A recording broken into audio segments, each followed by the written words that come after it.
I believe we can probably start, but you just can't vote in anything. So we're good to start, do the introductions, as long as we don't vote in anything. Okay. Welcome.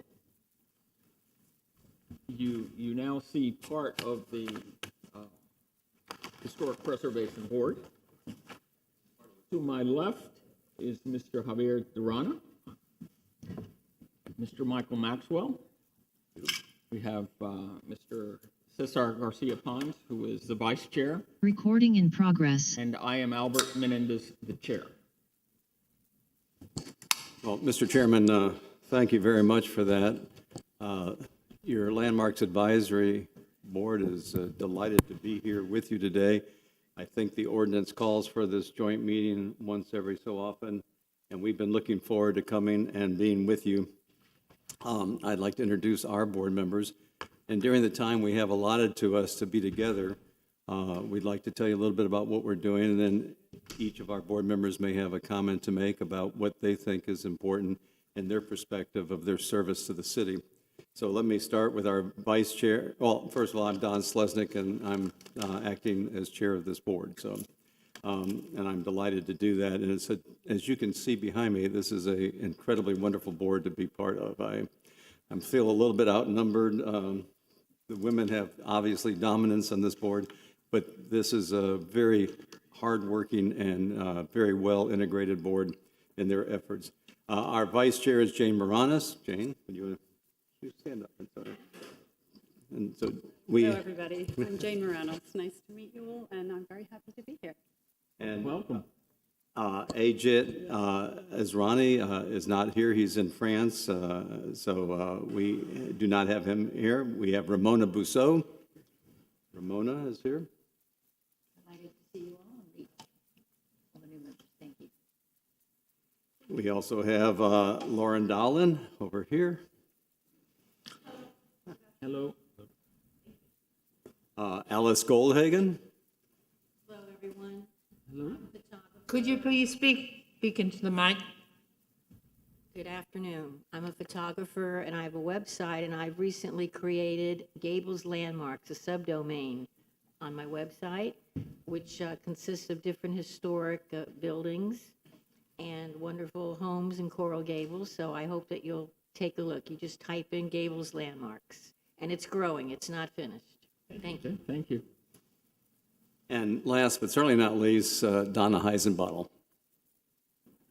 Good afternoon. I look forward to, hopefully we're going to work together going forward as a team, so hopefully that'll continue. Thank you. As Warren will tell you, that we've taken our charge seriously, and we have already met on a number of occasions trying to create the board, pull it together, get our work plan together in our minds, and of course coordinate with staff. Warren, as he supports you all, has certainly been a great support to us and has guided us. The one possible difference, although I'm sure they come here at times, is that we try our best to work with Public Works, because one of our charges, as you may have read in the ordinance, was the upkeep and care, replacement possibly of landmarks, as they're called, which would be signs, signage, different kinds of monuments and so forth. And one of the things that we have done in our first few months of operation is we've worked off a list. We started with a list that one of our founding members, who is not with us today because she had to leave the board because she became the head of the docents for the Merrick House, and that's Gay Bondurant. And she comprised a list of what she said were the landmarks of Coral Gables. In her terminology, landmarks meant the same thing as I think the commission had in mind when they did our ordinance, and that is these substantive pieces of statuary and signage and so forth that exist around the city. It's an incredibly long and somewhat complete list, although each of the board members has come forward with the addition of other things that we try to add to it.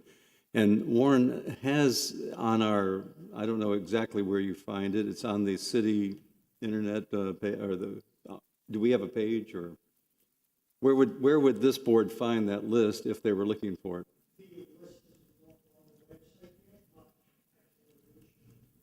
Okay, so Warren will get that list on the website because you all would be very interested, I think.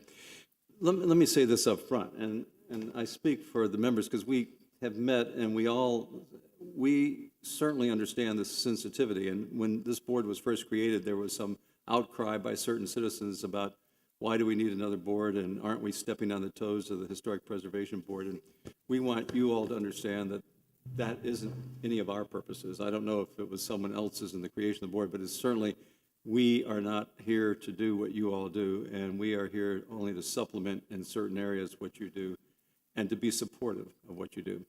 The where we do cross is both of our interests in historic preservation, both of our interests in the history of the city, and both of our commitments to saving the city beautiful, to be the city beautiful for the future.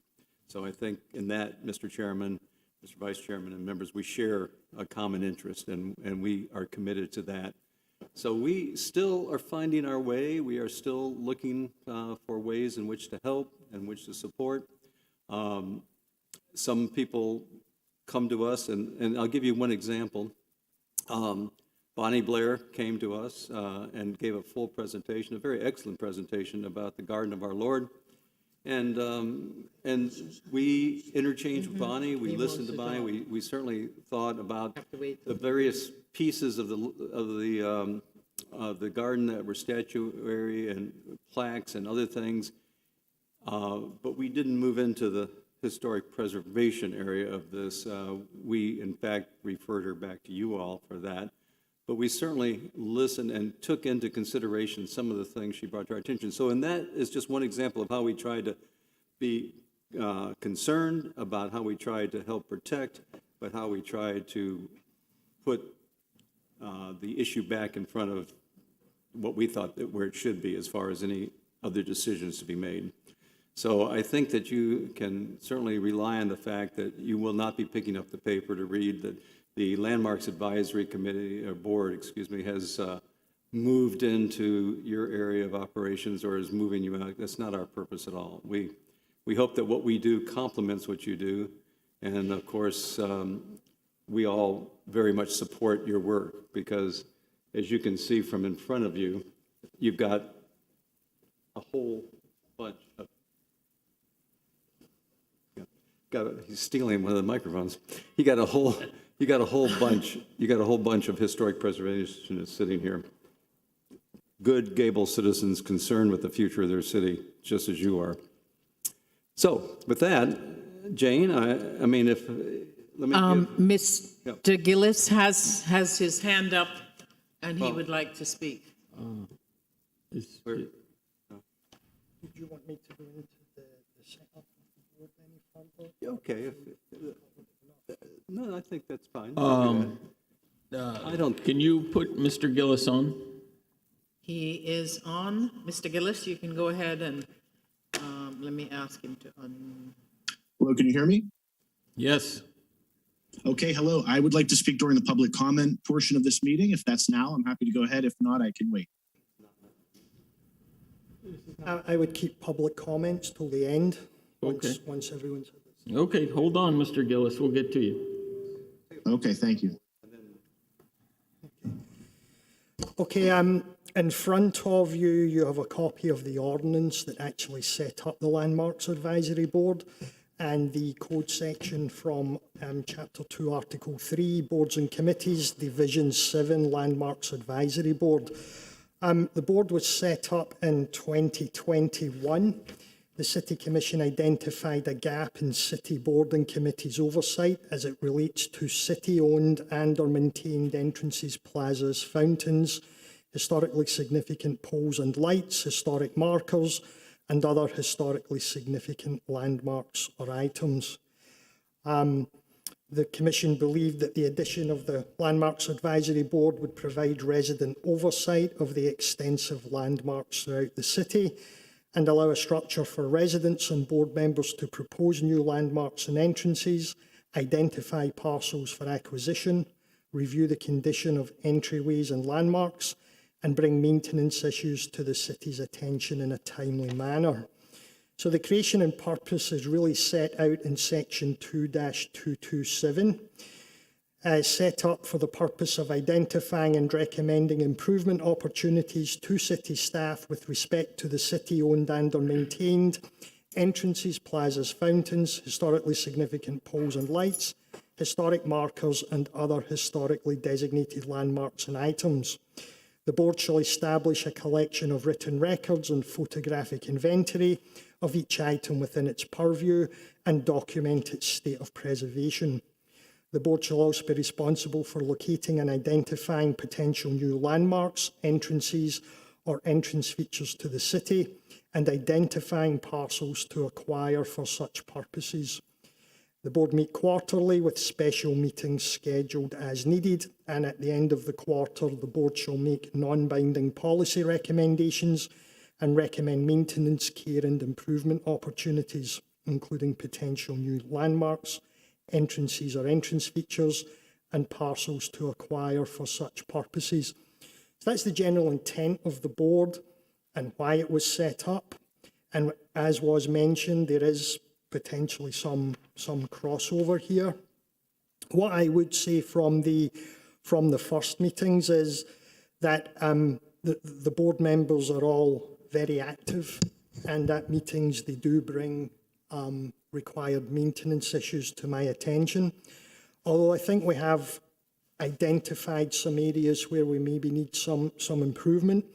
The first thing is, at the last meeting, the board requested that someone from Public Works attend every meeting, because the problem is they can report any issues to me. I then have to go to Public Works and have to try and get an answer and then respond to the board, which has raised another issue, and that is that they only meet once a quarter. So they do have a request to see if they can meet once every 2 months.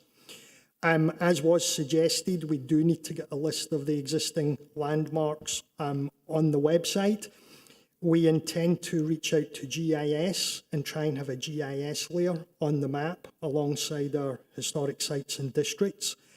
One of the things here that still does need to be done is there's a requirement to identify the condition of these landmarks. So I know time is tight for everyone, but we really could do with getting some sort of idea of the condition of the landmarks. So that's really where we are at the moment. The board have been active, the board have been responsive, and this is going to be more of an open forum to discuss, how the boards can work cooperatively. We don't want to repeat things on the same boards, but we do want the boards to support each other. So whether that's attendance from Landmarks Advisory Board members at Preservation Board meetings or vice versa, I think that's something that we can discuss today. When are the meetings for the Landmark Advisory Board? The next one is in November. Is it like? Well, we have them in the afternoon, and we have them, Morning. the 9 morning, excuse me, a.m. the morning, and we have them, it's on a Tuesday, I think, or? Yeah. Tuesday.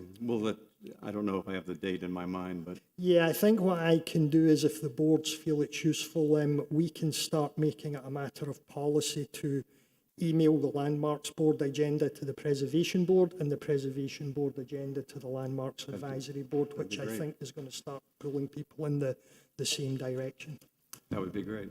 I think that'd be very helpful and keep us informed and you informed too. And of course, we invite you. I don't think we should leave here without saying we invite you to attend our meeting sometime and watch us in action, which would, I'm sure, amaze you at the efficiency with which we operate. Some of the things that Warren read, and I want, because each of the ladies behind me, the members of the board, have been very, very conscious about this, and that is, while we have been determining our way, we grabbed hold of, and as Warren said, the reason we wanted Public Works there is because one thing we did grab hold of is trying to get damaged or lost items replaced around the city. And it's a sad thing when you find out, as we found out, how many of our signage were damaged, broken in half, crumbled. And we have taken under our concern the street signs, our wonderful low-lying street signs, how many were either whitewashed out, crumbling, damaged by cars, and so forth. And so we have been a constant, at each of our meetings, reminder to the city as to what needs to be fixed, replaced, and so forth. And in most cases, very responsive. I think that we could say that the city has been, Public Works has been responsive. There's a couple of them that keep getting damaged. We're not quite sure how that happens, but it's seemingly repetitive damaging of the signs. And, we've learned a few things, like when we made up that first list, when Gabe Bondurant made up that first list, she wasn't aware of the plaques on our bridges, which signify the historic bridges of our city over the canals. And so some of those have been added, and we will continue to try to catch all of those. I think a lot of people would be very impressed to know when these bridges were made and the background of those and so forth. I think that, anything else? Okay, I think we've tried to give you a little bit of a background and an overview of what we think we are and what we think we're doing. And so we're here to answer questions or to provide you with more information, or to hear Mr. Gillis. Do any of the board members have any questions? Mr. Maxwell? Don, that's really I think you all have done a wonderful job just getting up and getting going, and it's a big task. I know all of you will excel at it, and I'm really looking forward to this. Mr. Adams brings just a wealth of knowledge, as do you, and hopefully that your perseverance will also help us do a number of things, perhaps even hire a city conservator, so that we can begin to preserve some of our things in a very manageable way. And just to let you know about that particular idea, we reduced our budget last year by eliminating a court reporter.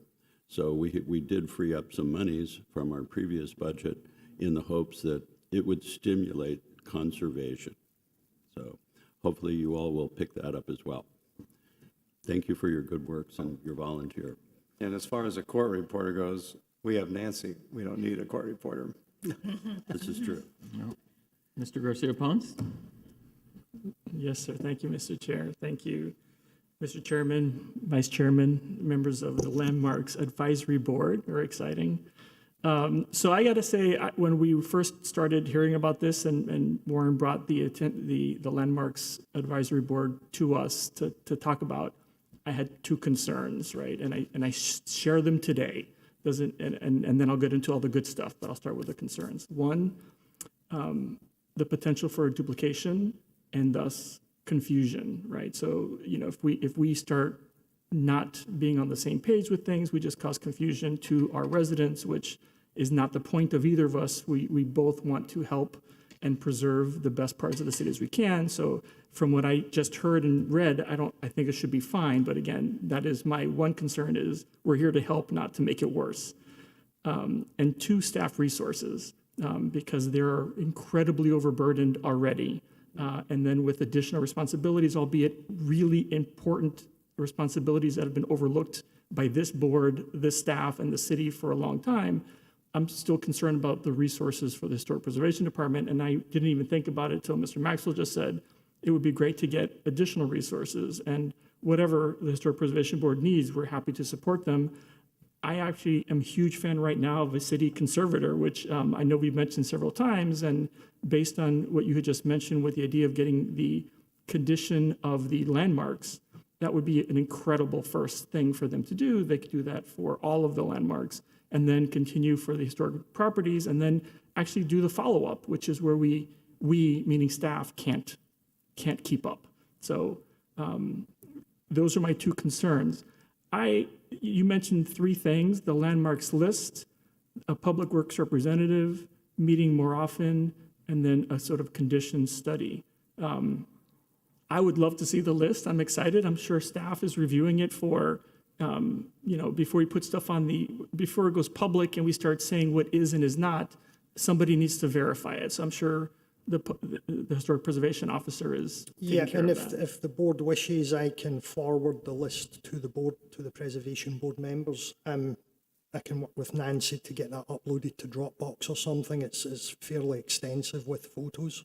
Perfect. I think for me, it's a matter of curiosity. That's actually, if it's your domain, maybe we can add a few things to it and or help staff with whatever they need. So I'm curious because there are probably hundreds, right?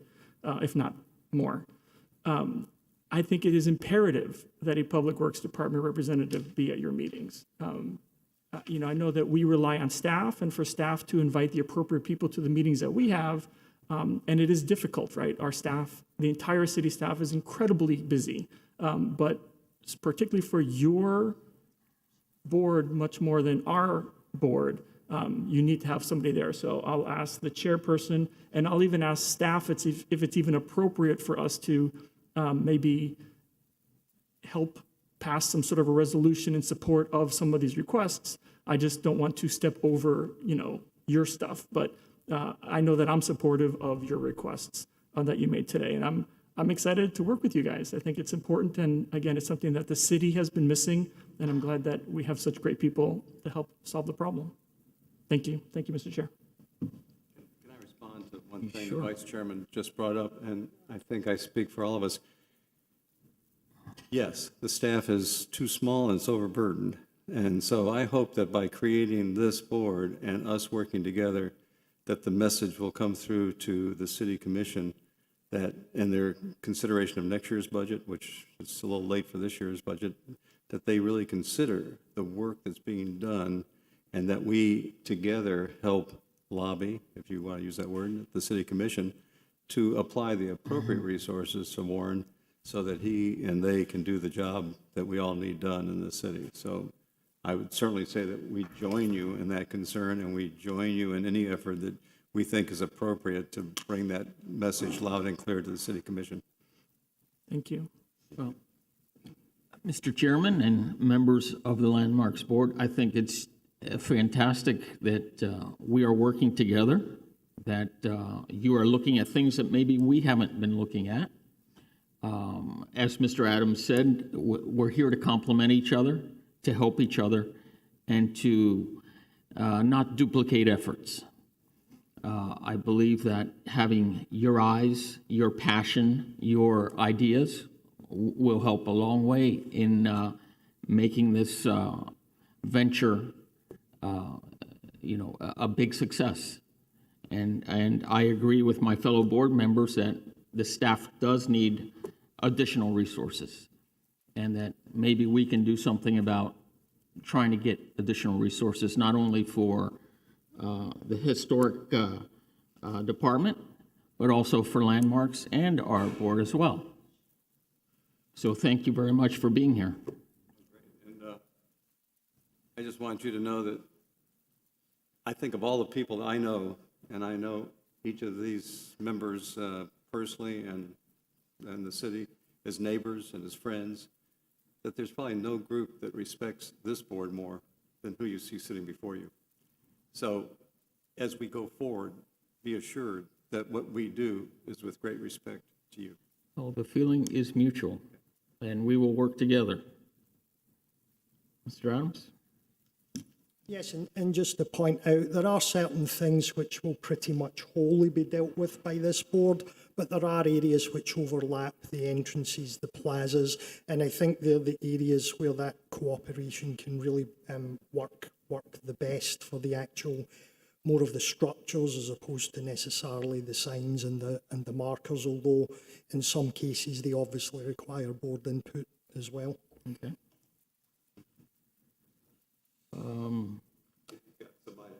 Yes, let's open it up to Mr. Gillis. Okay, Mr. Gillis, you can go ahead and unmute. Okay, thank you again. My name is Brett Gillis, and I'm calling in as a concerned resident. I'm not sure if you're all aware, but our current budget currently has several important historic landmarks deferred to future years for restoration. For instance, the Alhambra Water Tower is not projected to be funded until 2025. And of course, our iconic City Hall is not projected to be funded until 2027. Now, I don't know the exact dates that the projects would be finished. So this is just when the budget is showing it as being projected to be fully funded. So we do have our centennial coming up in 2025. So Coral Gables is only turning 100 years old once. So I would ask that this board, if you go by and see the condition of the Alhambra Water Tower, you come to City Hall so you know, you see the painting of George Merrick behind you and the other aspects of City Hall that need restored. I don't know how this has been deferred for so long, but I would make a recommendation to this board, or if you can do it as a joint board effort, to make a recommendation to the commission that these important city landmarks need to be restored for our centennial. So they would have 3 years to do it for 2025. I think that that's reasonable. And we only have a centennial one time in our entire history. So if they're not going to do it for then, I don't know when it will be. And it's just something that needs to get done. And that's it. Thank you. Thank you. I certainly respect Mr. Gillis's comments, and it concerns all of us about the condition of these items. We talk about the water tower at every meeting. I can't hear you in. You can't hear me? No. No? Hello? We can hear him. We can hear him. Yeah. I don't know why I'm not hearing you on Zoom. Okay. Have you got me now? No? Uh-oh, we've had a breakdown. We need to get the court reporter back. No, this is on. It's on. It's on. She gave us the go-ahead. Continue. You're good. You're good. You're Don. good. Okay. Yeah. Okay, I just was going to say that Mr. Gillis brings up some very valid points, but before this board would consider taking a position, and what we'd ask is, and maybe join you, Mr. Chairman, in asking Warren if we could get a report about the city budget, what's in it, and why it's in there, and what the timing is. And once we really take a close look at that and confirm what we think is good, bad, or indifferent, then maybe we can get back together to talk about a joint position. But I would hate just to fly off the handle and take a position on something that the mayor or the commissioners may would like to respond to that comment to us. And something which I don't know if the Landmarks Advisory Board are aware of because it's relatively recent. There are proposals at the moment to sell development rights from city-owned historic properties, those that are eligible to sell them. And the reason for selling these development rights is it allows property owners to sell the unused development rights on their historic property to be transferred to another property and allow that other property to be developed to a higher capacity. I think if we go back a way, I would be very familiar with the fact that we did make TDRs available over in historic properties, but I would be concerned about what historic properties you're talking about. Well, the only ones that are eligible at the moment are the Fink Studio, the Miracle Theatre, the Starbucks building, and the museum building. They're the only ones that are So in the owned central by- business district? Yes, they're the only ones that are eligible. And the money from the sale of TDRs has to be used for the repair of the historic buildings. However, what was recently created and announced in the budget was the creation of a historic preservation fund. And the intent is if the TDRs are sold from city-owned properties, those properties will be repaired, but anything extra can be put into a fund to be used for the repair of any city-owned historic buildings.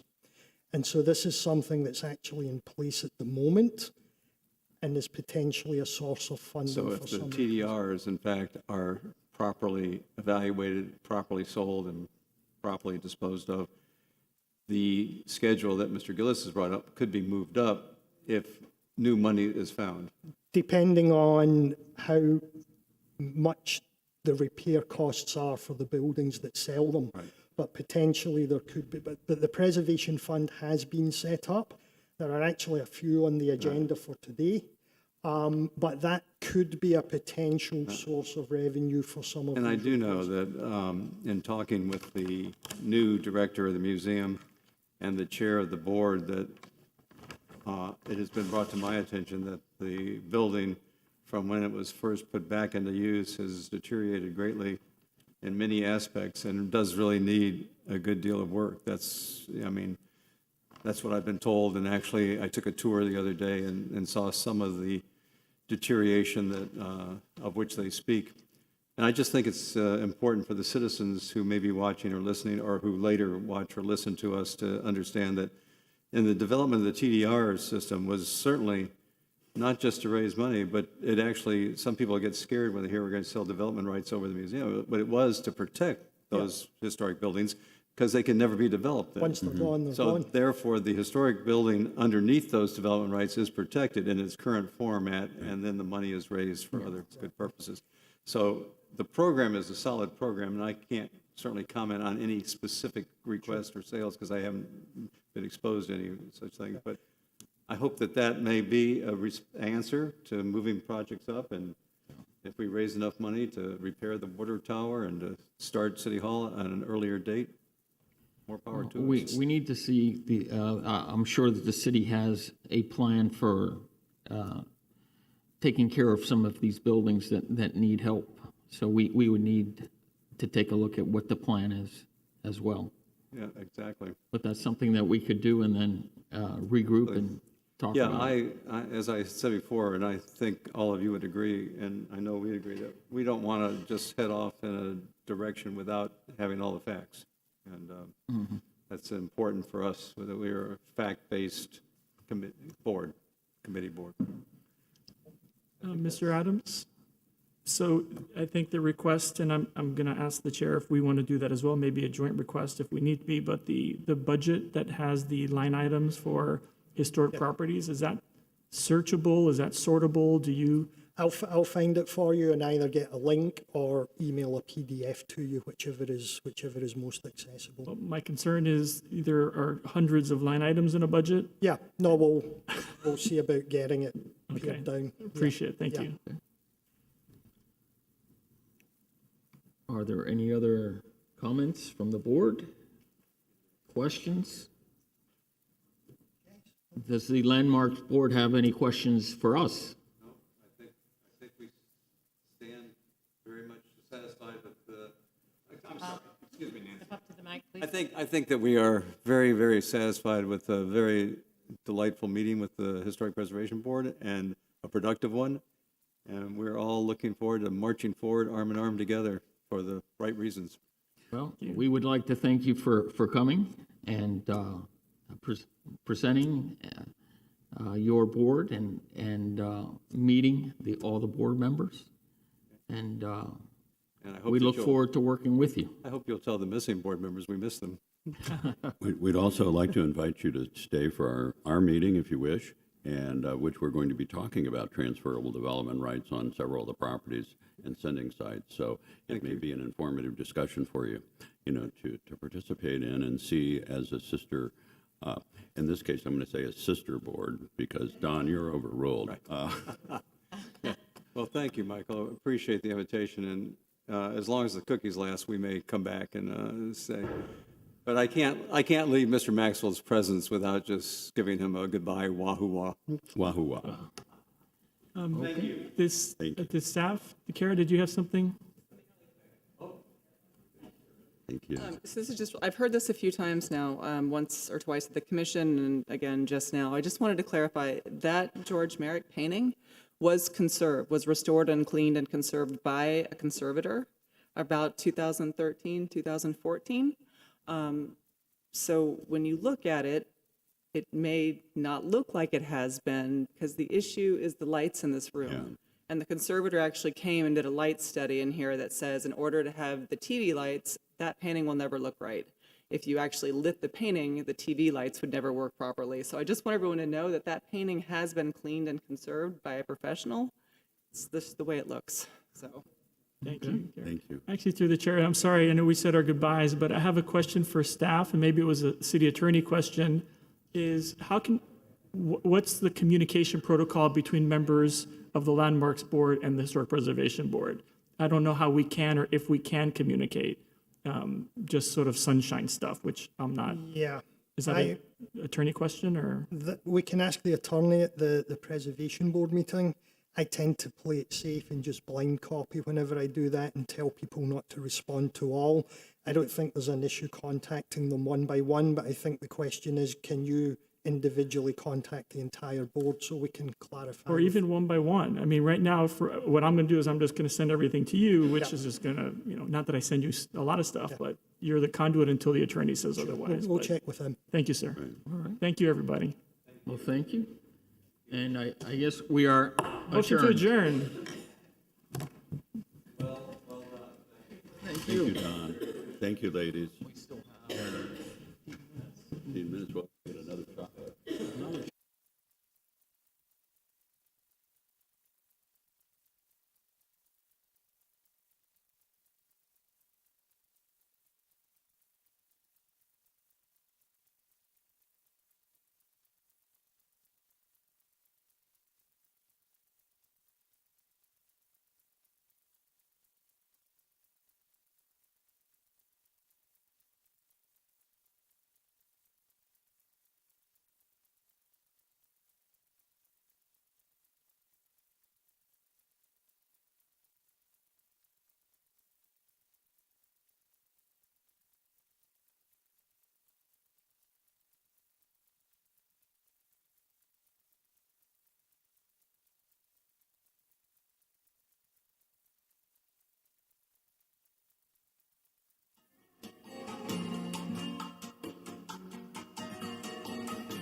request a deferral so we can come to the next meeting with COA for the alterations and significant plans.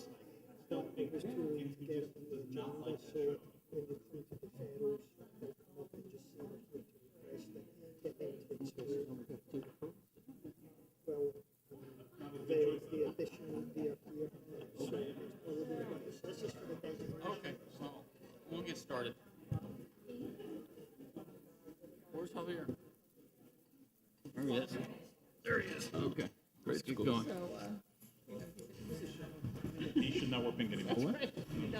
It should be our city color, like our sidewalks.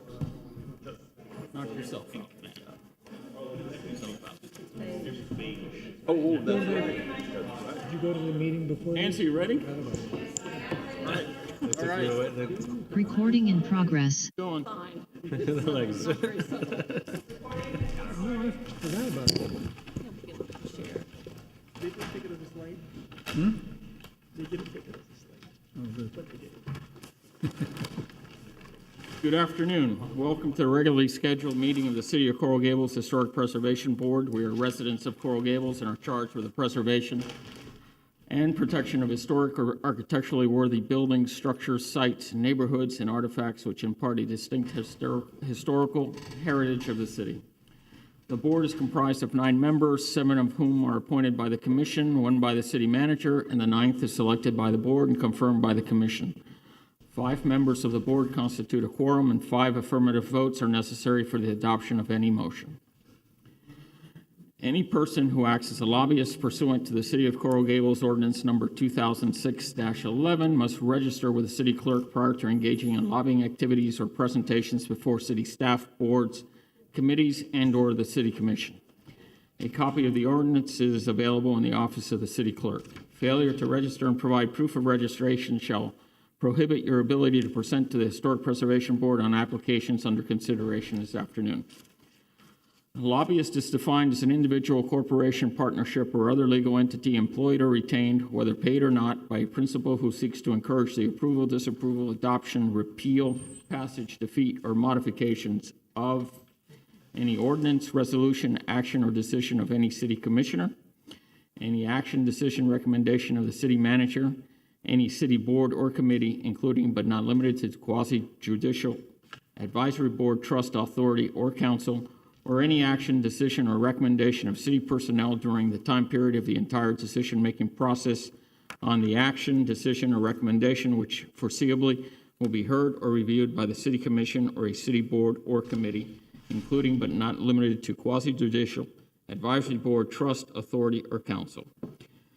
Presentations made to this board are subject to the city's false claims ordinance, Chapter 39 of the City of Coral Gables City Code. I now officially call the City of Coral Gables Historic Preservation meeting of October 19th, 2022.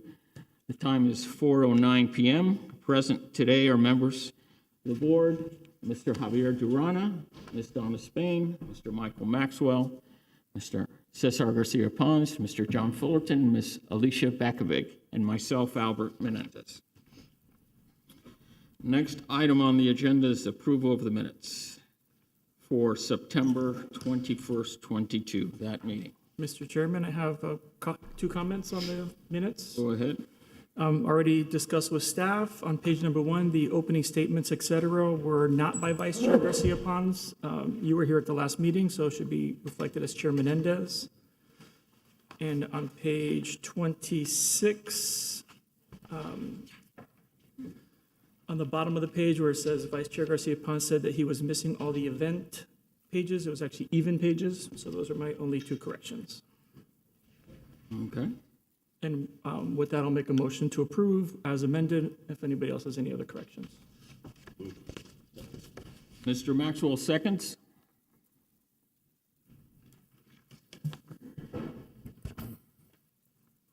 Mr. Garcia Pons, Yes. Ms. Bakovic, Yes. Mr. Durana, Yes. Mr. Fullerton, Yes. Mr. Maxwell, Ms. Spain, Yes. Mr. Menendez. Yes. The motion passes. Okay. Notice regarding ex parte communications. Please be advised that this board is a quasi-judicial board and the items on the agenda are quasi-judicial in nature, which requires board members to disclose all ex parte communications. An ex parte communication is defined as any contact, communication, conversation, correspondence, memorandum, or other written or verbal communication that takes place outside a public hearing between a member of the public and a member of a quasi-judicial board regarding matters to be heard by the quasi-judicial board. If anyone has made any contact with a board member when the issue comes before the board, the member must state on the record the existence of the ex parte communication, the party who originated the communication, and whether the communication will affect the board member's ability to impartially consider the evidence to be presented regarding the matter. The next item on the agenda are deferrals. Mr. Adams. I believe we have the property owners for one of the items who wish to give reasons for requesting a deferral. This is for the historic designation for 117 Aledo Avenue. Okay. Good afternoon. My name is Cristina Gutierrez.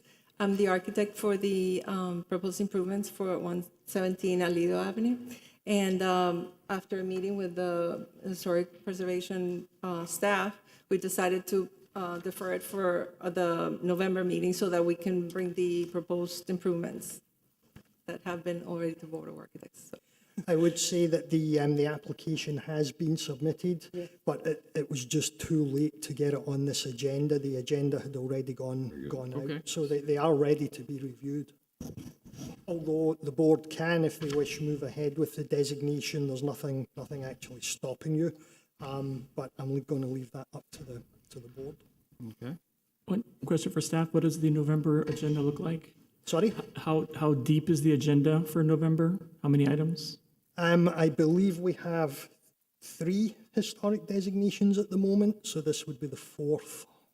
So 4. There aren't too many certificates of appropriateness, but there are a number of potential designations. Okay, thank you. Okay. Would the board like to hear this or defer? I move that this item be deferred till the next meeting. I'll second that. Okay. Mr. Fullerton. Ms. Spain seconded.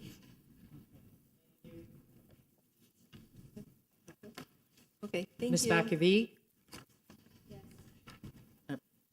Yes. Mr. Garcia Pons? Yes. Mr. Maxwell? Yes. Ms. Spain? Yes. Mr. Fullerton? Yes, Mr. Durana? Yes. Mr. Menendez? Yes. The motion passes. Mr. Adams, do we have excused absences today? Yes, both Peggy Rolando and Bruce Ehrenhaft requested to be excused. Okay. I move to excuse. Is that Mr. Garcia Pons? It is. I'll second. Mr. Durana seconds it. Mr. Maxwell? Yes. Mr. Fullerton? yes, Ms. Spain? Yes. Mr. Durana? Yes. Ms. Bakavig? Yes. Mr. Garcia Pons? Yes. Mr. Menendez? Yes. The motion passes. The next item is swearing in. If any persons in the audience will be testifying today, please rise to be sworn in.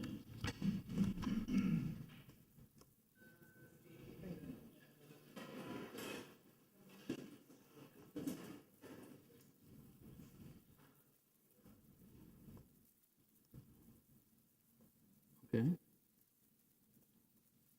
Is the city attorney going to, Raise your right hand. Do you swear that testimony you will give today will be the truth and nothing but the truth? I do. Thank you. okay, Mr. Adams?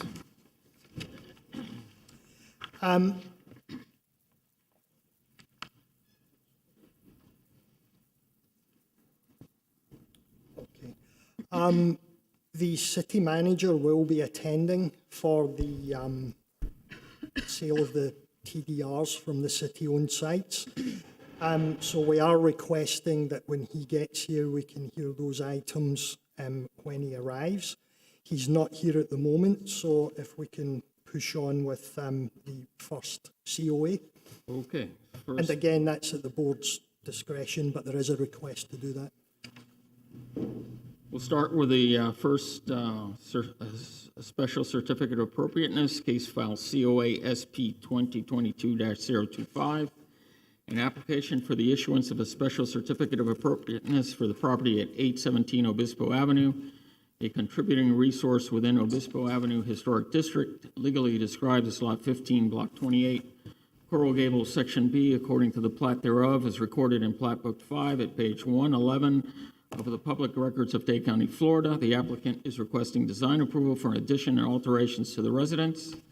A variance has also been requested from Article 2, Section 2-101D 4BI of the Coral Gables zoning code for the minimum side setback. Thank you.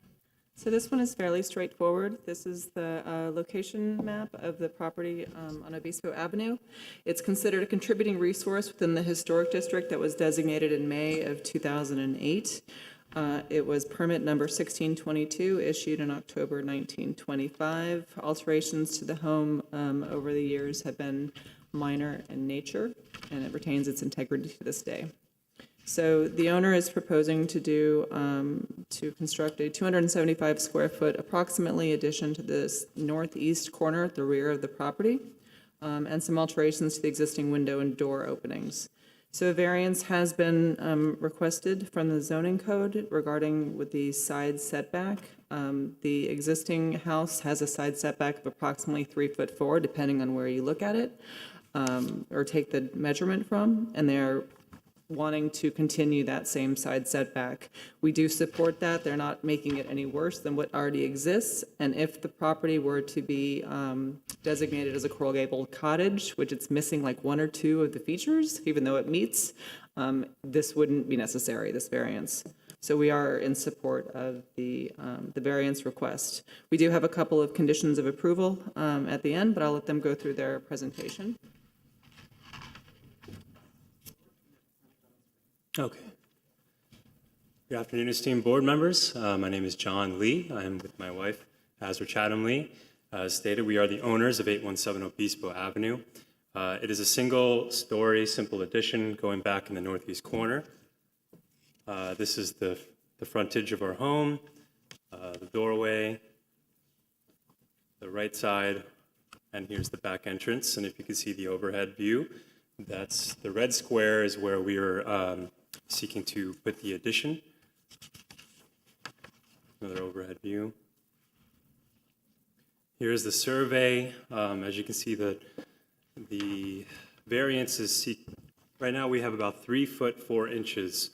So we would like to follow that line of the existing property and include in that space in the addition, we're going to have the main bedroom, walk-in closet, and a second bathroom. We have two young girls, 7 and 4, so as you can imagine, it's a little bit tight in our home right now with the one bathroom. But hopefully with your approval, we will be able to move forward and get some breathing room in our house. So again, the proposal is an addition to the west side of our home.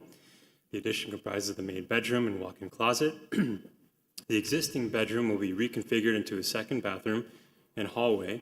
And there's additional exits coming off of the main bedroom, which is going to be French doors, and in the dining room as well. And as you know, the variance language requires certain setbacks, and we're seeking to go along with the existing property line. Okay. Here is the plans, the site survey, or the site plan.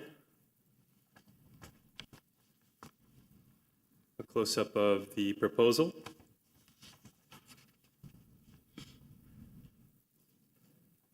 And the elevations.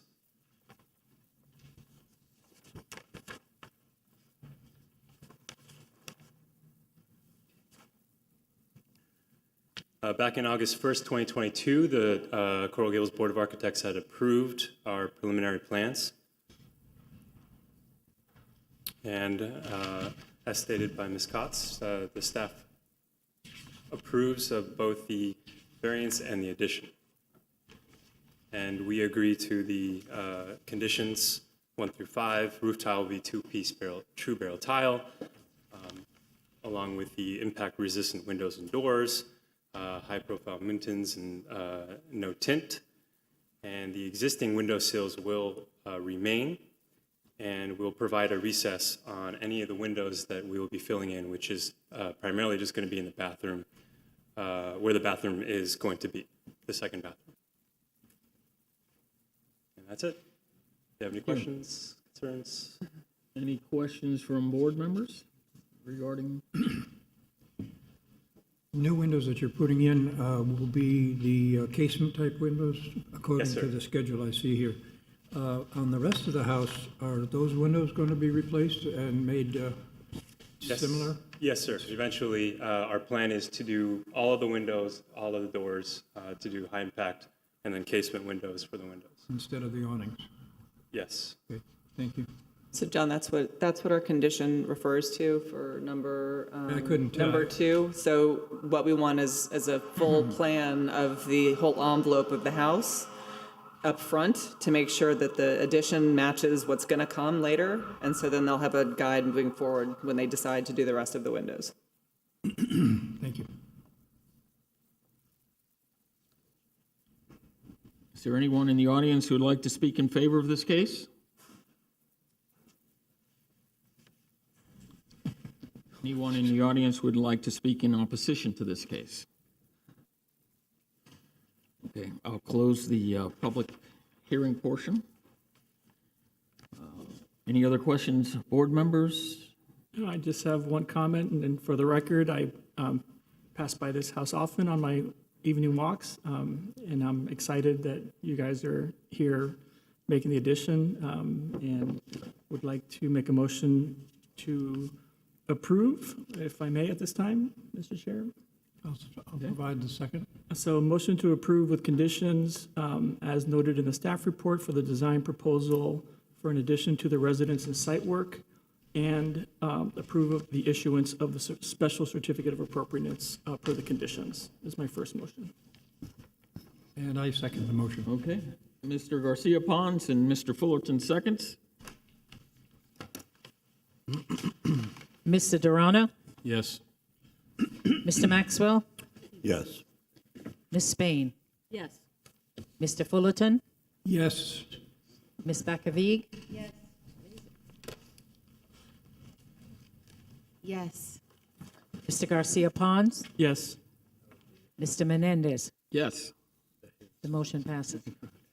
Thank you so much. I need I'd a, like to make a second motion to approve the variance to allow the addition of the residence to have a side setback of 3 feet 4 inches. And I'll second that as well. Ms. Spain, Yes. Ms. Bakavig, Yes. Mr. Garcia Pons, Yes. Mr. Maxwell, Yes. Mr. Fullerton, Yes. Mr. Durana, Yes. Mr. Menendez. Yes. The motion passes. Thank you. Thank you so much. Thank you.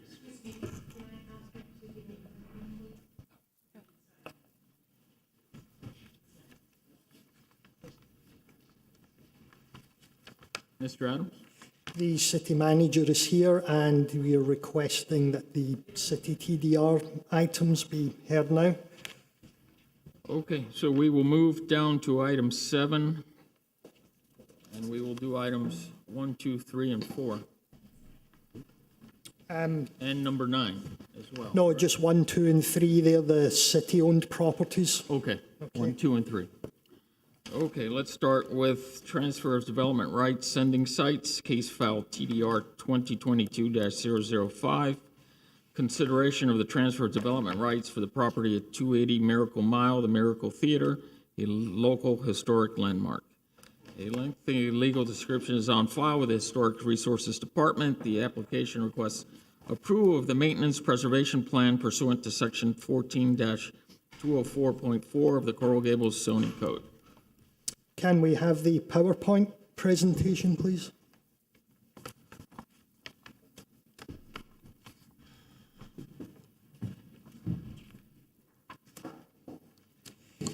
This is an application requesting approval of the Maintenance Preservation Plan in association with the transfer of development rights. There are 48,235 square feet of development rights available, and that is the amount that we're requesting to be transferred. This application was reviewed by the board at the meeting on September 21st, 2022. The board requested the Maintenance Preservation Plan be revised to include procedures for the long-term maintenance and preservation of the site. The Public Works Department has submitted a Maintenance Preservation Plan, which includes existing conditions, proposed corrective actions, maintenance schedule and estimated costs. The total estimated repair cost for the work is $2,933,966. This total excludes the cost of required structural repairs, where costs are to be determined. Per the board's request, the maintenance plan has been revised to include procedures for its long-term maintenance, and this includes yearly building inspections, roof inspections twice a year, roof replacement, HVAC maintenance and replacement, and annual visits by Historic Resources staff for the inspection of historically significant features. Staff recommends the approval of the Maintenance Preservation Plan, and we have Hermes Diaz, Director of Public Works, and Peter Iglesias, City Manager, here to answer any questions and give you more information.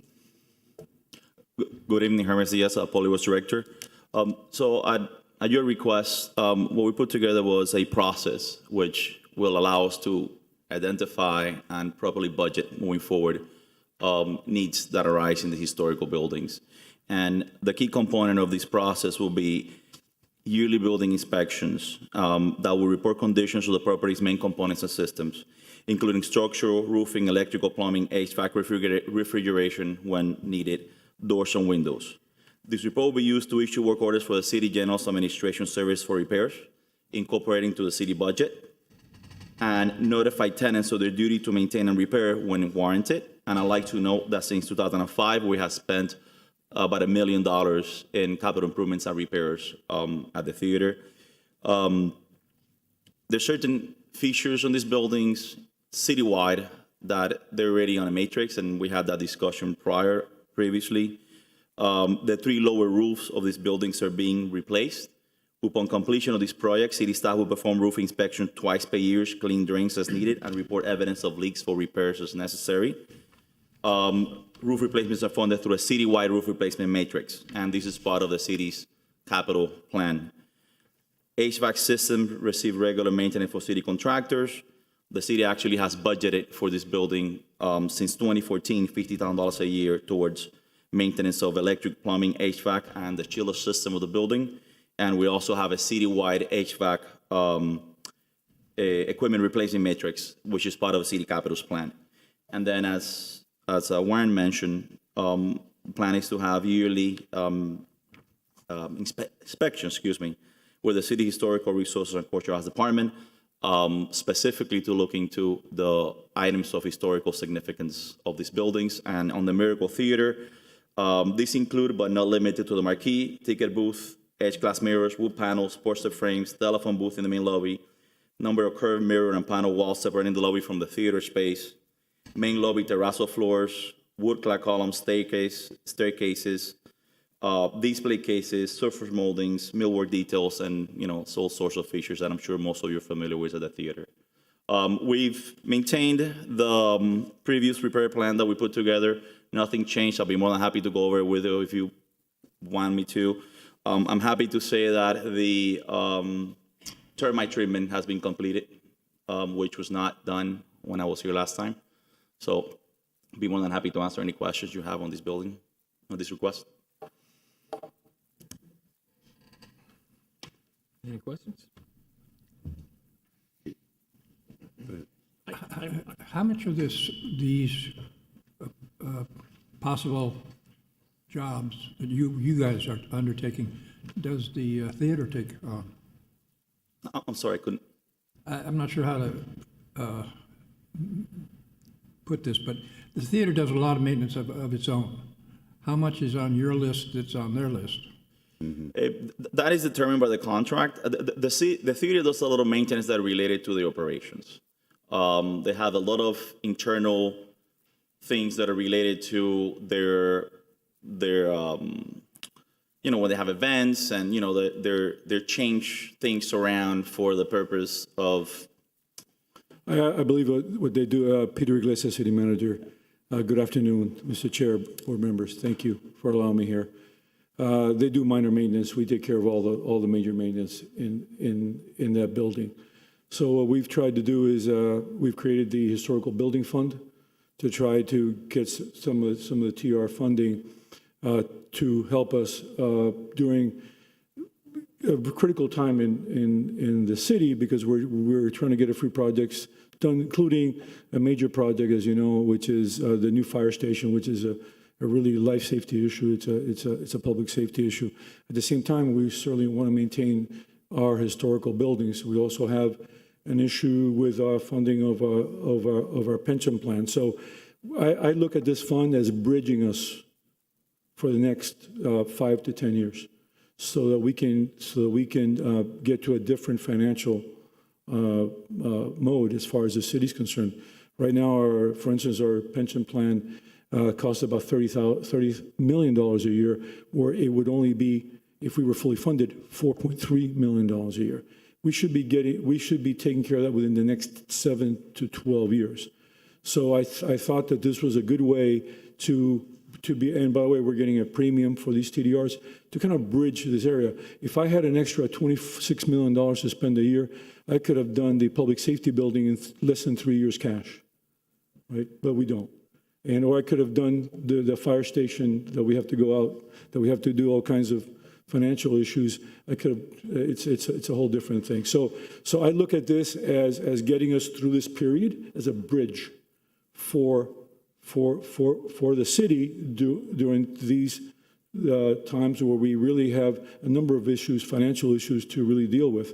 At the same time, these buildings are older and they need a lot of work and they need constant repair. So we have a building matrix plan that we initiated from the budget, where all the maintenance for the buildings is budgeted every year, so that we accumulate the funds to actually deal with all our buildings, including, for instance, the roof work on this building, the roof work on Miracle Theater. But right now we are very tight, and right now these issues we're dealing with these issues. We've done, I think, a very, very good job in getting out of our retirement plan issues. We started at 50%. We're now over 70% actuarially, and over 80% as far as what's happening as of October 1st of last year. So I do think that this plan really is a bridge. It's a bridge to get maintenance done now, get us to maybe 7 to 10 years, and then we will have different funding sources. And for instance, $26 million. What would I do with $26 million a year? Actually, I could do a lot of work with $26 million. I could do certainly a lot of work on our historical buildings, and certainly a lot of work on our needed infrastructure that we haven't. I mean, our old public safety building was falling apart, as you all know. So that was the idea of this fund. We probably are coming back. I'm looking at potentially looking at two projects, Venetia Pool and this building, and maybe getting these on the TDR sending site, and is to maybe help us with getting these two projects restored. Actually, we thought about getting restoration for this building for next year. The plan was to go to a funding source for the mobility hub, and instead of going for the mobility hub, go for an extra 10 to 15 million to actually restore this building. That, because of the financial problems that we have now, it certainly, I mean, our mobility hub went from $42 million to $63 million. I mean, it's just amazing what the construction costs have gone to. So that, we're putting that on the shelf until next year. And, but actually what we were considering as 3 additional projects for this year, we're doing 3 projects at a time was the mobility hub, Fire Station 4, and restoration of City Hall. But I mean, when we go from 42 million to the last time I checked, 63 million, you just kind of finished the drawings, and we finished the drawing. The fire station went from over 4 million to over 8 million. So the construction costs are a little bit crazy right now. So we're planning on waiting to next year. And what we have is budgeted is to get the restoration plans done for this building, and seeing if we can come back and use some additional funds and maybe see how we can work it, whether we do it all in one time or whether we rehab the building in phases. But what we've done is fix the roof, try to stabilize the building. Stabilize the building, get the water intrusion out, stabilize the building to give us that little bit of time to get things done. So we're trying to save our historical buildings. We're trying to be a little creative as far as where the funding is coming from, and I'll be happy to answer any question that you all might have. Thank you. Any questions? I do. Mr. Garcia Ponce? Thank you, Mr. Chairperson, Mr. City Manager. So I have one comment, a general comment, and then one about the actual property maintenance plan. I just want to thank the city manager for coming, and the Public Works Department. As we had mentioned in our last meeting, we know that the city understands their responsibility towards their historic buildings, whether the TDRs are funded or not, and that the TDRs and the purview of this board is to protect historic properties. So I understand the city manager's point of view on the entire budget, but it's not really our point of view. We're just the Historic Preservation Board, and we care about the preservation of historic structures and buildings, which this is doing, and what our purview is the operations and maintenance plan, which is why at the last meeting, we wanted some further clarity for not only the board, which is just representative to the city, but for the city to explicitly state their intentions for the operation and maintenance plan going forward, in above and beyond just the matrices of projects that are being worked on, which the city has done. So I really greatly appreciate the first 6 long-term maintenance plan items that you've put here, because particularly number 6, where it outlines the responsibilities of the city staff, and in particular the Historic Preservation Department as to what their role in identifying the potential issues that a engineer or Public Works Department may not be able to find. So I'm a big fan of number 6, which I'm sure the staff has it, or you can look it up online.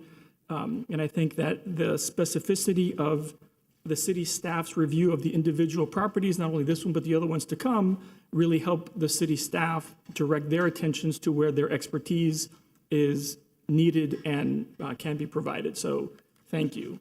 With that, though, having been in a similar position to where you guys are, words matter. And the way that I read the first sentence, it reads poorly. So if I may make a request to change the order of things so it's a little bit more clear, I'm going to read it as it is stated, and I'm going to read the way that I would suggest you rephrase it.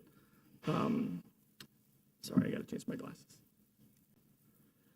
Currently, the reading is the city's Historical Resources and Cultural Arts Department will perform yearly inspections of the building's historically significant features to check for unpermitted alterations and make recommendations for their upkeep and when warranted.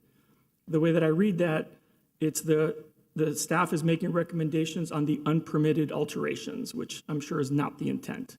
So if I could reorder it. No, we have no intention of doing unpermitted I know you operations. don't, sir. Correct. And So if I could just make this really minor edit. The City Historical Resources and Cultural Arts Department will perform yearly inspections of buildings, historically significant features, comma, make recommendations for their upkeep when warranted, and check for unpermitted alterations. Yes.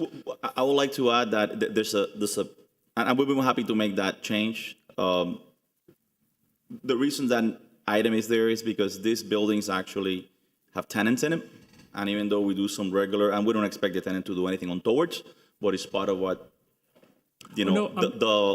We have, yes, we have no intent on allowing or doing any unpermitted sorry for- alterations to any historical. So I buildings. wanted to make that clear, what has to do with the tenants, and not that we think that the tenants are going to do anything towards, but I wanted to make sure that it's part of the purpose. Sorry, again, it's not the intention, it is the words themselves that Sure. it reads as the staff is doing something different. So I know what the We'll be intention happy to is. make that change. Thank We'll you. be happy No to. issues. And just for the record, we have no intention of allowing or doing any unpermitted alterations to any of our historical buildings.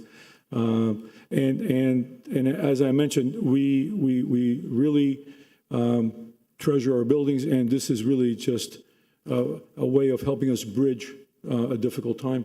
And I thought it's something that it hasn't been used before, but I think if we can also get some TDRs for this building and for Venetia Pool in the future, just limit it to these two buildings only because they are nationally registered historical sites.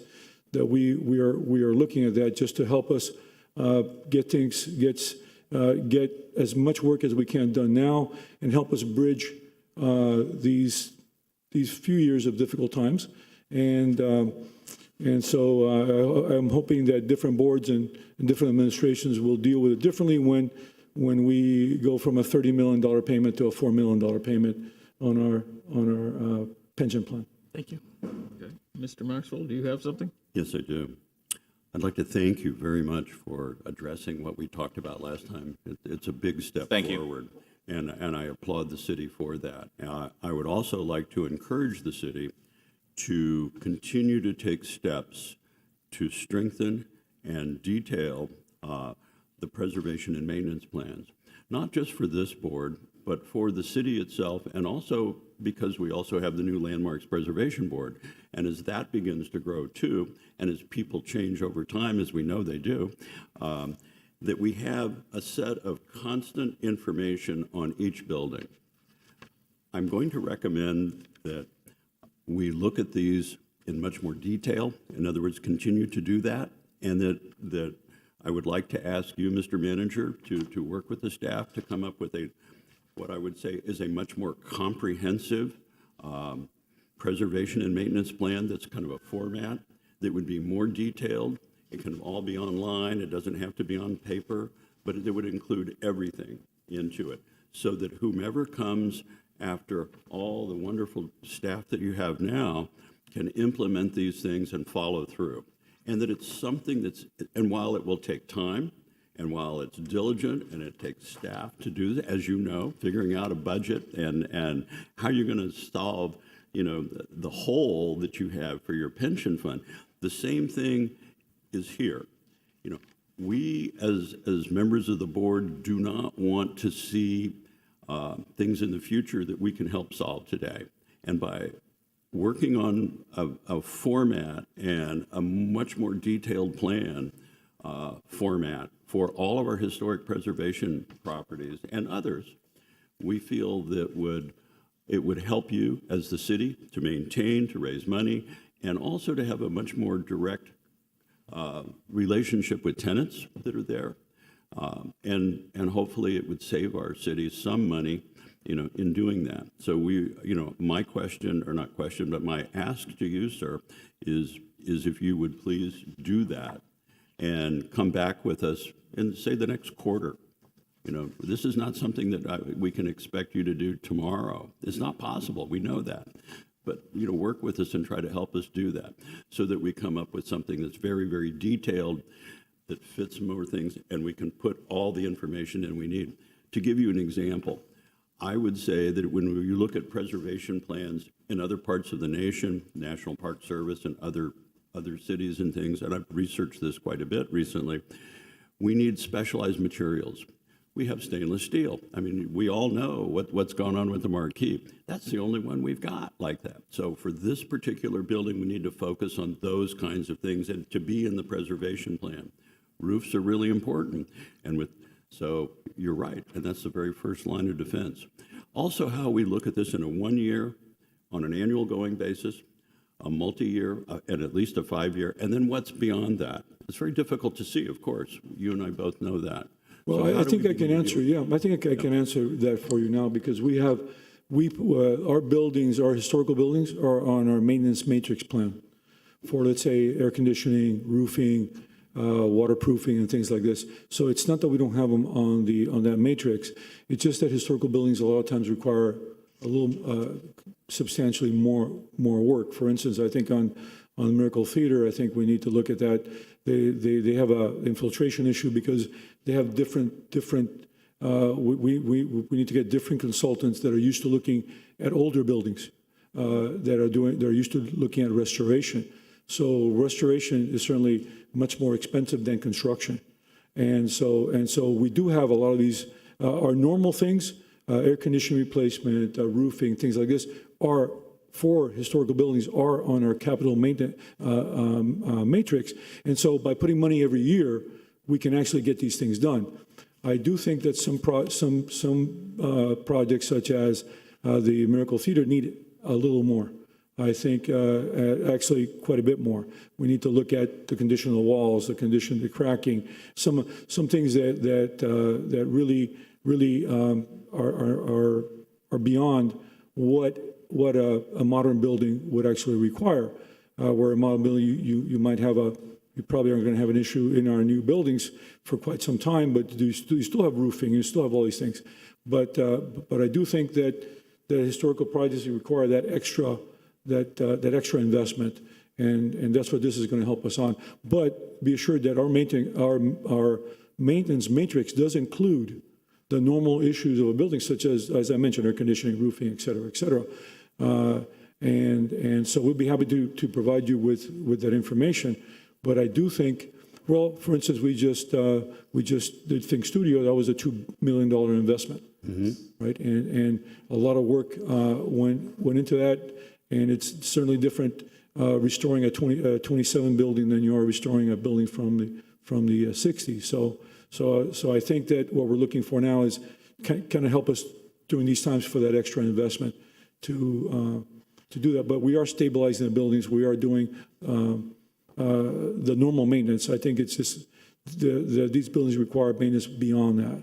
You're exactly right, and you're doing an excellent job, and I applaud you for it. What I'm trying to suggest are things that are going to help you address that in the future by looking at it at the time that we begin to make these plans, not sometime in the future when we say, oh, what do we need? And if we identify it now, particularly, let's use the Fink building. We know exactly what it took to do certain things and about the kind of paint and everything like that. All that can be put into this plan, so in the future, we have these things. And it is some extra work, you're right. But what about, what are those specific things in that specific historic building that we have a maintenance plan for that we need to address in that building?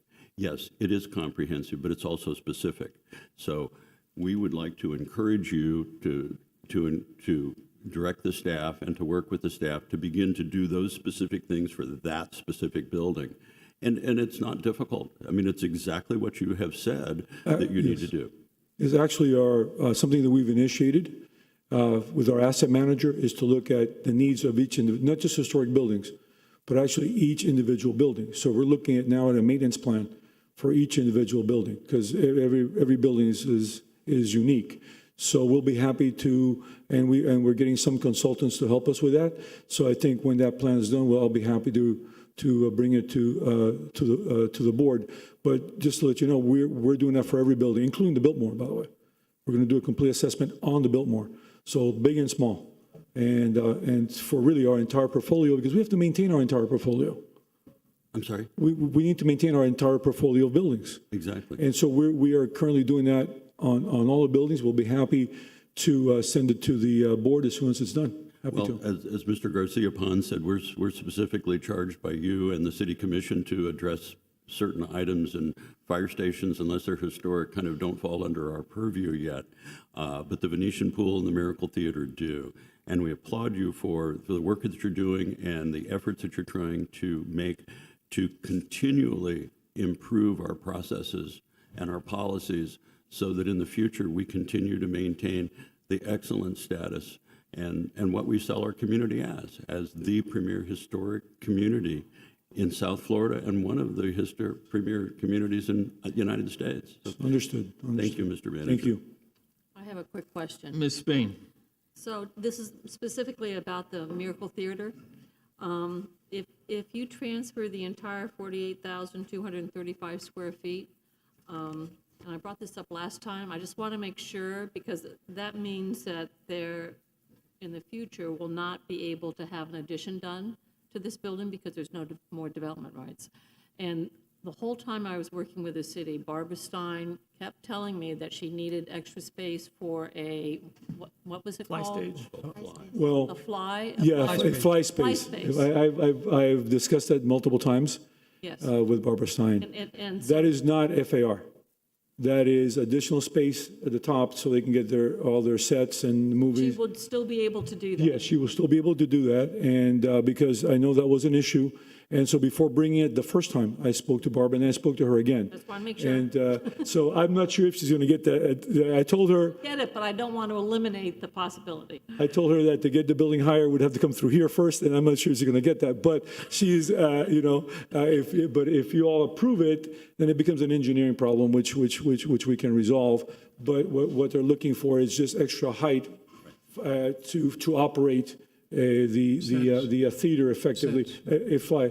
That's not Right. original floor area. Right. Yeah. Basically rigging areas and things. They call it, I think, a fly space or. It's fly space. Fly space, correct. Where they elevate the sets and be able to Exactly, elevate the move them sets. and put them down and. Exactly. Okay, that's And that would not be an FAR issue. It would be a historical board issue for you all to allow them to go vertical. Any additional comments? Yeah. Ms. Bakovic? I just want to say I think it's a great update to what we've been talking about the last meetings. I don't know how many. And also number 6, I was really happy to see that you were so specific about what elements. And I guess the only, maybe you want to put this in like a matrix so that you can track like, I don't know, the marquee sign, the ticket booth, the curved glass, the wood, as separate items. And just follow them, like the status is X and we need this consultant to, or this vendor to, fix it, or maybe you don't need anything, but that maybe this matrix is inserted into all of the plans for all of the historic buildings, because then, you have the base building matrix and then you have the specific, elements of that building that are unique to that building that you're tracking. So I think this is great. It's in words, and just maybe update it next time with like a matrix. I think that'll maybe be easy for everyone, you guys, to follow too. Sure. So that's it. But it looks great. Thank you so much. Thank you. Thank you. Okay.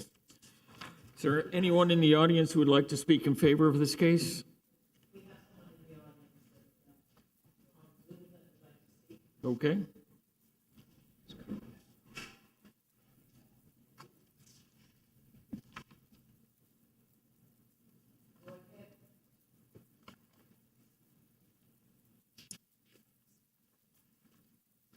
Go ahead, sir.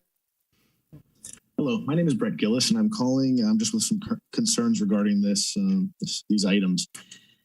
I wanted to confirm, I'm not sure if I'm understanding correctly, and I don't have a problem with the TDR process as a whole, as the philosophy of it. I agree with. I think it's important that, if they're not able to use the air rights for whatever reason, that they can be sold and repurposed another way for a fund. But am I understanding correctly that some of this funding would go to pay off the pension and other possible issues? I know that public safety and the pension deficits, all of those are important issues, but we also have historic deficits as well. From the budget this year, the Alhambra Water Tower is not projected to be funded until 2025. It's listed as having a $1,495,000 shortfall, and our iconic City Hall is not projected to be funded until 2027 with an approximately a $14 million deficit or shortfall this year. So if there's this amount of money coming from the sale of these TDRs, I just want to confirm that money we can fund this potentially sooner if they're sold sooner versus going in to fund other areas of the budget. These are historic properties, and that the spirit of the TDR ordinance is to be used for historic preservation. Thank you. Let me be clear, this money will only be used for historical properties.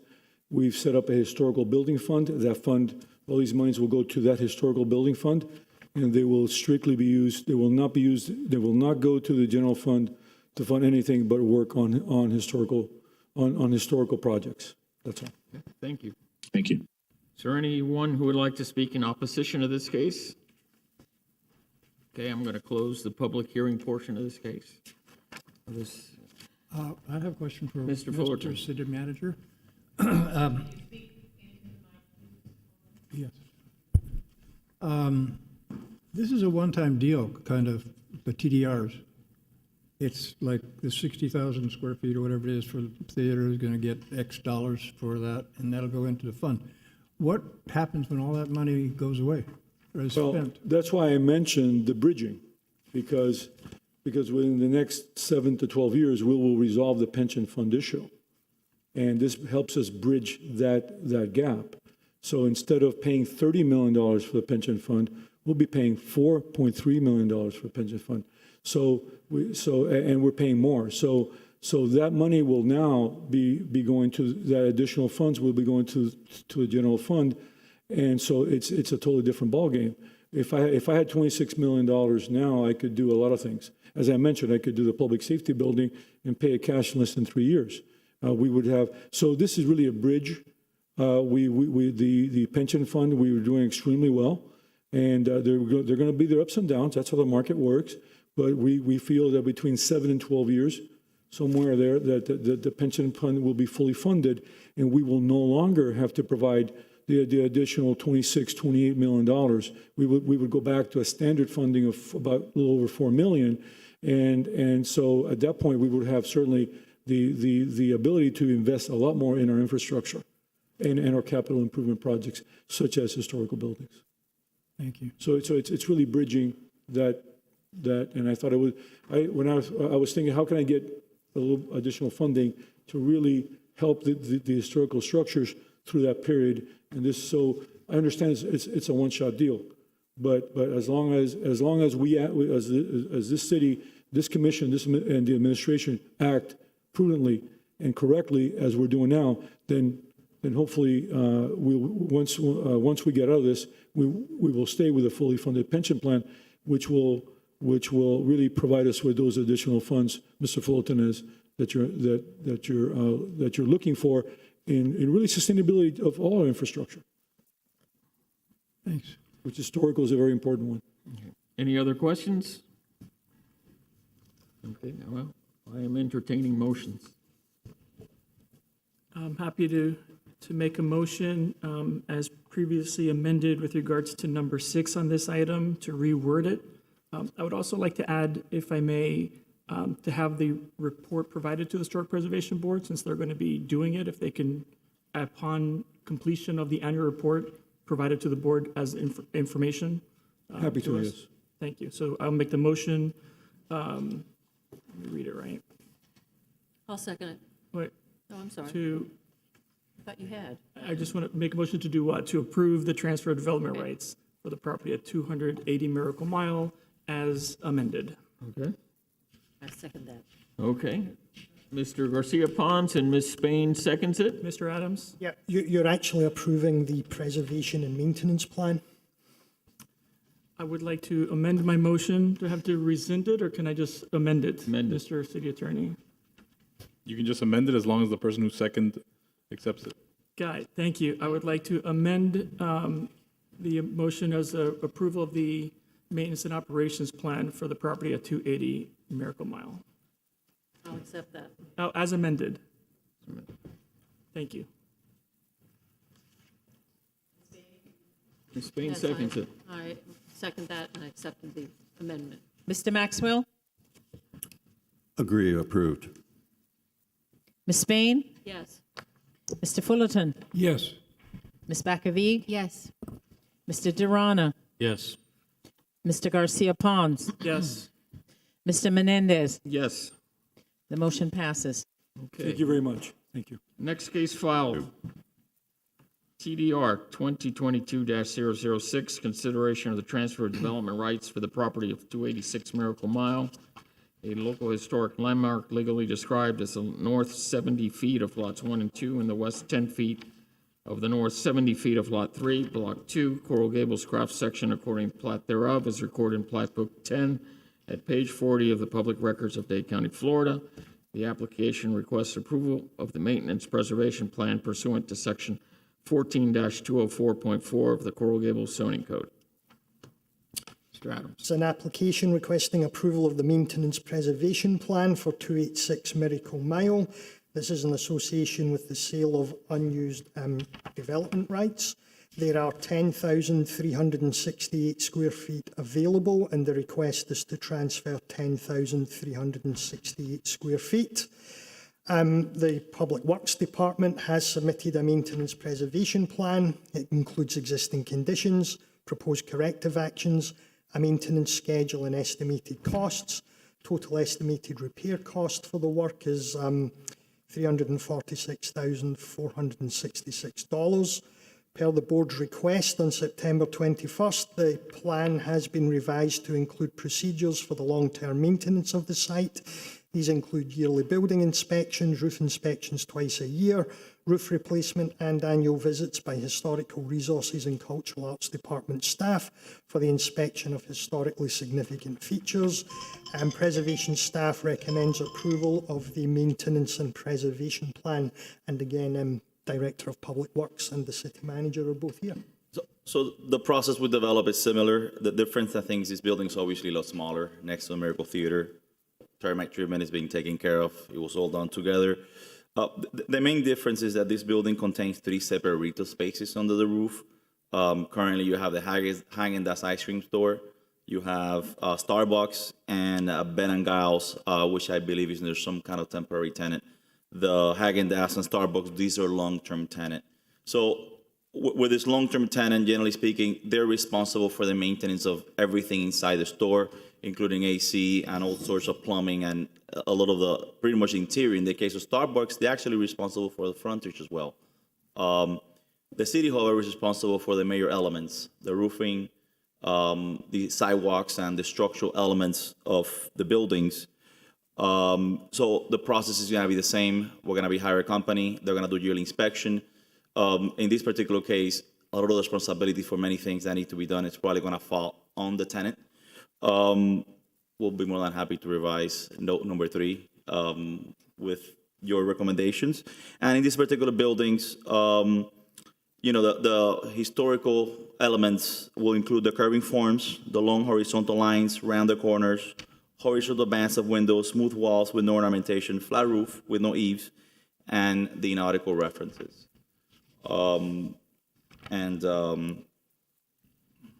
I'll be more than happy to answer any questions that you have on this specific building. Any questions? Mr. Fullerton, any questions? No? Okay. Is there anyone in the audience who would like to speak in favor of this case? Anyone in the audience who would like to speak in opposition of this case? Okay, the public portion is closed. I'm happy to make a motion. Ms. Bakovic has... I just wanted to say that I would have the same comment. I would just have the same comment about the, you know, having a matrix for the items or the elements that are unique to this historic Absolutely. building, just so that it's easy to track. Sure. And then you can allocate, you know, whatever costs and repair schedules, et cetera. We'd be happy to do that. Okay. Mr. Garcia-Ponce? I'd like to make a motion to approve the maintenance preservation plan for the property at 286 Miracle Mile per the rewording of item number 3 with regards to the order of the text and providing to the HPB. I'd like to second. Yep. Okay, we have Mr. Garcia-Ponce and Mr. Maxwell seconds. Mr. Maxwell? Yes. Mr. Fullerton? Yes. Mr. Garcia-Ponce? Yes. Ms. Bakovic? Yes. Mr. Durana? Yes. Ms. Spain? Yes. Mr. Menendez? Yes. The motion passes. Okay. Next case file TDR 2022-008, consideration of transfer of development rights for the property at 2506 Ponce de Leon Boulevard, a local historic landmark, legally describes as lots 22 and 23, Block 7, Coral Gables Craft Section, as recorded in Plat Book 10 at page 40 of the Public Records of Miami-Dade County, Florida. The application requests approval of the maintenance preservation plan pursuant to Section 14-204.4 of the Coral Gables zoning code. Mr. Adams.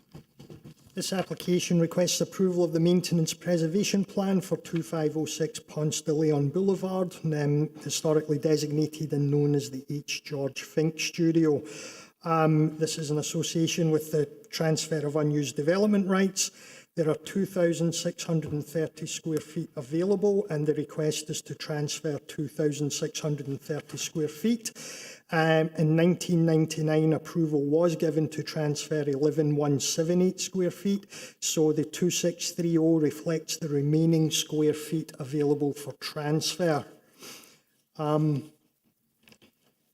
Public Works Department has submitted a maintenance preservation plan, which includes existing conditions, details of the recent restoration, and a maintenance schedule.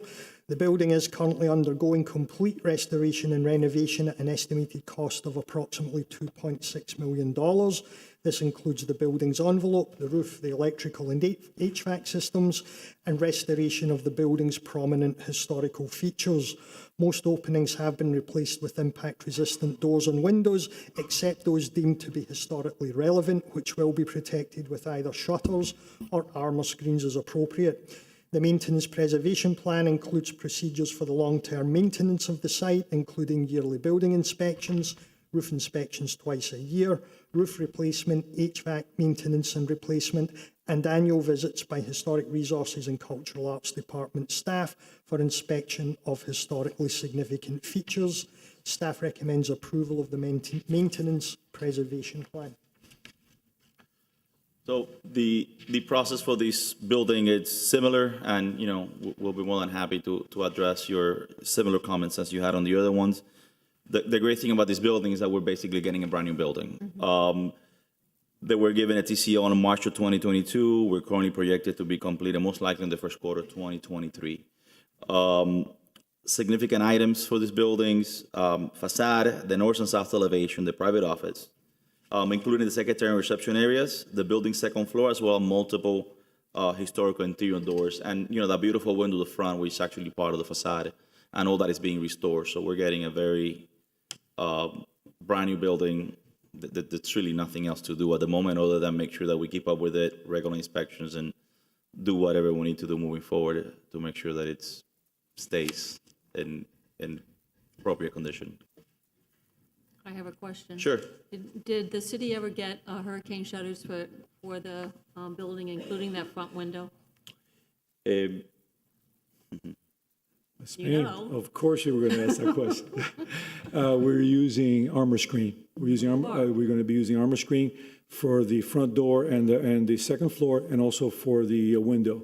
So because it's very difficult to do, so we have an armor screens being, as a matter of fact, it's being fabricated right now. That's part of the TCO issues.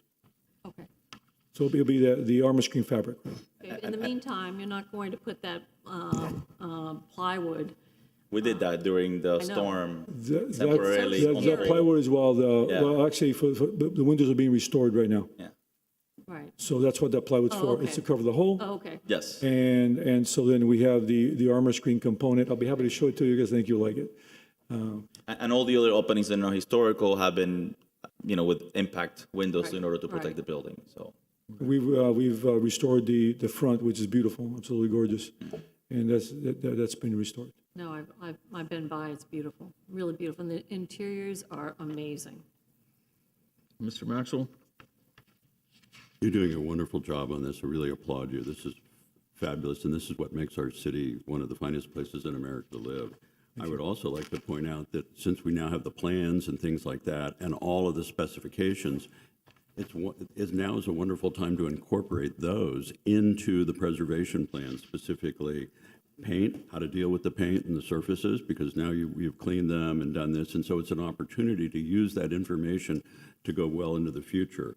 How to preserve the cast stone, how to preserve some of the other things that you've already invested in. By taking the notes now and incorporating them into our preservation plan, we don't have to relearn them in the future. And so I'd rather work smarter than harder, Mr. Manager.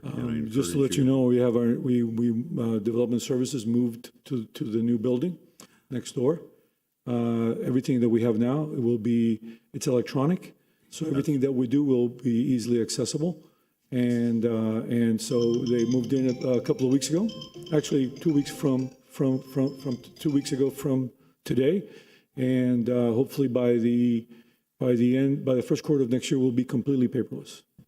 You know, you're doing a great job with this, and I applaud you for that. And by the way, all these preservation plans should be paperless too. And we can, and by moving to your electronic system, we can literally link everything to this property, and so it's readily available, and it can be part of the preservation plan. Actually, based on GIS, so you'll be able to click on the site and get all that information. So our system now is all GIS based. We have actually a website. A new website, which is based on the Tesla website. So and then we have a dashboard, which you probably need a supercomputer to use, that has everything GIS based. So everything that we do goes directly into that dashboard. And so that is the idea. And also we need to get the idea is to get everything scanned, historical, everything scanned, and get it computerized. It makes it very handy and very accessible at all times. Applaud your efforts. Thank you. Thank you. Okay, anyone in the audience would like to speak in favor of this case? Anyone in the audience would like to speak in opposition of the case? Public hearing portion is now closed. Any questions, comments from the board members? Motions? I'll entertain a motion to approve the maintenance and preservation plan for the property at 2506 Ponce de Leon Boulevard, amending item number 6 per the previous ones with the rewording and providing the information to the Historic Preservation Board. Second. Okay, Mr. Garcia Pons and Mr. Maxwell, seconds. Mr. Fullerton? Yes. Ms. McAveig? Yes. Mr. Garcia Pons? Yes. Mr. Durana? Yes. Mr. Maxwell? Yes. Ms. Spain? Yes. Mr. Menendez? Yes. The motion passes. Thank you. Thank you. Thank you. Mr. Adams. Let's just continue with item 4 of the TDRs and close that portion out. Next case file TDR 2022-009. Consideration of the transfer of development rights for the property at 36 Phoenicia Avenue, a local historic landmark legally described as Lot 4 on the west 23 feet of Lot 5, Block 22, Coral Gables, Douglas section as recorded in Plat Book 25 at page 69, the public records of Miami-Dade County, Florida.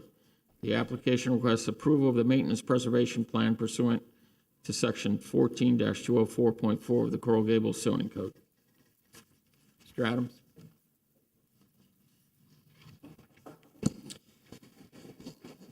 The application requests approval of the maintenance preservation plan submitted for 36 Phoenicia Avenue, a local historic landmark. This is in association with the transfer of unused development rights. There are 16,774 square feet available, and 774 square feet are requested to be transferred. 36 Phoenicia Avenue, known as the Douglas Traeger House, is significant for its association with John Douglas, a pioneering citizen of Coral Gables. The house standing today is on a very small portion of the original Douglas land holdings and is an excellent example of the Mediterranean revival style. The attached Historic Preservation Board application contains a historic building conditions report and stabilisation and maintenance plan prepared by Martinez Alvarez Architecture. The report evaluates the general condition of the building and site, identifies those areas that require immediate repairs, proposes corrective actions, proposes a maintenance schedule, and assigns corresponding repair cost estimates.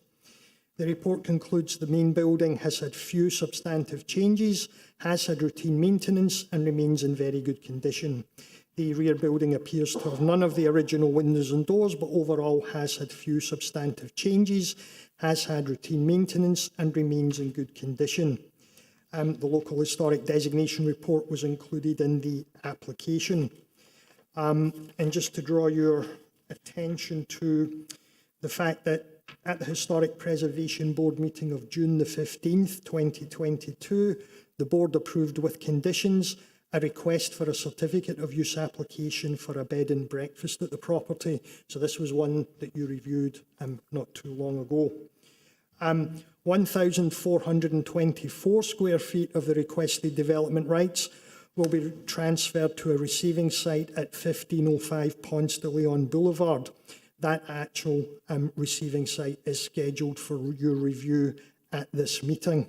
And so staff recommends the following: approval of the maintenance preservation plan for the property located at 36 Phoenicia Avenue for the transfer of 16,774 square feet. And I believe the property owner is here and their representative. Good afternoon, Mr. Chair, members of the board. Mario Garcia Serra with offices at 600 Brickell Avenue.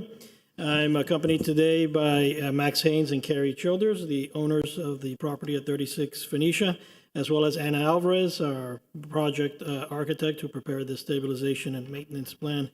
As Warren mentions, this is a unique property, very much part of Coral Gables history, the homestead of the Douglas family, after whom Douglas Road is named. Back in June, this board approved the conditional use approval for a bed and breakfast at this location. And indeed, what we're dealing with here is a combination of sort of innovative parts of the Historic Preservation Code being put to good use. Bed and breakfast was the first approval, I'm pretty sure, ever done of one. I believe it's up and running already.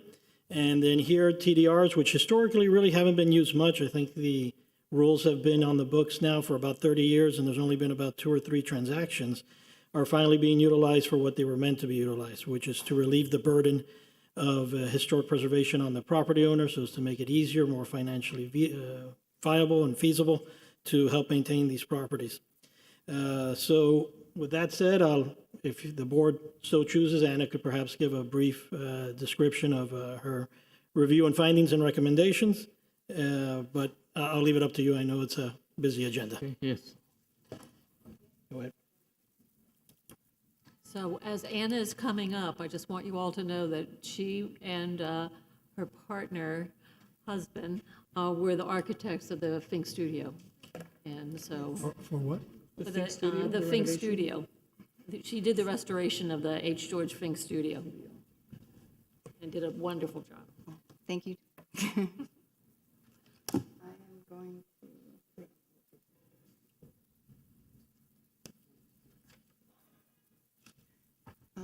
So I'm going to skip through the original presentation, which was part of the bed and breakfast. But feel free to stop me if you want to see any of these. I'm just going to jump ahead to the report that we did for the maintenance of the building. But in the course of working with the owners, we documented the building in detail. So in the stabilization and maintenance report, we have 50 pages. So this is only just a few pages. We broke it down by building elements, and we have a list of immediate repairs, and then woven into the report, we have our future recommendations. So the immediate repairs constitute what I saw as essential, starting with the roof. We had a roofer go out there and identify a few items. I'll show you in pictures. The front building has original wood windows, which are beautiful and in very good shape, and only a few need immediate repair. There's an entry canopy on the building that has some damage in its tongue and groove eave. Some of the rafters, have some wood damage. And there is a strangler fig in the back that seems to be a potential structural threat to the building in the corner. So that's been being reviewed by an arborist and how it could be removed successfully. So I will jump to the images. The items I just described have been listed with an estimated cost that has been done together with a contractor and a roofer. So just to summarize, this is the entry canopy at the front building. It's in very good shape, but it does have some damage to the tongue and groove underneath. The building has some original wrought iron railings and gates in the front, so we were recommending the painting and the maintenance of that. The window that's in poor shape is on the upper right-hand corner of the slide. So we're recommending they work with a carpenter to rebuild that window. These are the gates and railings I was referring to. Just a few of the sample windows and the one on the bottom right that I mentioned needed to be reconstructed. The building in the back has none of the original windows, so that's part of the long-term goals, that it would be nice to replace those. That's more of the windows in the back. The images on the right of the strangler fig that's compromising the structure of the building in that corner. We worked with a roofer who identified, well, there was visible water damage in the entry foyer. It seems to be coming from the flat roof directly above. There is some tile that's either broken or missing, so that's part of the report for the immediate work. The long-term goal would be to replace the roof with a handmade barrel tile. More of the roof on the left and the interiors that are in good shape. They're just part of the images in the report. If you have any questions. Thank you, Anna. As you can see, the building has been kept in pretty good shape, which is a testament to the efforts of its owners. And on that note, I believe my client wanted to at least say, either Max or Carrie wanted to say a couple words, and then that'll conclude our presentation.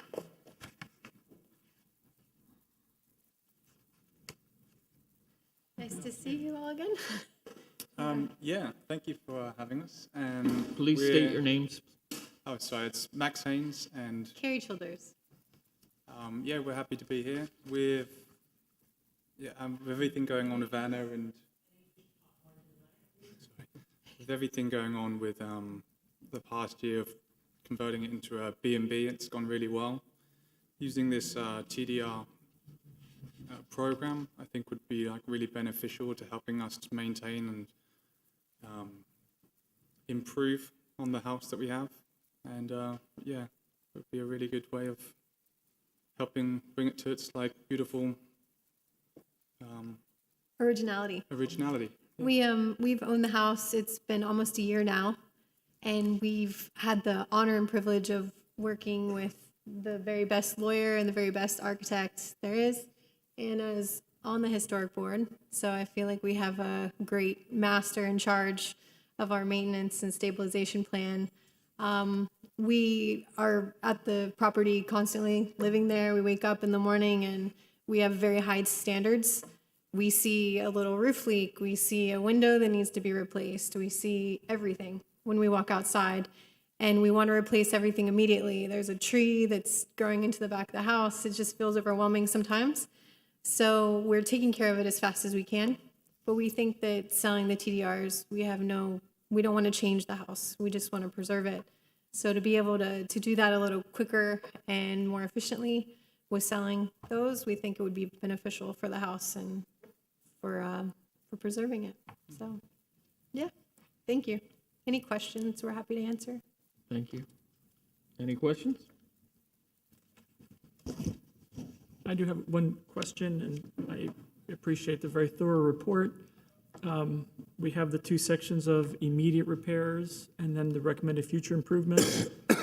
Immediate, is there a time frame attached to immediate? Is it within 1 year, 2 years, 5 years? We actually have Next the week. contract. Next We week. actually have the contract in place, and we're ready to with the go ahead. So he said 2 weeks for the material and 1 week to fit on this one. To We fix wanna the move flat quickly. roof. We don't like things to stay broken, so we interviewed a few roofers, and Anna recommended someone she'd worked with before. So these are all in process? Yes. Or soon to be, yeah. Ms. Martinez. The report says either immediately or within 6 months. That's Thank the you very longest much. I didn't see timeframe. that. Thank you very much. Mr. Adams, does the department follow up on these items to make sure that they get done As they said, the TDR program here seems to just be getting running now.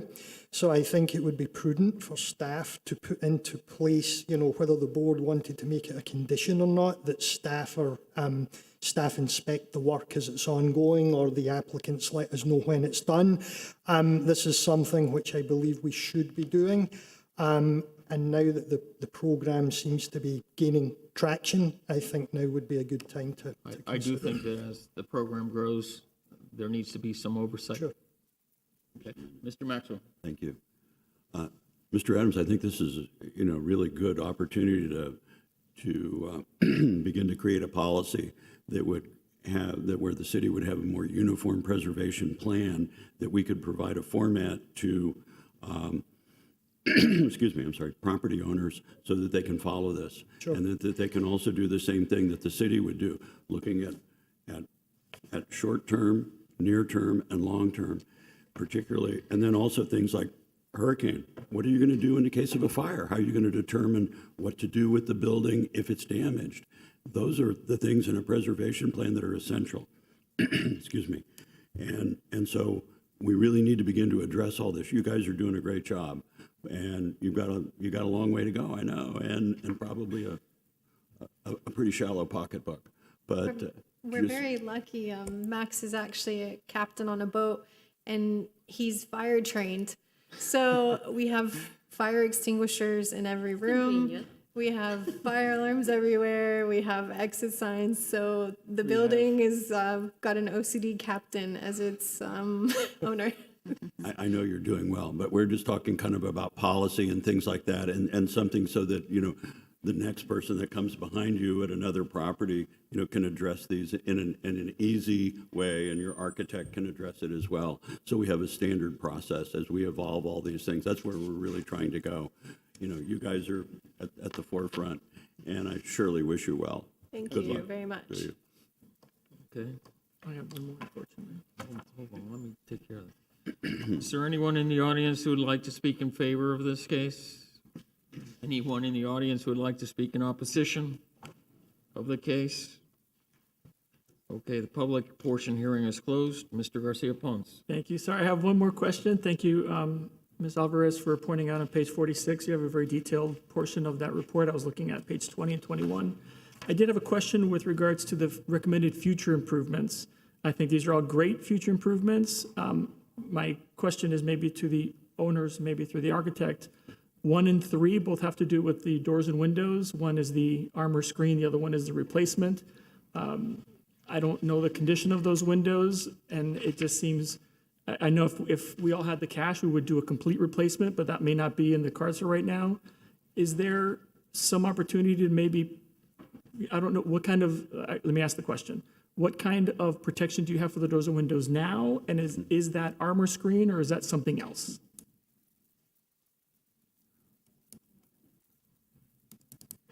They don't have protection right now, so So the plywood or recommendation is nothing? armor screen, because it would be a shame to remove those windows. They're surprisingly in good shape.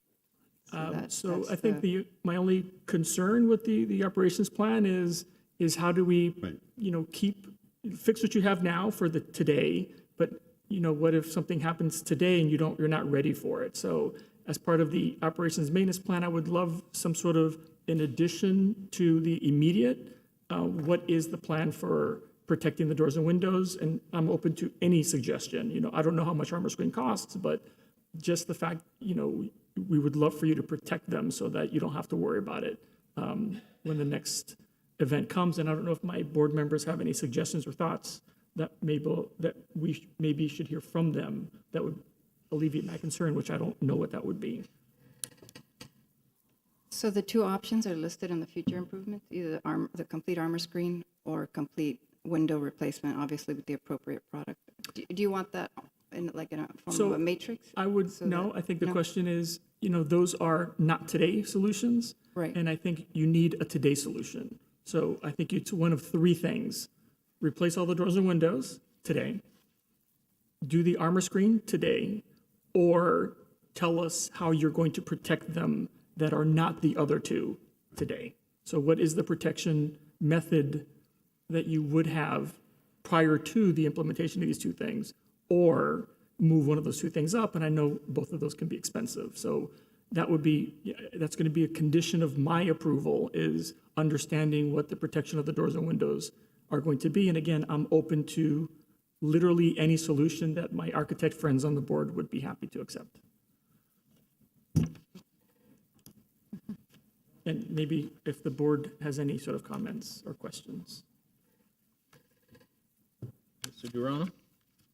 I'm good. I mean, I'm not exactly sure, like, I mean, in their future maintenance plans, they're saying they're gonna eventually do the armor screen, right? Within So 100 years. There's no time frame to future. That's sort of the thing is, we get it, right? There's a today and then there's a tomorrow. That may be way down the line. So even if it's just, we're gonna put up plywood and secure it, I don't know what the systems are, but there's gotta be affordable ways to do it in the meantime. I don't know what they are. So, I mean, again. plywood, tap coating the plywood to the, to the stucco or whatever could work, but, I mean, it's not ideal, but it works. Yeah, we went through that exercise on the Fink Studio. We exhausted like every every option, and we came down to armor screen just because everything else is either so invasive or just. But yeah. And they want them protected as much as you want them protected. Yeah. So, so they're going to do whatever. It might even be plywood, but obviously they want to protect their house. Exactly, but the whole idea is that we document this. Well, we, I know, we but lay what out a we- plan, that they're doing because What has just they're been asked selling their for, though, is a development plan rights. for it immediately. Right. And I think, it's a little bit. Well, John, if we look at it and say, yes, they want to protect their house, I think we all believe that. Yeah. And know that they want to. However, they can sell it, and then we don't know what the next people are going to do. So this commits that to a period of time. It also lays out a definitive plan for the owners. I mean, they know what they've got to do, and anybody else coming along knows what they have to do at that time. And it's really for your benefit. It's not something that we're trying to push on you to say, oh, we need you to do all this extra stuff. No, it's about how you look at something in the long term. This is a very short-term plan, and it really doesn't address what you're going to do in 10 years.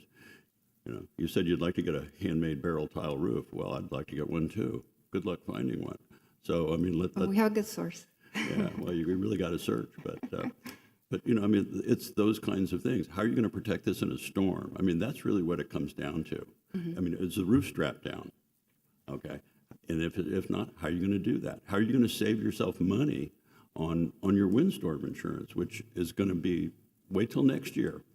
It's going to be astronomical. And so these are the kind of things that we're looking at to try to help everybody, do that and focus it into a preservation plan. Obviously it's evolving. So, you guys are early on in the thing. Also, what are you going to do about paint in the future? All those kinds of things. What are the window treatments going to look like? How are you going to maintain the wood? Those kind of special technical things. So we're trying to push for that. We're not requiring it, but we're trying to move that way, and we're having an open discussion about it so that everyone can see, what it is that the concerns are. I think maybe, let me just jump in. Maybe what you're referring to is like a design guideline for that particular property, for the owner's benefit or the future owner's benefit. It's like a design guideline, like this is what's in place, this is, specs for the future. Really a specialized maintenance thing. Most of the early windows were creosoted. They weren't painted. You And probably so, already have a lot of that. that kind of Yeah, thing. you have that. Oh, you already had all that in here. Exactly. So, we definitely are looking to maintain the building to the high standard. And I think we're going to do it no matter what our time frame is going to be as quick as we can. We can definitely document exactly how long we're going to spend on anything. But I suppose today was to see if we can get the fundings from the TDRs to speed it up even more. Right. And that's, with, if things go well, then it'll be quicker. If not, we're still going to invest our own money into preserving our And we're investment. Also, sorry. We're also interested in your opinions. We've never owned a historic home. Max is from England, so he understands historic buildings, and thankfully he's a woodworker by nature, so maybe he can help us a little bit. but we want your opinions. We want what's the best for our house. How do we do this? You know, what's your opinion? We want that. So if you can help us with your suggestions on should we leave the original windows? Should we get the ones that look like the original windows, but they're hurricane proof? I'm from Florida. I'm very concerned about the storms and the flooding and all the things. So, you know, if you can help us come up with a plan too, and with Anna, we're very open to your expertise.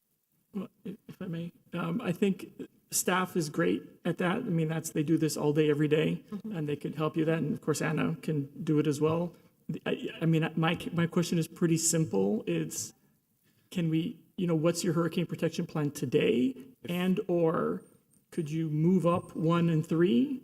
Or could you put a timeline on 1 and 3? So I just Definitely. would like something on the record. We'll definitely move the windows up to the highest priority, and Don't say that, because and we'll give a it's timeline. within 6 months. I mean, Yeah, we can provide something. I don't know a if you lot want to sooner. confer, because once you say it, it's going to happen. Okay. Yeah. So Take it into consideration, first. and we'll come back to you shortly with a. So did I just hear that you're going to move the replacement of the doors and windows up to within 6 months? I would I would move up the addressing of the hurricane protection of the windows up. And I guess we'd have to do maybe some cost analysis and talk to Historic about whether it's armor screen or complete replacement, and then give that a timeline. But it would move up on the list if that's the goal. It might also be dependent on availability. Who knows what's going to be available for the next 6 months? So I think everybody's in agreement on what we want. We want a plan as to how it's going to be protected against hurricane today, in the immediate future, something that's feasible. I'm thinking maybe approving the stabilization and maintenance plan, but conditioned upon incorporating a hurricane protection component. I would ask you to call it a disaster. Okay. Okay. And so you deal with flood, deal with windstorm, and hurricane protection and fire.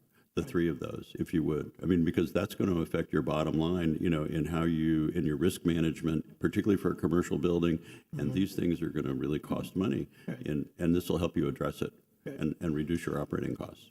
And it's something we could potentially work out with Warren in the meantime to his satisfaction. If he has any doubts, he can bring it back here.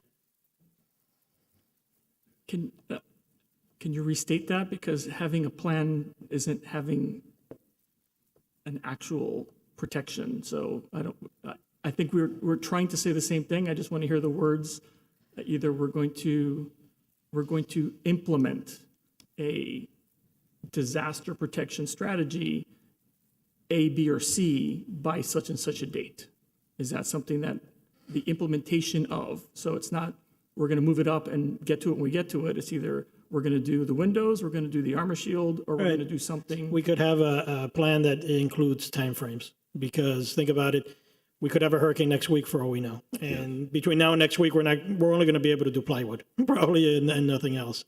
But something for the 1 month or more time range could probably be something more sturdy, more reliable, and then perhaps something beyond a year. So including, but for my vote today, I want a time frame, not an agreement to have a time frame. So, Can I suggest maybe installation of an appropriate and approved hurricane protection system prior to the start of next hurricane season? Love it. That works for us. Perfect. Thank you, Mr. Got it. And disaster, not Disaster. Right. We'll incorporate the other potential disasters. I'm open to motions here, please. I'm going to run the streak. I'm going to make a motion to approve the maintenance preservation plan for the property at 36 Phoenicia Avenue as amended just now with regards to the disaster plan for before the next hurricane season. Is that the motion? Yes. I'd like to second the motion. Okay, Mr. Garcia Pons and Mr. Maxwell. Mr. Garcia Pons, Yes. Mr. Durana, Yes. Mr. Maxwell, Yes. Ms. Spain. My vote is yes, but I also want to compliment this couple for attempting to have a bed and breakfast in Coral Gables. It's the first legitimate bed and breakfast that we've done, and I remember when we wrote that ordinance, and I thought people were just going to come flooding to the office and do it, and I'm just so happy that you're doing this, and I really appreciate it. My vote is yes. Ms. Bakavi? My vote is yes, and I want to add to that. I think that this program and the traction, I hope, attracts and makes it appealing to come to this North Ponce area that I think desperately needs life and activity and, uses like yours to enrich in that north area. So I hope that people see that this TDR program is available to them, and this is an incentive to come here, invest, do these kinds of, innovative types of uses so that we can get an urban, European setting like what we were supposed to back when George Merritt came by. So We're getting there. Mr. Fullerton? Yes. Mr. Menendez? Yes. Motion passes. Thank you very much, Mr. Chair, members of the board. Thank you. Okay. Item number 9. It's a long item. Transfer of development rights, receiving site. Proposed development receiving site is located at 1505 Ponce de Leon Boulevard. Legally described as lots 1 through 5 and lots 17 through 22, block 36. Coral Gables Douglas section, according to the plat thereof, is recorded in Plat Book 25, page 69 of the Public Records of Miami-Dade County, Florida. The following historically designated properties are within 500 feet of the proposed development located at 1505 Ponce de Leon Boulevard. 1721 Ponce de Leon Boulevard, legally described as Lot 4, in the north 5 feet of Lot 5, Block 3, Coral Gables, Section L, according to the plat thereof, is recorded in Plat Book 8, page 85 of the Public Records of Miami-Dade County, Florida. 131 Samora Avenue, legally described as Lot 19, Block 39, Coral Gables, Douglas section, according to the plat thereof, is recorded in Plat Book 25, page 69 of the Public Records of Miami-Dade County, Florida. 102 Menoris Avenue, legally described as Lot 11, Block 36, Coral Gables, Douglas section, according to the plat thereof, is recorded in Plat Book 25, page 69 of the Public Records of Miami-Dade County, Florida. 114 Menoris Avenue, legally described as Lot 8 in the west half, Lot 9, Block 36, Coral Gables, Douglas section, according to the plat thereof, is recorded in Plat Book 25, page 69 of the Public Records of Miami-Dade County, Florida. 118 Menoris Avenue, legally described as Lot 7, Block 36, Coral Gables, Douglas section, according to the plat thereof, as recorded in Plat Book 25, page 69 of the Public Records of Miami-Dade County, Florida. 122 Menoris Avenue, legally described as Lot 6, Block 36, Coral Gables, Douglas section, according to the plat thereof, is recorded in Plat Book 25, page 69 of the Public Record of Miami-Dade County, Florida. 111 Salamanca Avenue, legally described as Lots 10 and 11 and the east 30 feet of Lot 12, Block 29, Coral Gables, Douglas section, according to the plat thereof, is recorded in Plat Book 25, page 69 of the Public Record of Miami-Dade County, Florida. Therefore, per section 14-204.6 of the Coral Gables zoning code, the Historic Preservation Board's review and approval of the proposed development is required to determine if the proposal adversely affects the historic, architectural, or aesthetic character of the historic property.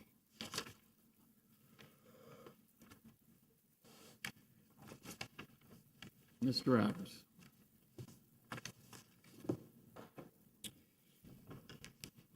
Okay, if a receiving site of TDRs is within 500 feet of a local historic landmark, section 14-204.6.8.3 of the Coral Gables zoning code requires the Historic Preservation Board review and approval of the proposed development to determine if the proposal adversely affects the historic, architectural, or aesthetic character of the historic properties.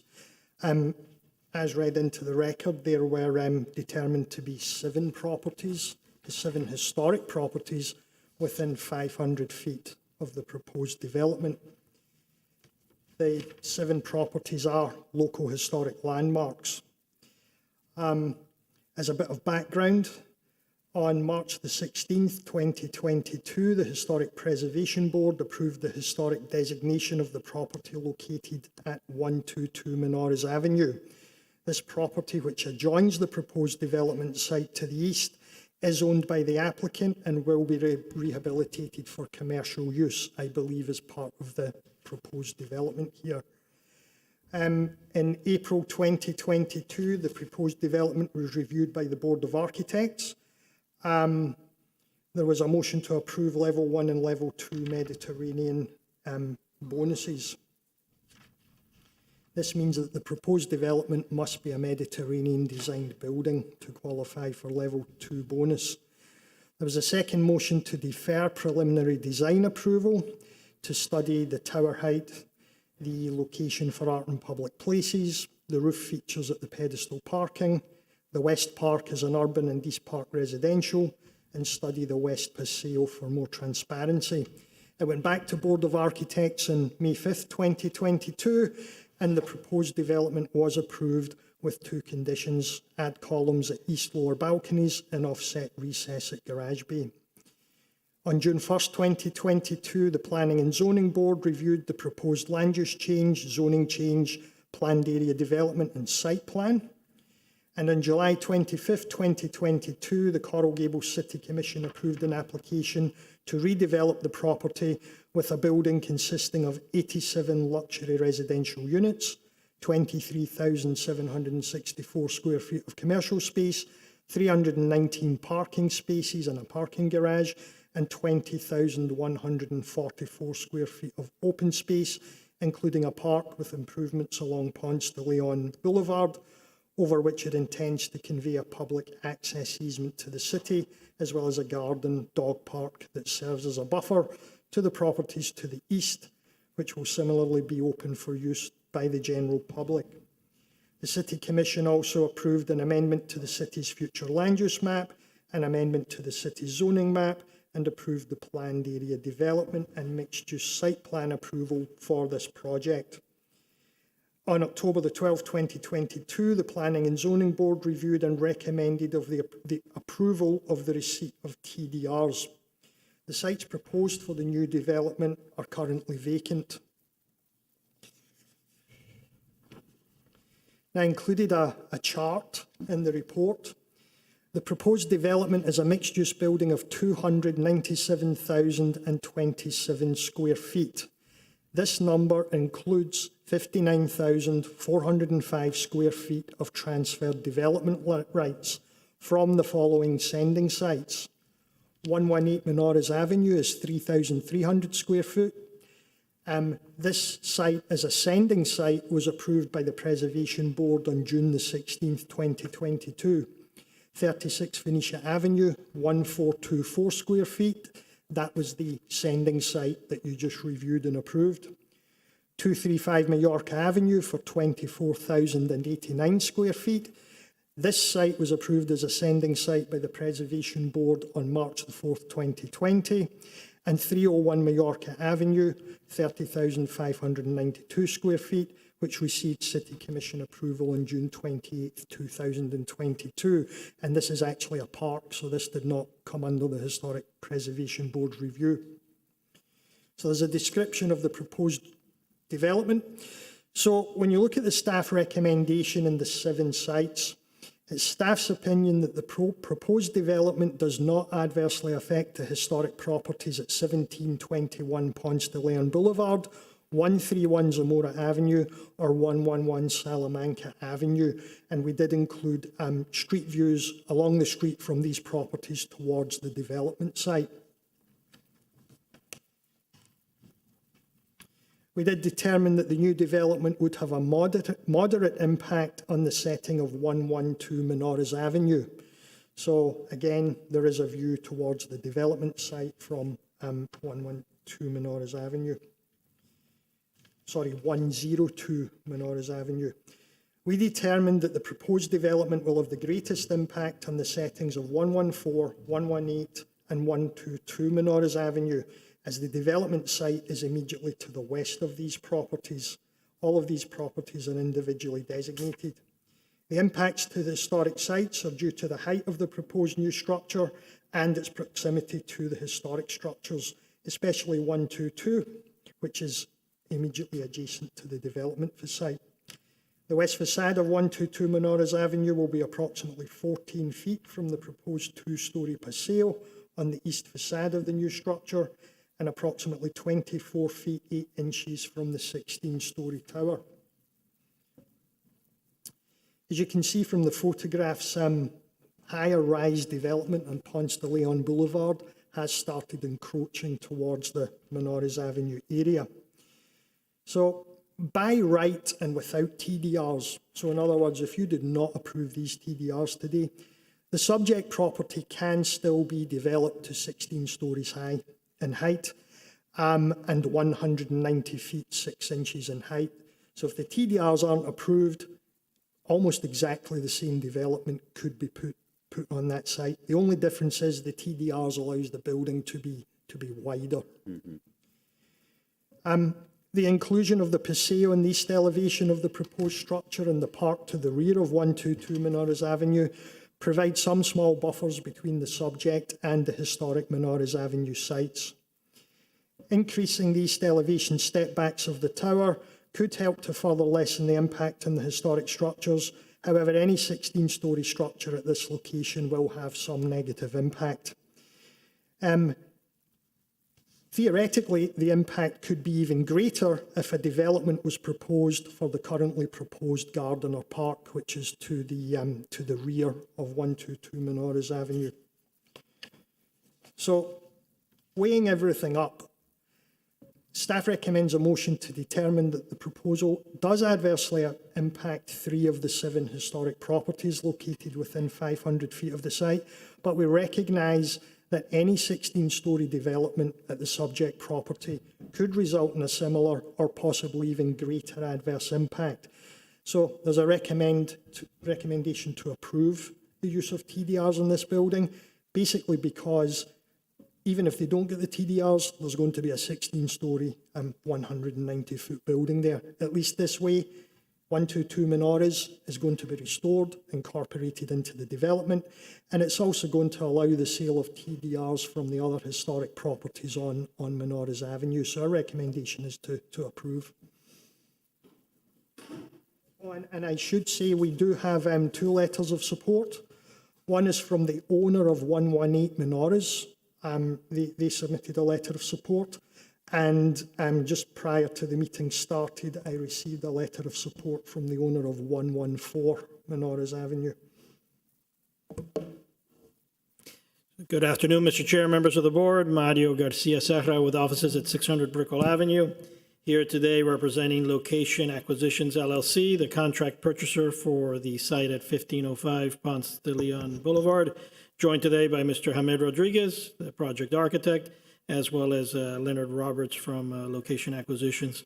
Before, we were talking about the sending side of TDR transactions. Now we're talking about the receiving side of TDR transactions and where they're going to ultimately be used. There's a lot to like about the 1505 Ponce project. It's less than half of the maximum permitted density. About 179 units would be permitted on this property, and there's about 80 proposed. Almost a third of the project site is open space. There's going to be both public open space fronting on Ponce and a park in the rear of the property, acting as a buffer between the neighboring properties. We're also preserving and adaptively reusing a historic building, the 122 Menorahs building, which Warren talked about, which is going to be part of the project site, and part of the adaptive reuse of that as sort of an amenity and a commercial space to the project. And what's especially to like specifically about the TDR transactions that we are discussing tonight is the public benefit that's going to be created by them. 301 Mallorca, which is where we're receiving 30,592 square feet, is a property which my client has acquired and is going to be conveying over to the city for use as a public park. And we will then be utilizing the development rights to which that property is entitled as part of the project. So in an area right now where there isn't much public open space, there will now be a 6,000 square foot public park. 235 Mallorca, historic property, which Donna will remember. That was the property that initiated actually making North Ponce Properties a TDR donor site many years ago now. I do remember it, Yep, though. yep. How could I forget? It took a while to get there, Yes. but yes, 24,000 square feet will be coming from that property. 36 Phoenicia, the one that we just discussed as the TDR sender site, the homestead of the Douglas family, which is now a bed and breakfast, would be about 1,500 square feet. And then 118 Menores, which is the property immediately to the west of 122 Menores, also designed by George Fink, would be another one of the TDR donor sites and another site that's going to be benefited from being able to have this income to help maintain and preserve the building. So TDR transfers in summer are going to lead to a project site that has 2 new city open spaces, an additional city park that's going to be off-site, and assist in the preservation of 3 separate historic buildings. So with that said, I'll ask Hamed to come up here and make a presentation of the project so you guys have a more detailed walkthrough and not take too much time since there's still other items on the agenda, but I definitely want to show you the project. Through the chair, as the architect comes up, if I can ask staff to provide us with the 2 letters of support, I would love to see them from 114 to 118. Yeah, I just have one copy of, the other I have on my phone because I got it when we arrived here. I don't know if can somebody print one for you? I mean, Do you want them printed? I know I want to see it. I don't know if any of the board members want to see it. I just want to, You can pass it around. okay. Sorry. But you don't have to pass your phone around. Please, go ahead. Okay. Good afternoon, or good evening, members of the board. My name is Hamed Rodriguez with office at 275 Menorca. I don't know if there we go. So this opening rendering here really shows the building with the full uses of the FAR. So it wouldn't be getting any bigger than this. And we purposely were able to position the building a little bit further in while maintaining a buffer to the east, creating that park that you'll see in the east, and therefore kind of reducing the canyon effect that would otherwise happen on Ponce. And we thought that would also give it kind of like a breather, because we do have that linear park in the front, as you can see there. There's the site that we know well, and right there at the upper right-hand corner of the site, you can see the building that we'll be restoring.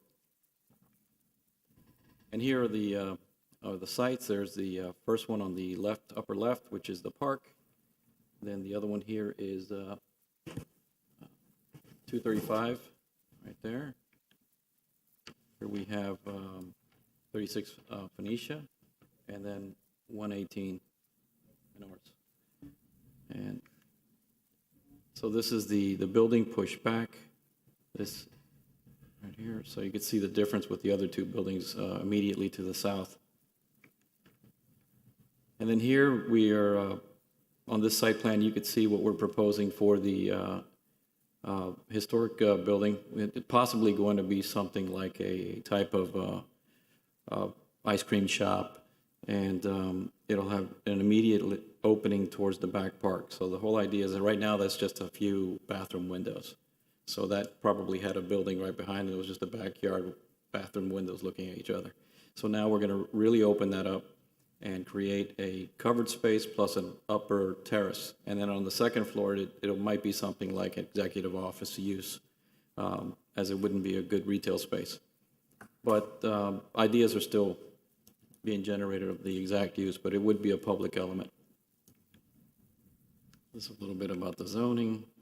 This is our study of the setback. So you can see that we have a large setback to the back. So we'll really create a lot of light and space between our neighbors to the east and where our building begins.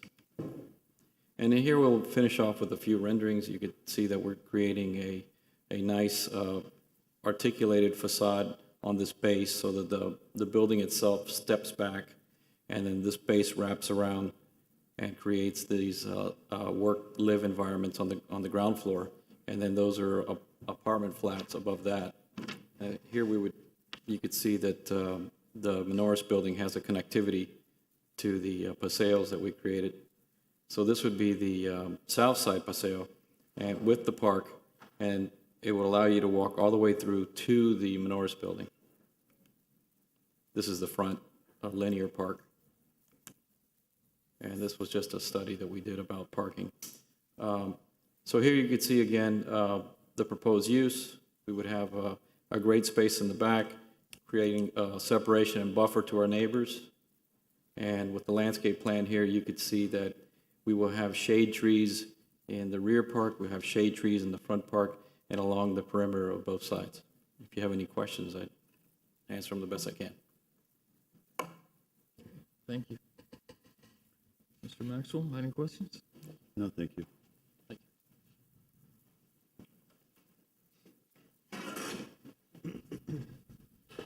Any questions? I do. Sorry again. Can you put up the slide or some image that shows the relationship between 118, 122 Menores and the building? Do you have some version of that? I think I saw something that looks like it was close to showing the relationship between those buildings and the tower. Okay.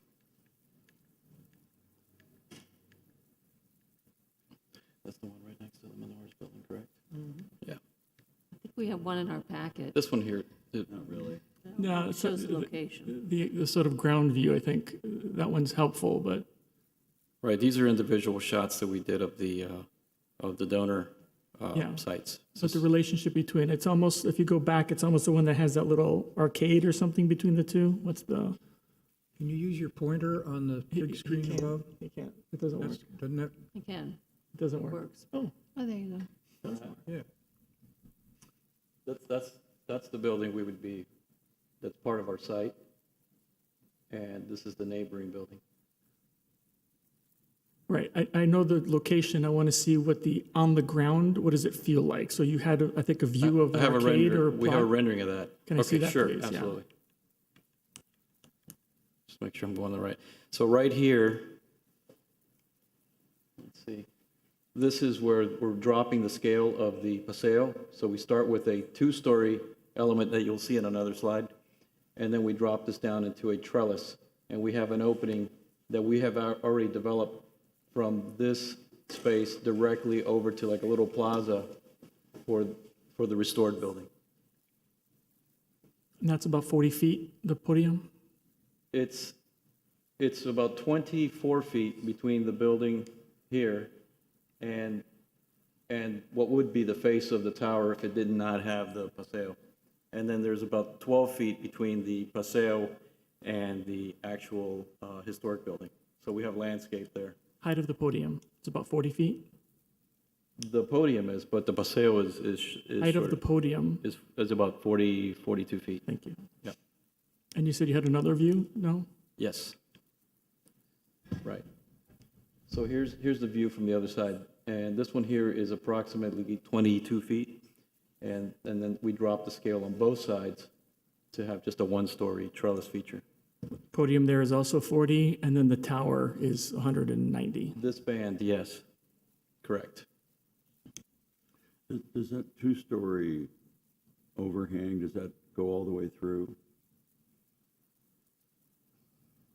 You see where the trellis is, okay, and then right there, does that go all the way It through? goes all the way through. Yeah, Okay. It does, right. mic into the microphone. And where are we standing in this photograph? Here we are on the southeast corner of the property. On the right-hand side. Right here. Southeast corner, looking towards the northwest. And that's all open You're here. paseo. Yeah, that's all open. I think if I go to a site plan, or go back to this landscape plan, let's do it without the plants first. Okay. So here you can see that we have open space right here. This is completely open. And then this is the paseo, right there. That's a covered walk that goes all the way through, Correct. right? Okay. That's correct. And it's about 12 feet wide, you say? The covered walk's a little more than that. There's 12 feet. Here we go. Let me point. There's 12 feet here, and it's about 14 feet inside the paseo, from wall to the outside face of the column. It's about 20-something feet You between could the see- 122 and the wall. You can see right Okay. here, there's a All right, dimension. got it. Yeah. Right here. Question, there's a tall building, behind, on the south, Yes, let me go back. like, go to the aerial. Here you go. Right There's there. a white building. No, left, behind the project, that one. Is that directly behind, that's like 2 properties away? Yeah, that's behind Right. 114 and That's 118. behind the park. How tall is that building? I would guess it's about 50 feet, 55, 60 6 feet. stories, 5, 6. Yeah. Yeah, I mean, one thing to consider too is if we were to start the building, our setback, I believe, is 10 feet. Yeah. It would have been a far more imposing situation, so we really wanted to try to move it towards the west and create that part so that with the trees and the sight lines, the tower would be minimized. And the same is true from the pond side. We wanted to create that Seagram's building effect where it just steps back and produces that relief. Yeah, you've placed the tower like almost in the center of the property. Trying to get it as close to the center as possible. Yeah. I mean, it's the right thing to do. We thought so. So you tried to push it more forward? We tried Toward to ponds? We didn't want to get it too close to ponds because at the same token, we wanted to give it a relief from ponds. Otherwise, as everything gets built, it would be this canyon effect, which we thought we have this unique opportunity with a lot this size that we could step it back a bit. Otherwise, we'd have to do the same thing that all the other buildings have done. So we figured this is a great opportunity to do this, yet provide a park behind the historic building to assist in sightlines. Yeah, no, it's a good solution. Most of us are just afraid of another Lowe's, where you come up against a one-story Christie's. Right. Yeah. Right. So, No, understood. Well, through the chair, I had sort of a similar question with regards to ponds. Is the existing typologies are the towers up against ponds, create that sort of effect on the major corridor. Now you're having less effect on the corridor and more effect on these 3 historic properties. And I'm having a little bit of, I need to sort of think through the idea of understanding that the tower is of the right height and the distance is the right distance. That cannot be changed. Is there something that can be done on the north side of that building to give slightly less impact of 114, 118, and 122? I looked up the front setback and step back from ponds. It's 0 and 10 feet. So you literally could scooch it all the way to the front, understanding that you don't need to or have to, but that would have a significant improvement to these 3 properties. So our purview on this board is only about these 3 historic properties and not the rest. No, Although understood. We take into consideration all of it. So Right. is there, and I'm sure I know the answer, but is there any sort of additional relief that can happen with the north side of this building to have a slightly less impact on Menores? I think the moment we start moving the building towards the east, then we need to line it with more units, and it starts getting crowded towards the pond side. So looking at all the factors and weighing in the benefits of the city and also weighing in the benefits of the historic buildings, we figured that this one was the one with the most benefit universally. So we studied it in great detail. We pushed the building towards the west as much as we could while it still functions. Otherwise, it starts falling apart as far as getting the mechanics of it to work. So we felt that this one, with the buffer of the park and the buffer of the Menores building being a transitional type of use now would be this added benefit. And in looking at previous projects that were put on there, they were close, if not closer, to that back property line. So we thought we did an improvement. So I have a comment. I really don't think tall buildings, the height, if you're just talking about the height, adversely affect historic properties. I've never thought they do. I think ugly, tall buildings do.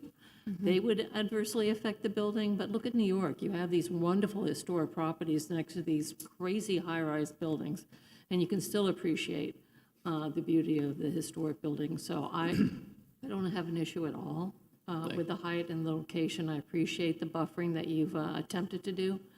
I will tell you that I live diagonally across from Villa Valencia. That was another development that Hamed designed, and it's beautiful. I mean, it has, I believe, raised the level of architecture in my block, and I hope other developers will follow. So I don't have an issue with this development at all.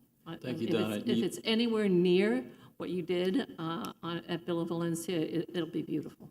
Thank you. Oh, you beat me to it because I was going to use the townhouses as an example because the space really feels fantastic if you walk it. I mean, there's a beautiful little city park that my husband and I take our walk, and we sit in it. It's a city park done by those developers, and there's a dog park in front, also a public dog park, small, and it's great. I mean, kudos to you, and I'm thrilled you're doing another project. And it's the same developer. Is it? I was going to ask, but I didn't know. Same developer, and it's a great developer to work with because they really put the All the details. materials were amazing. The detailing in the building it was a pleasure watching it go up. The windows are beautiful. I'm all in on this. Thank you. Did you like it? I love that building, and I was so worried when it started going up because it's right there, but it's beautiful. Any other comments, questions? Ms. Bakovic? I just want to say back to the comment about the North Ponce area. I hope, and I'm assuming, and I'm predicting that this is going to be a very positive contribution to this North Ponce area. And I think the buffering, the parks, I mean, that's all the things that we're missing on this corridor. So, at least from my point of view, I really appreciate this attempt and this design to soften a 16-story building and make it thoughtful for the neighboring neighborhood. Thank you. One more thing that I'd like to add. We did have some boring slides there that had to do with parking. We did not lose one parking space. We actually gained one because there were some old curb cuts that we no longer need. And we have a bit of extra parking in our own parking garage. So that when these retail functions happen, it's not going to be a burden because I know that parking is a big deal in that section. Thank you.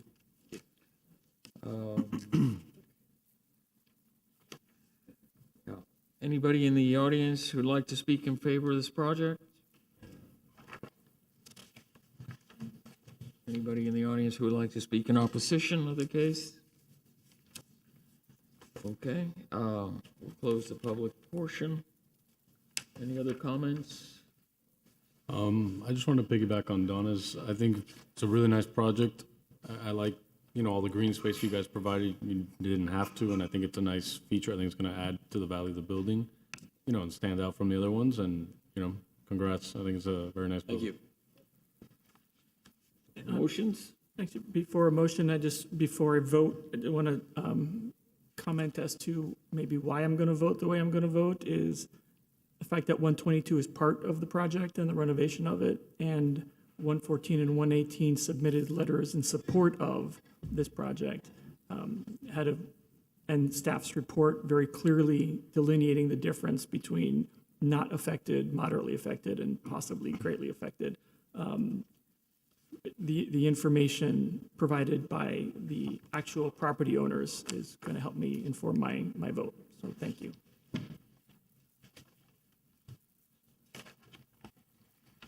Would somebody like to make a motion? I'll make a motion if I can find I'd like to to make a motion to approve the proposal at 1505 Ponce de Leon Boulevard. Do I need to go into whether or not it adversely affects the properties?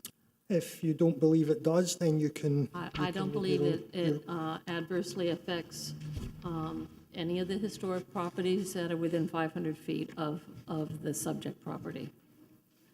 I second it. Okay, Ms. Spain and Mr. Durana seconds it. Mr. Fullerton, Yes. Ms. Bakavig, Yes. Mr. Garcia Pons, Yes. Mr. Durana, Yes. Mr. Maxwell, Yes. Ms. Spain, Yes. Mr. Menendez. Yes. The motion passes. Thank you. Thank you. Thank you very much, Mr. Chair, members of the board. Have a great rest of the day. Thank you. Thank you.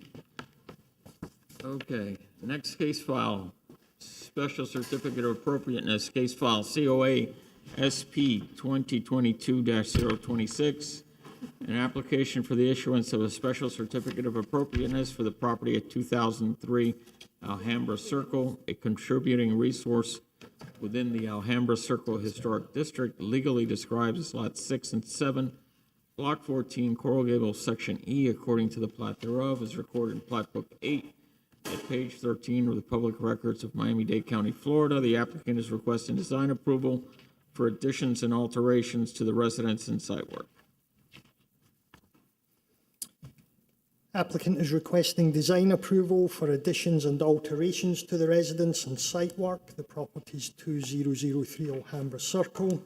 In January of 2008, the Alhambra Circle Historic District was listed in the Coral Gables Register of Historic Places. The residence was designed by architect C. Leroy Kinports and constructed circa 1936. This is a contributing structure within the district. It's in the Mediterranean transitional architectural style. And a two-storey addition, again designed by Kinports, was added to the southwest elevation of the house circa 1937. Staff has met with the applicants and the architect on several occasions, including an on-site meeting prior to the design of the additions. When staff advised a two-storey addition would be possible, but it should be set back from the historic structure and should be secondary to the historic structure. Staff provided further advice on which existing architectural elements should be retained and what could be demolished.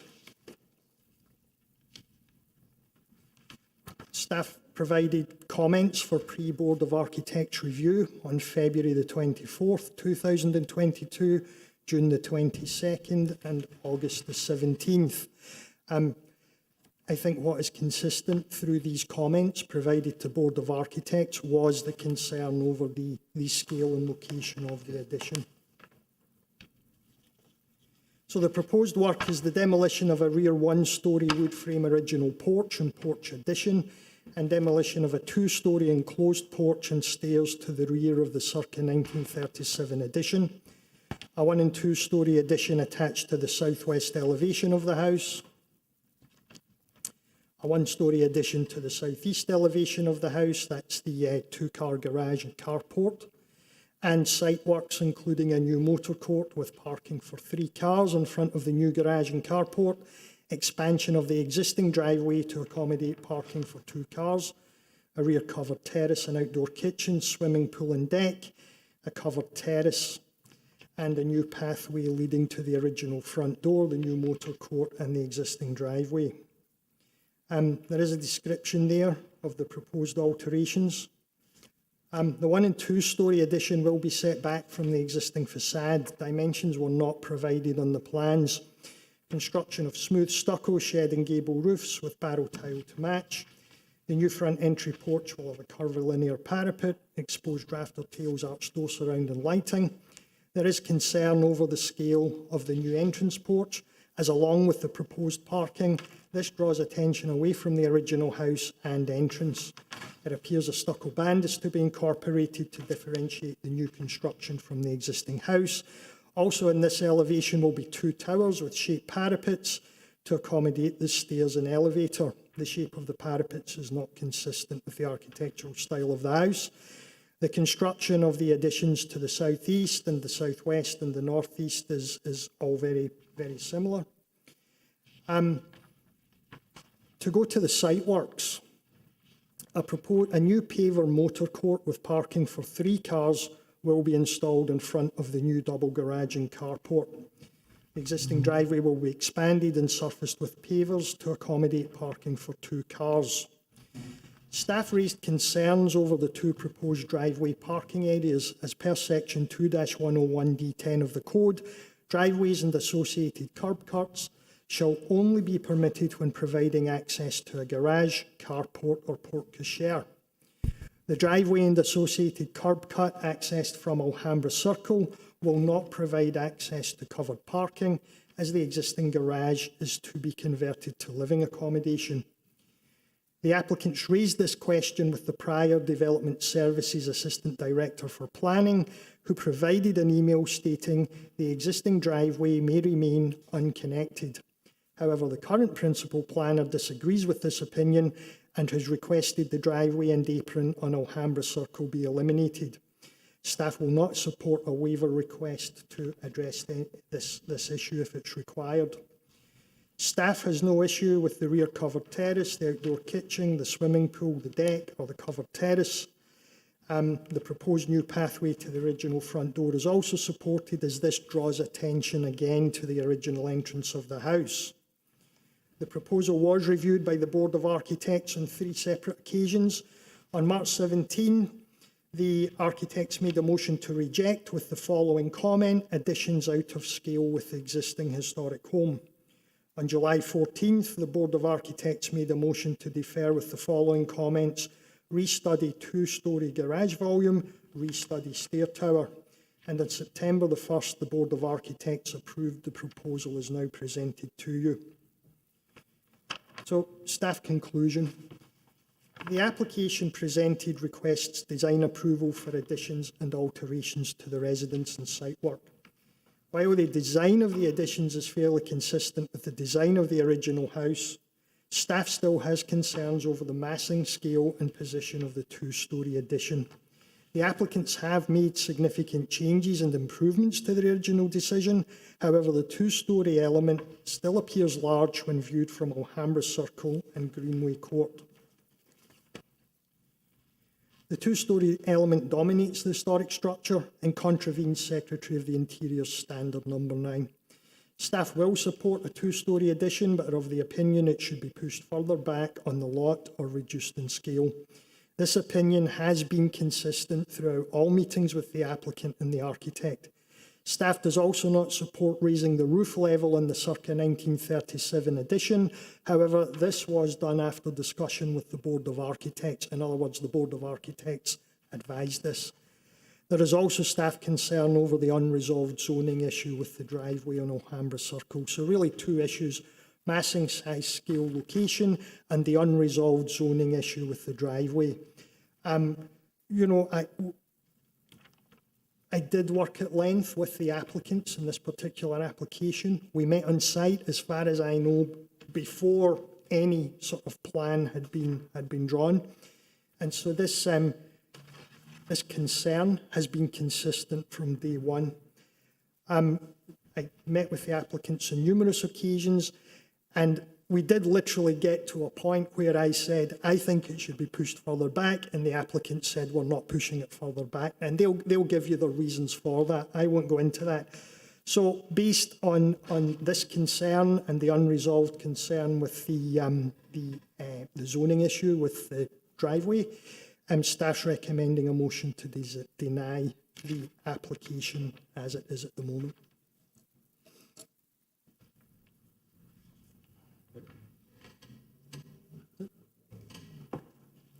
Is the applicant going to speak? Okay. Hello, I'm the homeowner. My wife and I, longtime Coral Gables residents. Could you state your name, please? Herman Rodriguez and Catherine Rodriguez. Catherine Rodriguez. Okay. Good evening. We are the homeowners. We were married in 1994, have lived in Coral Gables our entire married life, all in the North Gables. As our family has grown, we've moved from Valencia Avenue to Malaga Avenue to Alhambra Circle. And when I say Alhambra Circle, I don't mean this house. We live about 3 doors down, have for many years, and clearly had our eye on this property with the idea that we love the look of the house and we love the size of the lot and something that we could build our dream home to, our growing family. So we did. We were a little shocked when we walked inside the house and the condition of it, but nonetheless, we are committed to doing this. We interviewed several architects to talk about our plans and what we'd like to build our dream house. And we chose Mr. Romo Pacheco, who will introduce himself shortly. In particular, because in our interviews, he was very focused on respecting the house, how important it was that that house shine, that it'd be a key and central part of any new development that takes place there. This is, for us, again. And this is a key component of the house. With our plans, the kitchen, great room, bedrooms, dining room, the majority of the time that we're living in this house is going to be spent in the historical house. So that was something that we've spent a lot of effort and time on. And I'll let him come up in just a second. I do want to go back to one thing, and there's no math on this test here today, but I think it's important to point out to all of us. You essentially have a 2,200 square foot home on a approximately 23,000 square foot lot, which is not like a pizza, but it's definitely a wedge shape that's out in front of Alhambra, and then it tailors in. So we took great idea on how to incorporate this house because it's key, but look, the addition, there's very few 23,000 square foot lots, as I'm sure all of us are available, only usually by the Biltmore Hotel. And there's even much larger homes, which we are not. We are below the maximum density. We are not asking for any variances, any height above what is 100% within the code. We'll talk about the parking. We don't have to. We were approved, and then somebody else said no. So that was not something that we, are trying to. We're open to a discussion on that. But it is important to know that we have thoughtfully set back the home. We've met with Warren multiple times. He's generous with his time. And, we really think that we have an excellent plan and one that should absolutely be acceptable while respecting that historic home and incorporating it into a larger lot that I think anybody would be looking for. Unless there's some questions of us, with that, I was going to turn it over to our architect, Ramon Pacheco. Thank you.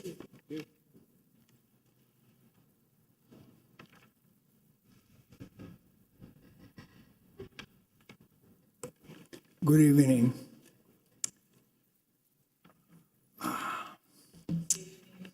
My name is Ramon Pacheco. My project manager, Miller Potter, that helped me tremendously with this property. Herman didn't mention that this house is to accommodate his 4 daughters that very, very nice daughters. They all wanted their own bedroom, their own closet, and their own bath. And that's what I try to do. The code issues, well, first, my experience dealing with Coral Gables has been very extensive.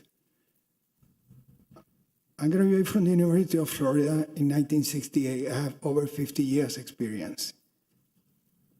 And I have a family business where my 2 daughters are also architects and my 2 granddaughters are studying architecture at the University of Florida. And to me, this is a blessing. I have passion for architecture, passion. And I love this city. This city, I have done over 300 homes in these cities.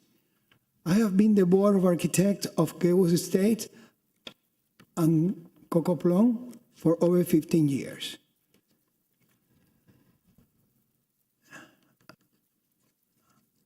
I want to express my sentiments for what I'm doing here, because I think I respect what Mr. Leroy Kimber did. And I think it's really, I try to respect all the things he did. And if you look around, I am getting back things that disappear in the house already. I'm getting back the fountain. I'm getting back the trellis. I'm getting back everything that they don't have right now. I try honestly to blend with that house because I thought it was great. And I think this is a property that has so much land, and we are respecting the existing landscaping that is in the front tremendously. We're over the green area that we're allowed to have. We're under the required square footage that we're allowed to have. We are setting back the house, the two-story portion, we're setting back we're setting it back 17 feet from the original house, and we're setting back the one-story portion another 7 feet. I have working with the staff and also have been working with the Board of Architects and getting their advices to get this house to be the Rodriguez dream.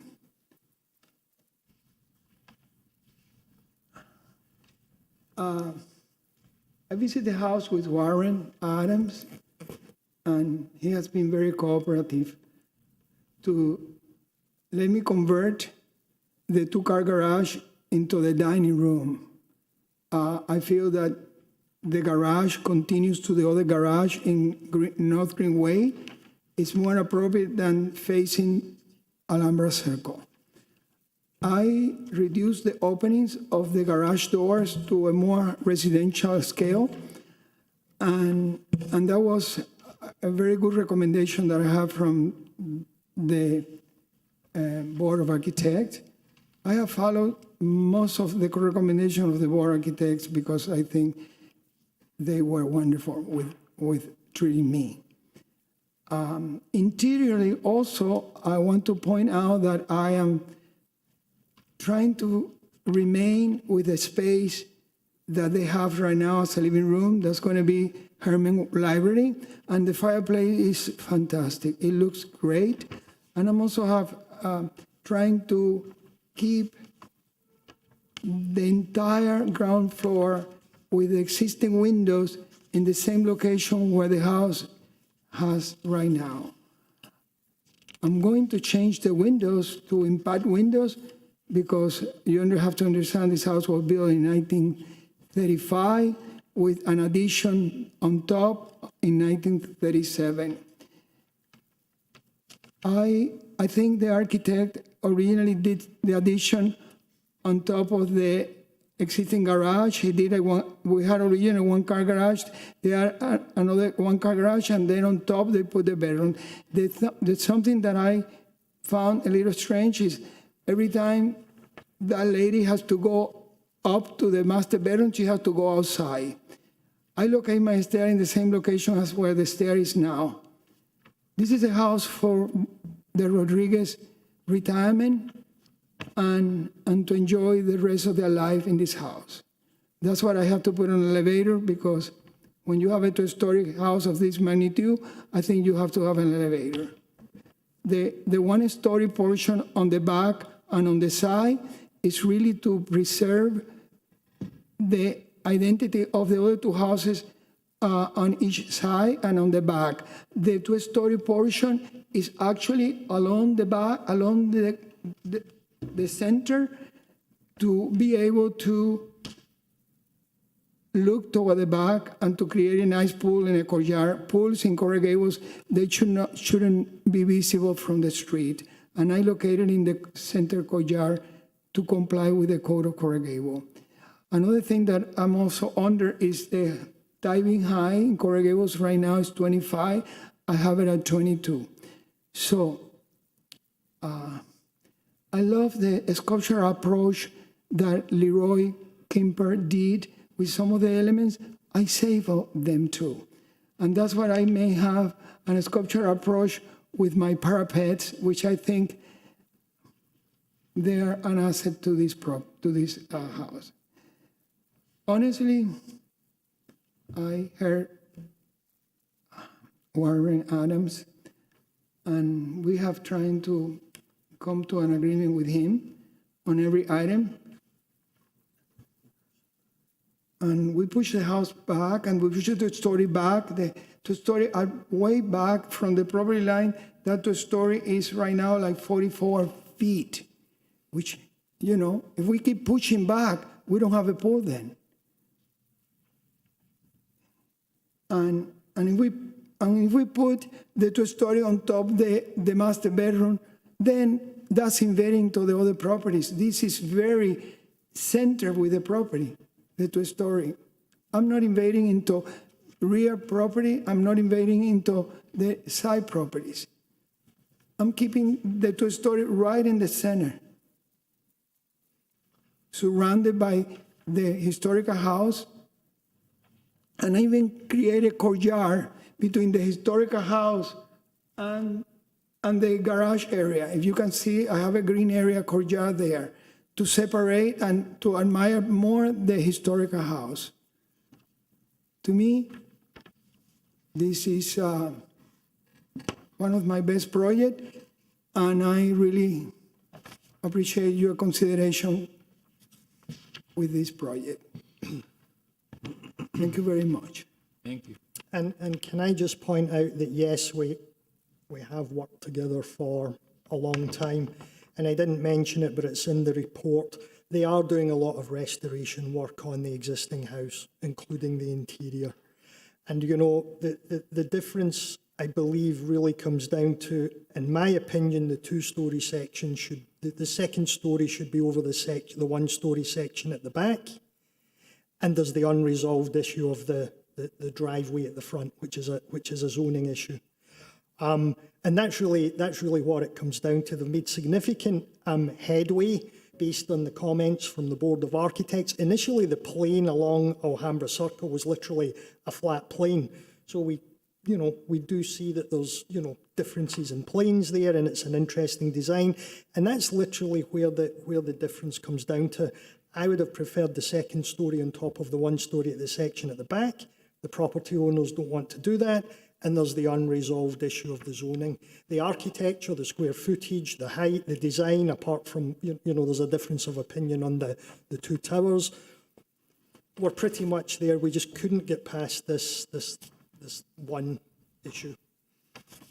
Excuse me. Again, if we put the two-story on top of the master bedroom area, I feel that's invading into the property next to me. This is not invading to any property. This is invading to our own property. I mean, if you want to have a two-story property next to you, I want them to have the sun. I want them to have their privacy.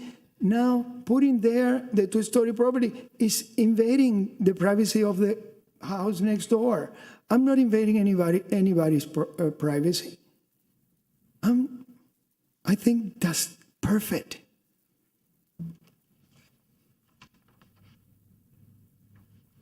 Thank you. Any questions, comments? I've got one. So thank you, Mr. Pacheco. I love the layout of the house. I think it flows beautifully. I was initially confused with the entrance being on the corner, and then it was moved over, but I can see why. So you can maintain the integrity of the original house and create a new passes through. So it took me a second, but I understand it now. I do have a question about the pedestrian access to the front door, but I'll hold that one for a second. I don't share the concern of Mr. Adams as far as the location of the second story. I think the fact that it's pushed back, the depth that it is being pushed back, is adequate for what I believe is happening on the street. I do have sort of one concern, minor ones, but one major concern for me. That's probably. And it is and maybe it was something the Board of Architects mentioned, but the existing two-story part of the house is at a certain height. It's correct. The proposal is going to raise it so that it's even with the new portion of the height. Correct. When I looked at the three-dimensional renderings and the plan, it felt wrong. It felt like it needed to be different. So I don't know if it was your intention or if you would at all consider just that portion, putting it down to the It original was height. not on purpose. May I explain you? Please. The fact that we put in the dining level with the garage, we need to raise it level with the rest of the house. We didn't want it to step down to the dining. The dining the garage level is a little lower. The fact that we put in the second level bedroom that is there, we are leveling with the level of the house. Originally, I was stepping down to the bedroom. I said, if I keep the same, I'm only raising 2'4" to accommodate levels to levels. And that's what I had to raise it, because otherwise I have to step down to that bedroom. And that's the way we had already. And I said, this is a mistake. Let's bring it up. And I thought that was not a major issue. And we are also doing the same roof as existing on top, so we're just raising a little bit.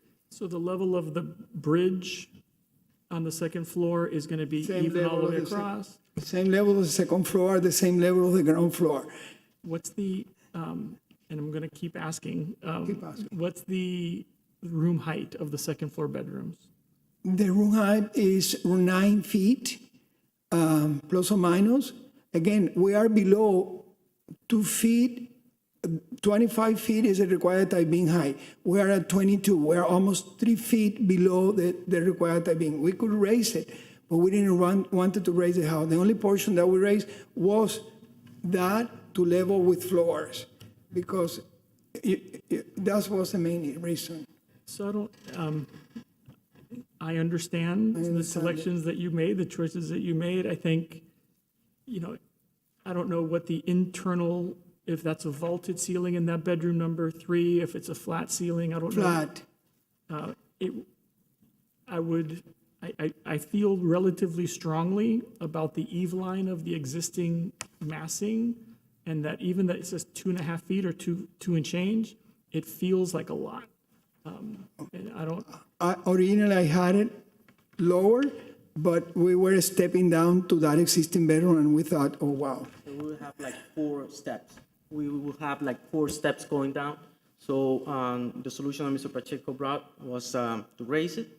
And even we bring back the bougainvilleans to be able to hit and hide a little bit. That space between is going to be blank. We try to accommodate. Well, it's the eve line. Yeah, that's true. By the way, if you see, bringing back to the bougainvilleas of the original house, the bougainvillea of the original house, if you see the original, I'm glad they found the microfilm of this house, because without microfilm, we're lost. And they found microfilm. And if you see you see the microfilm, and even right now, there are bougainvilleas growing around. They don't have any trellis. So we want them to make the bougainvillea historical, because with those bougainvilleas, we're going to create a new trellis that is not there anymore. So thank you. I'm not sure. Again, that corner feels a little bit odd, but I don't know if anybody else on the board has any other questions or thoughts. Mr. Fullerton? Well, I agree with my predecessor here. The plan is, I think, I want to live in this house. Thank you. It is beautifully thought out, and I find surprises every time I look at it, and one thing is nicer than the next. I'm not concerned with the scale against the street at this point. I think the setback for the second floor is adequate. I don't see how you'd move it any further back. So I think it's well thought out. I think the main house, the main historic house is on the corner, which is kind of the main view of the house. I think the biggest concern, if there is one, is the fact that you have two front doors. And it appears as though there are two front doors. And the old front door, the original front door, is overshadowed by the new front door. And I think, and I understand why. I mean, it's a beautiful foyer and in a logical location. The only question is, how do we handle the old front door so it's not confusing to the... I honestly didn't want to touch it because I respected what the original architect did. That front door, that secondary door is actually the entrance to his library. And not that he's going to run a business in the house, but it's the invitation to the library that is going to be with the same vaulted ceiling as it has right now. And we wanted to create it for that purpose. So if you see, it's leading to the library that he has, which is the same ceiling and the same fireplace. I'm not touching that. Well, my only comment is just, it's just that issue is my only concern, and I think that can be overshadowed with landscaping and whatever. Well, there are two huge trees that they want to keep that are trying to I don't know how to tell you about those two trees. They want to keep it there. Yeah, I think that could help you a lot. But I love the house in every respect in the plan for sure. Thank you. John, are you concerned about the raising of the roof of the existing two-story Not volume? particularly. Really? I think it's overshadowed by the intricacy of the lower floor, and I think that detailing is going to overshadow whatever's happening further back. I guess I understand why you did that, Ramon. And by the way, I think I've been misspelling your name for 30 years. I had no idea that your first name was Raymond. I am so sorry. Everybody knows me as Ramon, but I'm Raymond. You should have said something all along that time. Anyway. I'm Raymond. It's Ramon. Don't even think about it. Ramon. But honestly, I am Raymond. Anyway. No problem. I'm concerned about the raising of that portion of it. I think One more question. When I had the 4 bedrooms for the 4 daughters, all the daughters are equal to me. Nobody wanted to go down to that bedroom. None of the daughters wanted that bedroom. So I said, well, I have 2 daughters, and I always treat them the same size of bedroom, the same way. So that was a problem that the family presented when I had the stepping down to the bedroom. And I said, well, the only solution here was to raise the floor at the same level as the other bedrooms. And it's, it's a real bad wood frame ceiling. I had to accommodate the air conditioning for the dining area because garage do not need air conditioning. Although I'm doing very garage now with air conditioning. But I had to accommodate the air conditioning too. And I couldn't accommodate if I don't raise the floor. And when I raised the floor, the girl was very happy. She said, now this is my bedroom. They wanted the front bedroom. I get it. And this is the main issue. I appreciate that you're keeping the details in the historic home, like the wing wall and that, and with the fountain. Well, I don't have a mic. I have one over here. Excuse me. I appreciate that you're keeping the details like that wing wall and putting the fountain behind it. I really And the trellis appreciate back. that. Yeah, I do appreciate that. Yeah. Okay, this is going to show my ignorance on design, because what's with the top of the towers? Is this something that I should know about, that in architecture, that there are normal towers that look like that? Well, I mean, let me explain you. I did a competition for the parapet and the office with all my architects. And when we did flat, it looks boring. I said, this guy is very sculptural. Look what he did in the front. I said, let me do something sculptural for that. I get it. I think you should go for boring. Huh? I'm saying, the only reason I say that is that I think it takes away from the historic portion of the building, and it should be, when you look at an addition to a historic home, for me, you should be able to appreciate the original home and have that be the centerpiece, and then the addition to it just complements it. And I think all of these design pieces that you have, like the entryway, that's so prominent, that takes away from the historic home. And our job here is to, look, this is my opinion. I recall when I did the other house and you were, you told me the porch was rough stucco. And you told me, keep the addition smooth, so we see the difference. Yes. And I did that. Here, I didn't have rough stucco. Yes, I understand. And then I said, how do I have that difference? It's get it. mainly I just think the that addition. the addition to a historic home should complement it and not be more designed, more elaborate. I did like 10 entrances to the main house. I'm sure. I did. And Before the client says go for boring again, I disagree with my learned board member. I actually very much like the parapets, so. You like those?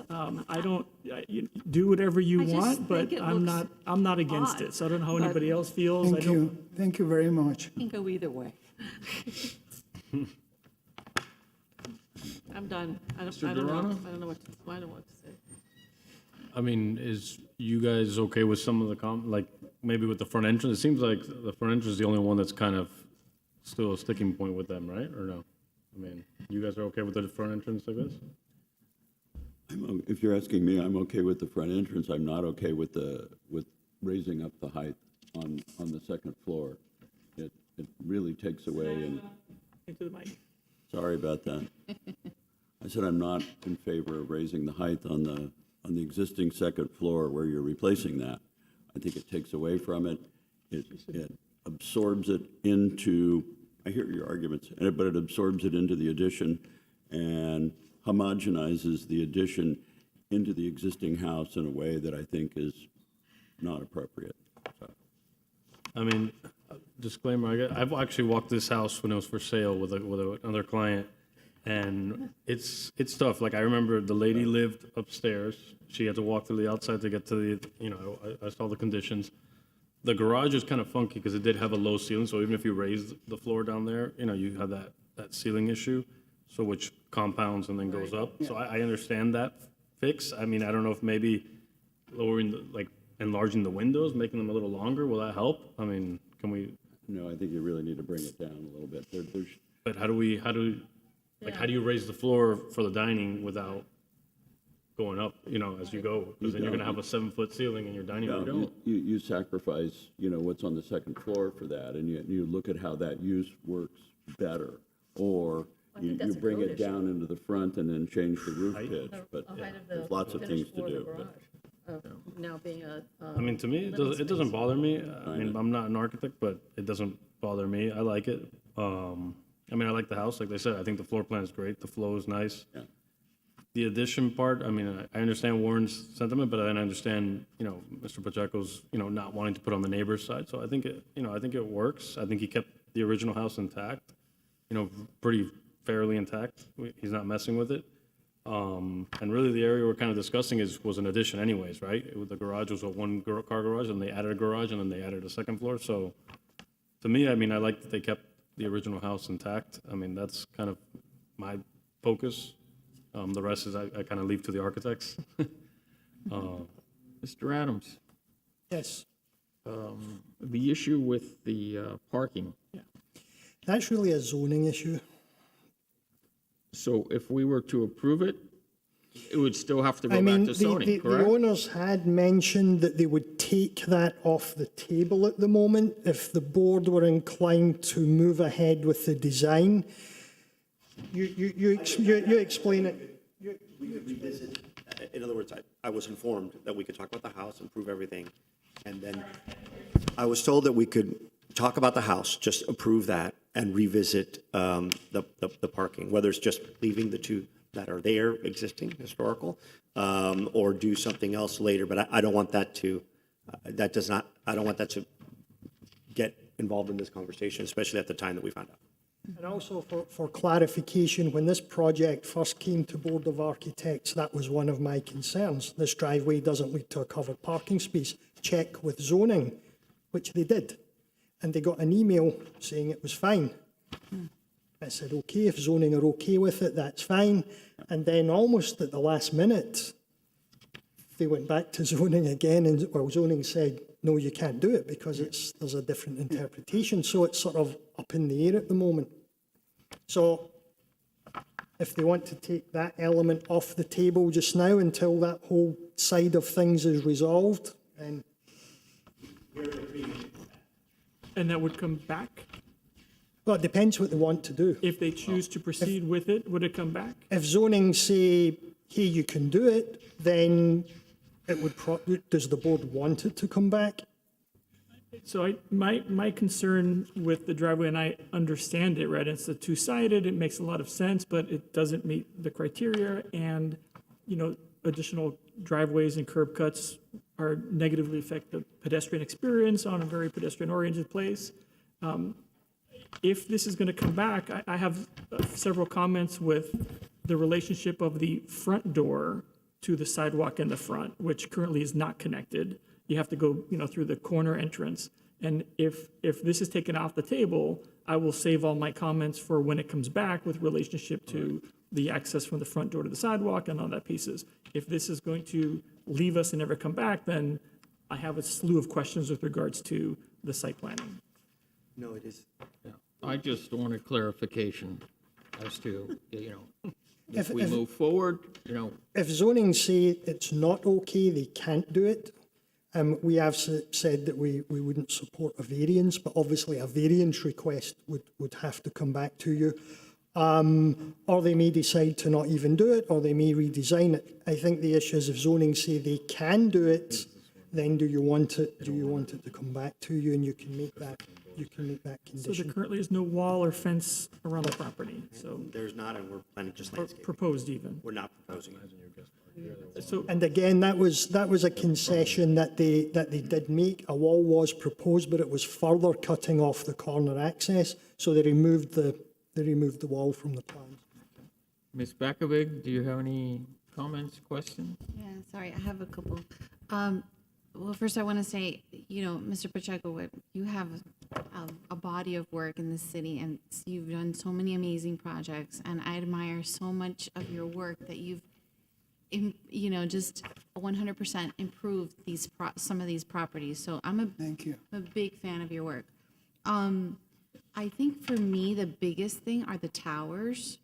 And I mean, maybe just because the style of the existing home is maybe this transitional, I don't know, Donna, what would you call it? Like a transitional Mediterranean, but there's a little bit of Art Deco because you have those curves at the There's a corner. barrel tile.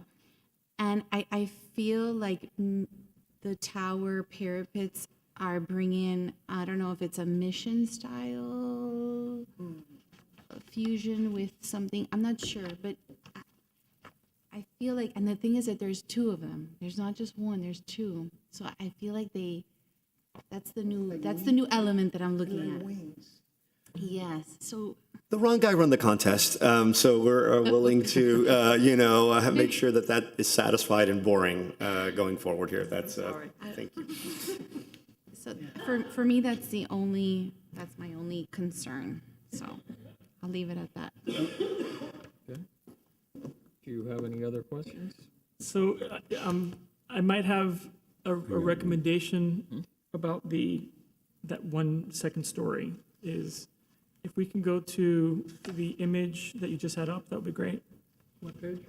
I'm actually looking at page 3.0, but I'd love to see the 3D rendering, please. The one that was just up. That guy. So on the middle row on the left-hand side shows the relationship of the existing house to the raised second floor on the front, the bedroom number 3, correct? So it looks like from the drawings that the windows are at the height of the top of the windows are at the height of the previous eave height, according to page 3.0, which shows the sort of cut line above the window sill. Are we talking about the mass above the garage door? Yes, we are, sorry. I made those windows a little longer And this, in that raised portion, but I have a code that says that I have to keep the window sill 3 feet from the floor. That's a code.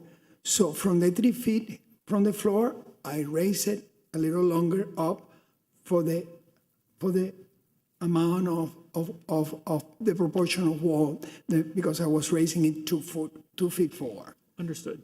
Can you go to sheet A 3.0? So it looks like here, again, the line looks like it's aligning with the windows, the top of the With all windows. the windows. Is that I mean, generally correct? That's a mistake. Got it. They should go longer. They should come a little farther down. So what I was going to then propose perhaps is, as we often do, and you mentioned it, the difference between You have wood good eyes. stucco. I was trained well. One stucco and rough versus smooth is, could there be some sort of treatment of the non-historic element above that line, and not just a stucco one, but something that could be interesting with these, Excellent idea. it could be material. It could That would be fantastic. I can do a banding to create that transition and that Would naturally lower it. respect the line that we had before. And if it could be perhaps another material, a little bit darker, something that'll very clearly to the eye show the proportion. I will incorporate that. I love that concept. I love it. So that is a recommendation of my architects friends would. No problem. I think it's a very good idea.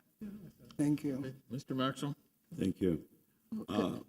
My comment continues to relate to the height of that addition. I'm very much against it, and I will vote against it on that basis. However, my suggestion to you is that you lower the floor in the dining room, and you can achieve the same heights by lowering the floor in the dining room. I know everybody wants to have everything on one floor, but this is overscaled. The addition, the replacement above the roof is overscaled to the rest of the house. It presents a much larger massing, and to my eye, it's contrary to the early Mediterranean design principles, where one has a whole series of elevated and staggered roofs, which give a skyline to a city that has no skyline.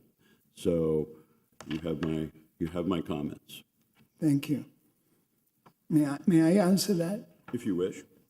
All I wanted to let you tell you, if I have an 8-foot high, I wanted to have 9-foot high on the dining room. She said, I have a chandelier. I don't want a chandelier on a very tiny, and I have to accommodate the air conditioning. So I saw problems.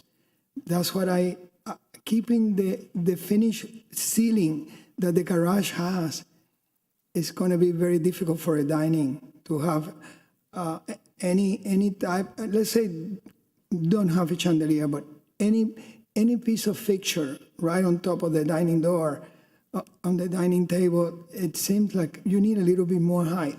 All we were doing is 9 foot high.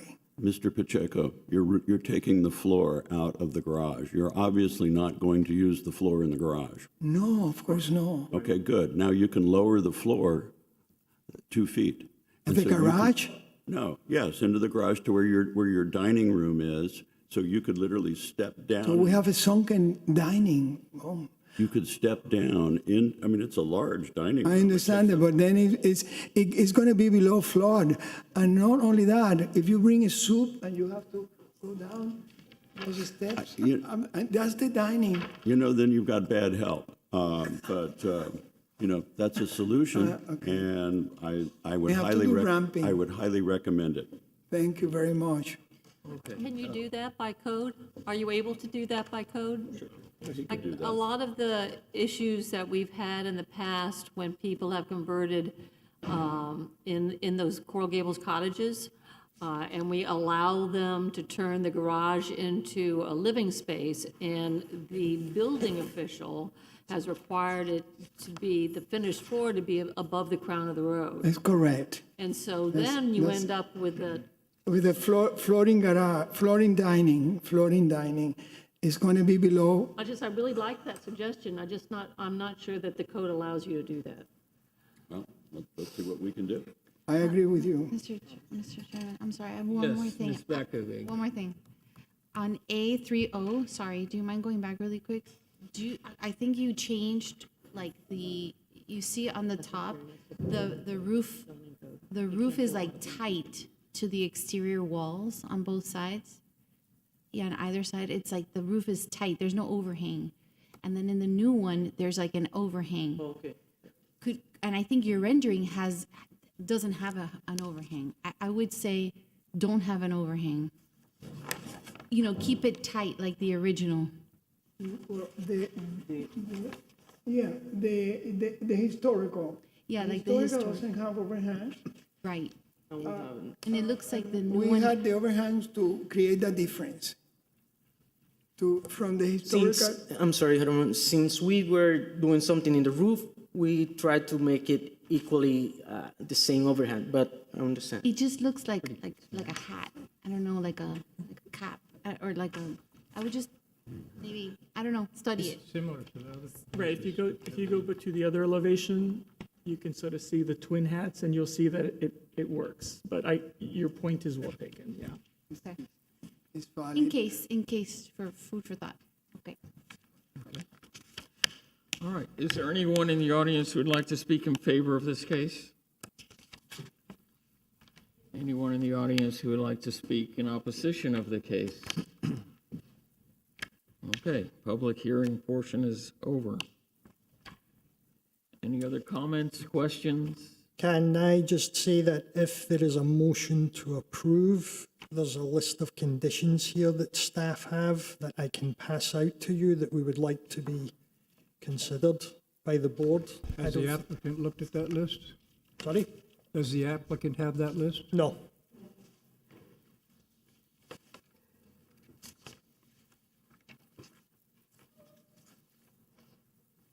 Maybe the architect would like to see it. Thank you, sir. Well, it's just a boilerplate. Clear window blinds, doors. Thank you. And of course, if you have any other conditions.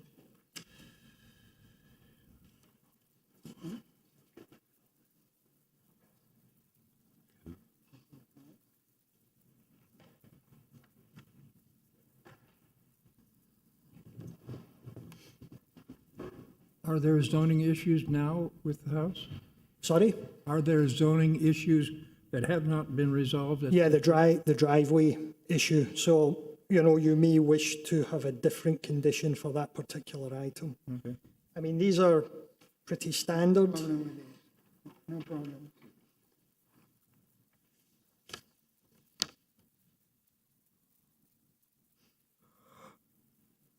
Mr. Pacheco, have you been able to take a look at, Yeah, I don't have a problem with any. they're in of the agreement with everything? Yes, Okay, they're on an agreement. okay. Does anyone want to place a motion? I'm happy to entertain a motion to approve the application with the conditions that were just provided to us by Warren. I'll second it. Could I make, That was me. Is that a correct motion? Mr. The SCOA. Can I- Garcia Pons has a question. Yes, a question and then a request for a friendly amendment. Is one of the conditions going to address the driveway as to come back, or? Well, what's- it's the what's the zone, intent? that would come Part of the under zoning. I think we should be more specific. I think you can add another condition that if zoning approve the concept of the driveway, the board want it to come back to them. Do we want it back? Yeah, I think that makes sense. Can't, So we'll add a number 8. Sorry. can staff work that out with them? That's up to the board if they would prefer to see it or not. Yeah. So the understanding is the driveway is off the table at the moment. If zoning deny it, it'll be in the applicant's hands as to what they want to do. If zoning approve it, do you guys want to see it? Care where this driveway is? Is I where mean, it is, or where if it is? I mean, it's the location, right? And it leads to nowhere. That was a concern with zoning. Does that bother anybody? If they allow it by zoning? I'm a little hard of hearing, so sometimes I don't hear a lot of what's going on, but what's wrong with the parking the way it's showing, the driveway? The existing driveway. Look at the back. He'll show you. Yeah, it's a driveway where there's no, Oh, Where the- it's that Garage, one out right? on the other side. Right, Yeah, because that's okay. where the front door is. I But you beg your need- pardon, you I need I do access. know where that is. You I need see. access to your the front door. with your car. I mean, that's. I mean, it doesn't bother me, the over here driveway one way or the other, because it's a great improvement and it doesn't affect the architecture. Yeah, if staff approves it, I It's, don't, it's up to you guys. if zoning approves it and then you're okay with the design, I mean, I'm okay. I don't think they have to come back to the board and sit. or- Well, then, if zoning, again, then I'll just make a comment for staff. If zoning approve it and we do just have staff review it, I would very much like to see a pedestrian access from the sidewalk to the front door, and from the Alhambra Circle front door. 'Cause From right the now it's Alhambra Circle parking area to the original front from door. the sidewalk, not, so you don't have to walk through the parking area to the front door. And even if there is no driving area, I would like to see a connection, pedestrian connection from the new front door to Alhambra makes Circle. sense. Okay, So, Yeah, that would In help whatever delineate version- the new front door as well. okay. That makes sense. so by staff. Yeah, okay. So there will be 2 front doors now, is that, the first one, the original one is going to remain a primary access? But it's to the back of house. I just want, yeah, it seems like it. And that was a request by Historic to keep the front door, and they honored that Because I request. thought that was a zoning issue too, that you can't have 2 front doors. I don't want to mess up your parade here, but if they've already spoken to it, then maybe it's not an issue. So do we need to amend the, Yeah, I think, Yeah, they would have pointed it out. So it'll be, for the mover, if there is a number 8, that, Yeah, the number 8 is if zoning allows for the driveway to remain on Alhambra Circle, that the architect incorporate a pedestrian access from Alhambra Circle, and that it go back to staff for their review and their recommendation. Okay. Well, I think that sidewalk to the front door should be there regardless of what happens to that little patch of I concrete. think that's, agreed. Okay. Okay. okay. And then my friendly amendment would be some sort of an architectural detail between the previous or the existing eave height of the building up, generally above the windows, above the garage, with some sort of an I architectural like treatment of that, and more than just a stucco change. That's a friendly amendment if the mover and seconder wish to agree. Okay, so that's number 9. 9. Number 8 is regardless of zoning has to approve the driveway. Well, no, let me go back. Regardless if zoning approves the driveway in the front or not, we still want to see a pedestrian access from Alhambra Circle to meet the new front door, essentially. That's what it is. Okay. Plus a number 9, the one that was just described. Is that okay? So the seconder? I'll second it. No, there was a seconder. There was, Yeah, that was, Okay. yes. Yes, he did.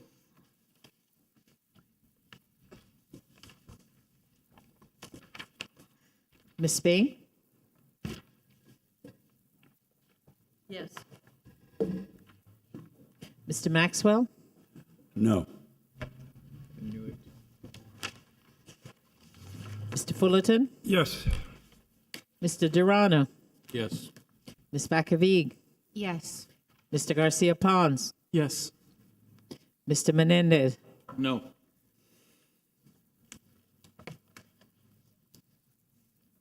Does it pass? Motion passes. No.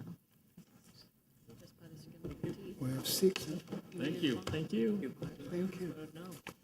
The next case file COA SP 2022-028, an application for the issuance of a special certificate of appropriateness for the property at 410 Alcazar Avenue, a contributing resource within Alcazar Avenue Historic District, legally described as Lot 10, Block 5, Coral Gables, Section B, according to the plat thereof, is recorded in Plat Book 5 at page 111 of the Public Records of Miami-Dade County, Florida.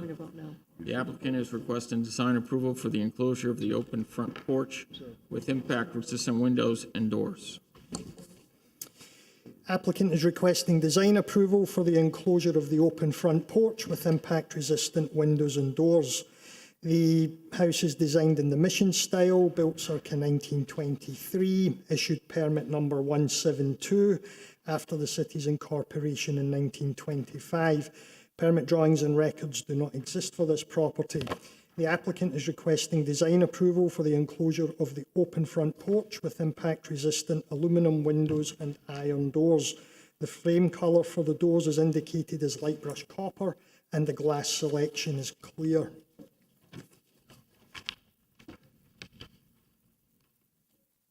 The original proposal for the design of the windows and doors was amended to comply with comments from the Board of Architects. The original porch as it is at the moment does appear to have been altered when compared with the historic photograph, as the front steps to the central archway appear to have been removed.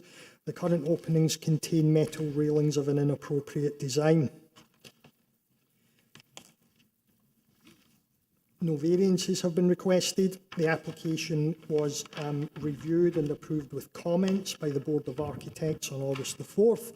Those comments included in the applicant's submittal package have been incorporated into the submitted drawings. There are many examples of enclosed porches in the city, on historic houses in the city. However, through our research, it appears that most of these alterations were undertaken prior to historic designation. So there have been no recent applications to come to the board of this specific proposal. This is one of the earliest houses in the city. The open porch is a dominant, significant feature of the small house. Therefore, when we discussed it, we didn't support the request, but this is a determination that I think the board ultimately has to make. So the staff motion was to deny the design proposal and throw open to the board for their comments and consideration, because it's likely these will start coming up. I'd like to make the comment that one of the enclosed porches belongs to one of the people here on this board. Yeah, so we are most likely neighbors then. So, oh, really? These are the property owners, so they're here to Please state your names. Yes, Mika Bechter, And Carla Rocha? and yeah, we are the owners. They're a, there we go. Just move it.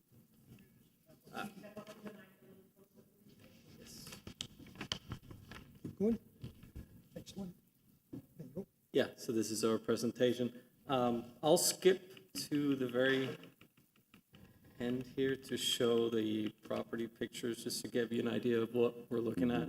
This is the front here, stepping back to the road, looking in from the right side. This is the front porch here that we're talking about. This is from the opposite side, the left side. looking inside the porch, so you see the scale of it. And from the opposite side here. Would you show us, would you please show us this is the impact window that you're looking at? Yes, we can, yeah, well, do you want to see them now, or can we get back to them? He just went to the back first. Yeah, I just went to the back so you can see our home. We thought there were going to be pictures of the home first, so just to give you guys an idea. So, back on track. Warren introduced the house, mission-style residential property built in 1925. We're located at Alcazar Avenue, 2 houses away from Lejeune Street, which is a busy street.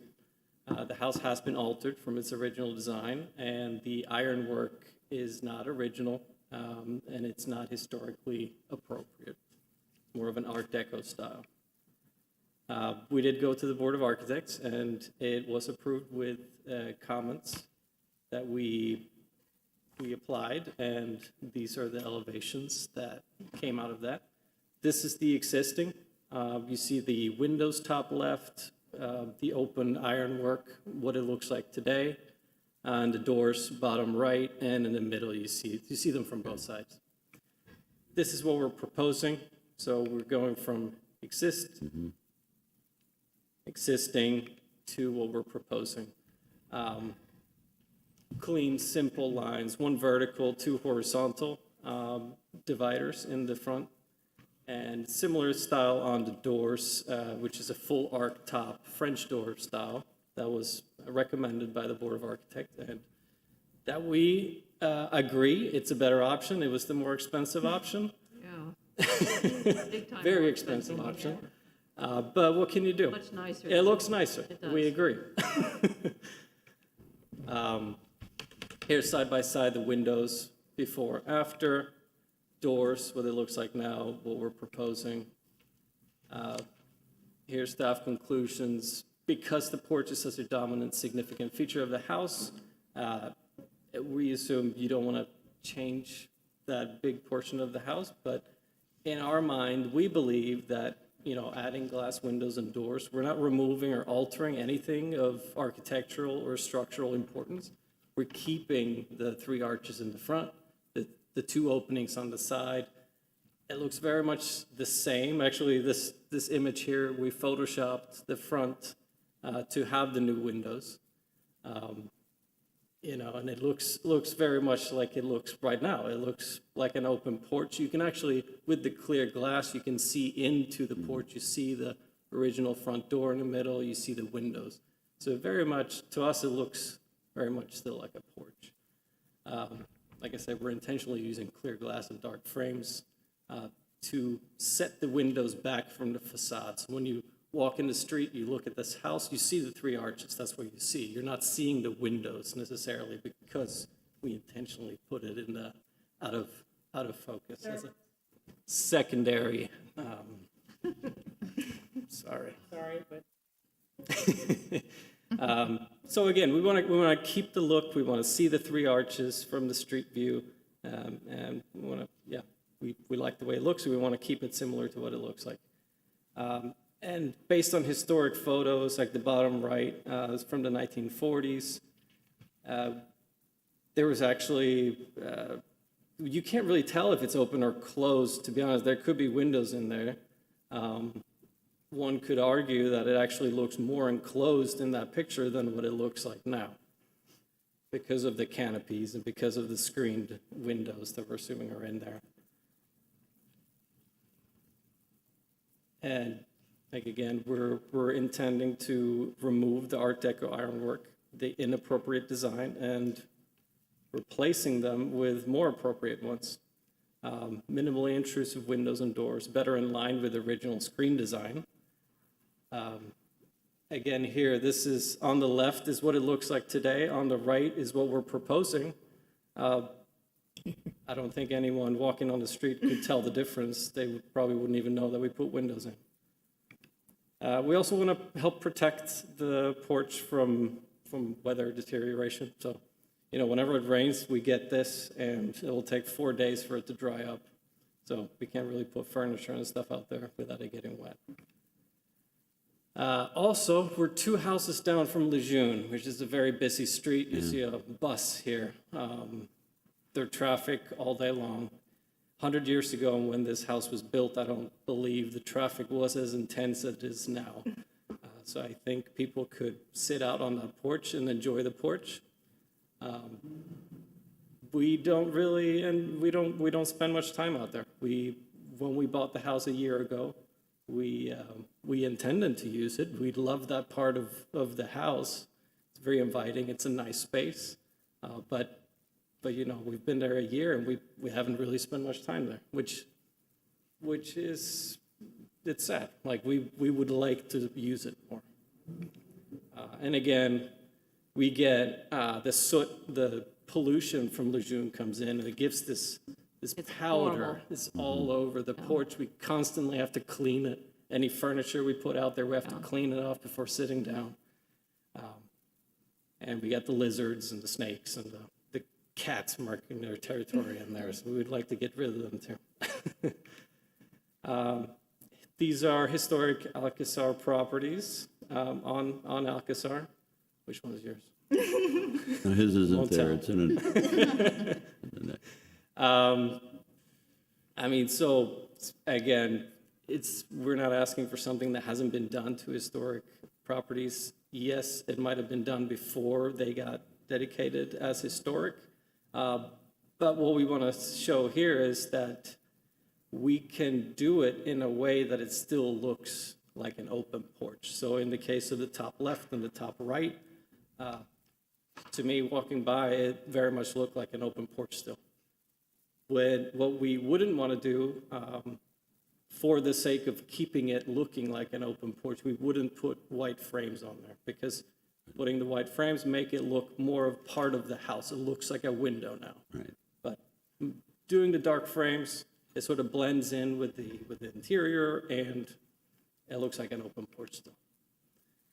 More examples. Actually, the top right is a good example of what ours would look like. A little bit wider openings, and they have black frames behind the glass. We've been riding our bikes around a lot. taking That's my pictures. house. That's the one? The one top right. Yes. We've been Hey, taking he's pictures. It's one piece of glass. He's just backing just- out there in his just a car. frame. See? That's all. It's all impact glass, and it has a door that's 4 feet wide. That's 4 feet wide, and is the full width of the opening, so you just open the whole thing. And I think it looks okay. I like it. Just okay. Well, we think it's beautiful. No, We've been driving our no, I think it- inspiration. I think it looks good. I have a question. I really dislike the intrusion of metal in those sleeping porch type and entrance type things. They look so bad, like the bottom right there, with the mullions going vertically and then one Yep. across, and then filling in the upper part. I think that looks cheesy. That's why we have what we have, and so I'm going with that. No, yeah, and we brought it up as a good example because of the canopy hanging over. It gives it that shade, so it's very similar to our north-facing facade. Except at night, it looks like that. I mean, with just three dark openings, no details, no unnecessary eyeball work. It's a very clean, simple, elegant solution that you have. One of the things I'd like you to think about, actually, I'd like you to think about two things. One, would you consider reestablishing the front door in the center rather than on the side? I mean, it just sort of goes to the preservation and keeping things up. You saw the 1940s picture.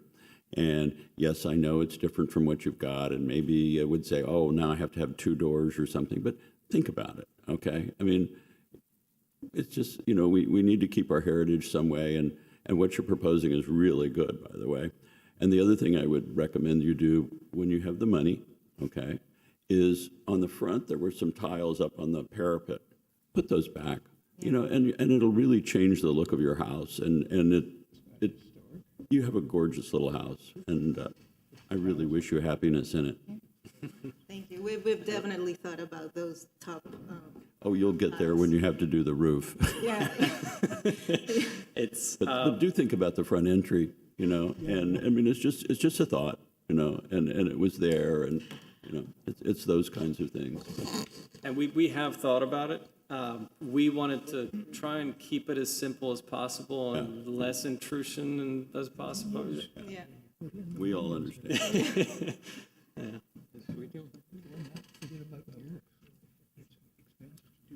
Does that end your presentation? That pretty much summarizes it. We're just going to go through the points again. Again, we're trying not to alter anything structural or architecturally that can't be reversed. The house might be one of the earlier houses in the city, but it has already been altered.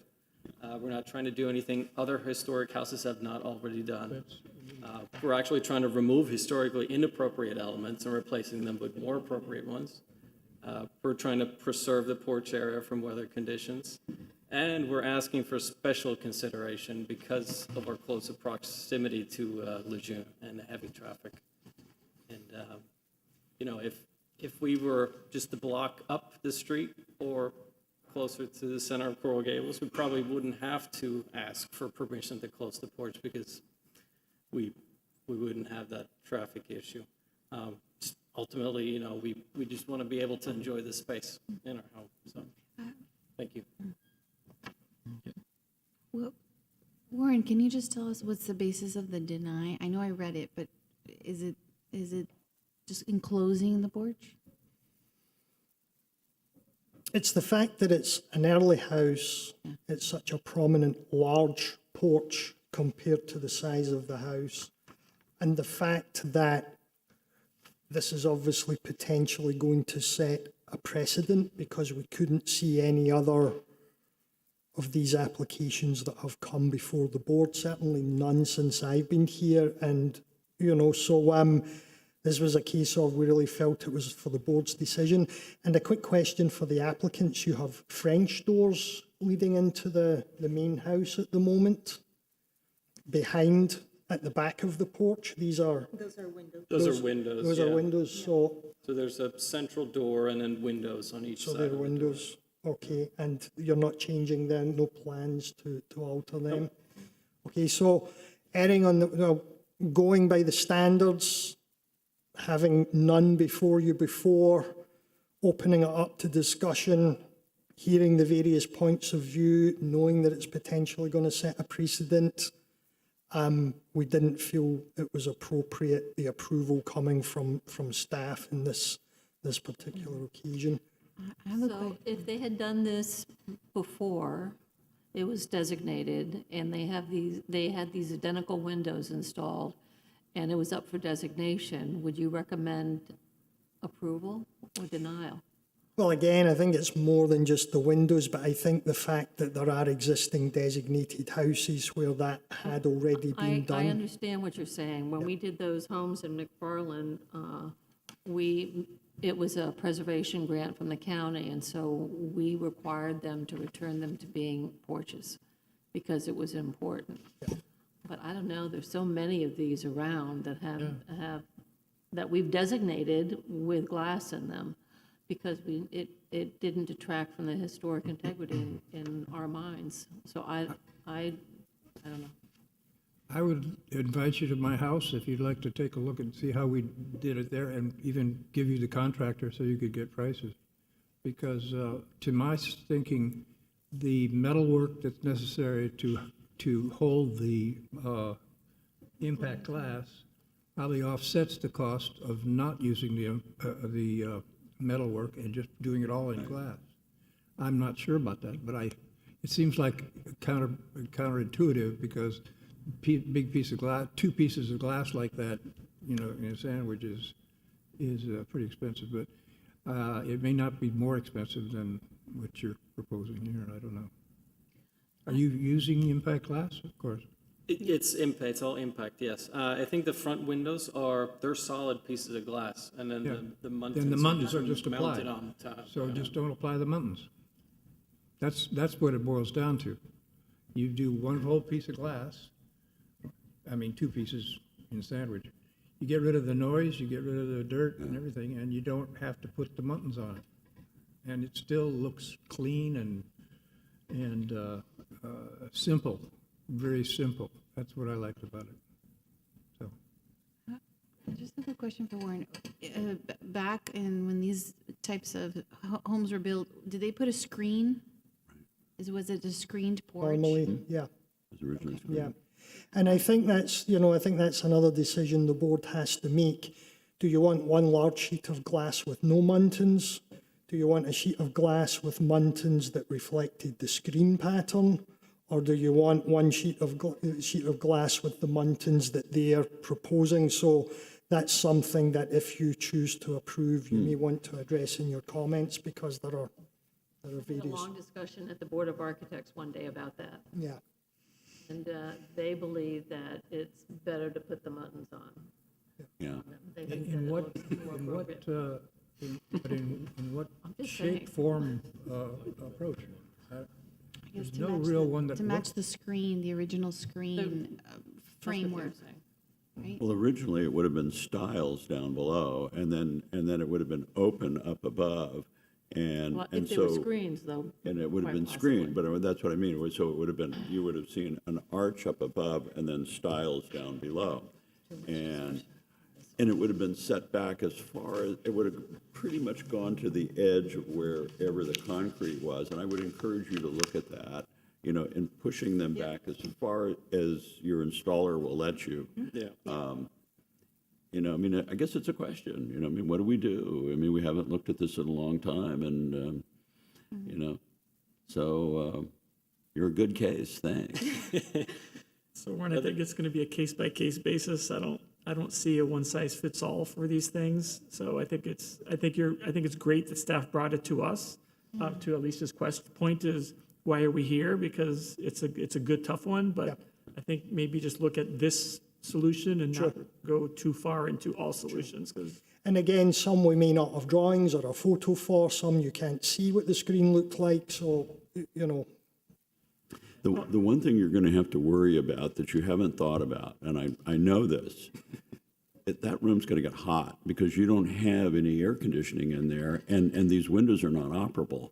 So you really want to think about, how you're going to condition that space, because, now you'll just have to buy a squeegee and shoo out the lizards, right?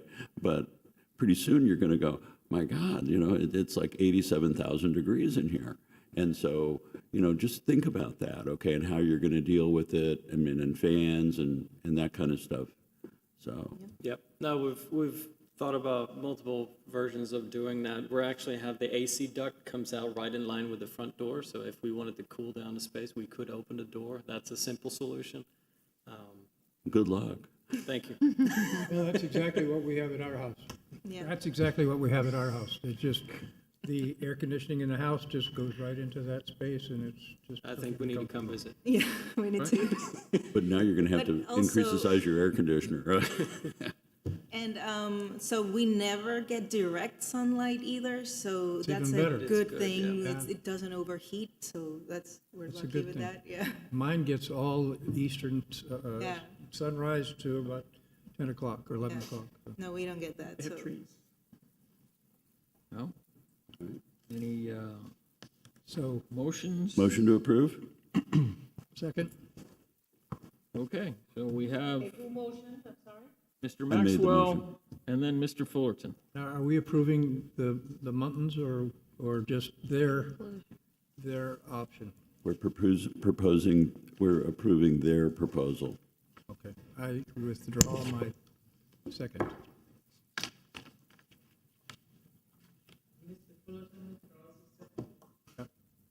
Okay, would any, What are we approving? What are we approving? The motion is to approve as presented. Okay. And John just doesn't want to do that, so he's looking for another second. Or Mike Yes. is looking for another second. Looking for a second here. I'll second it. Mr. Durana seconds it. Ms. Bakavig. Okay,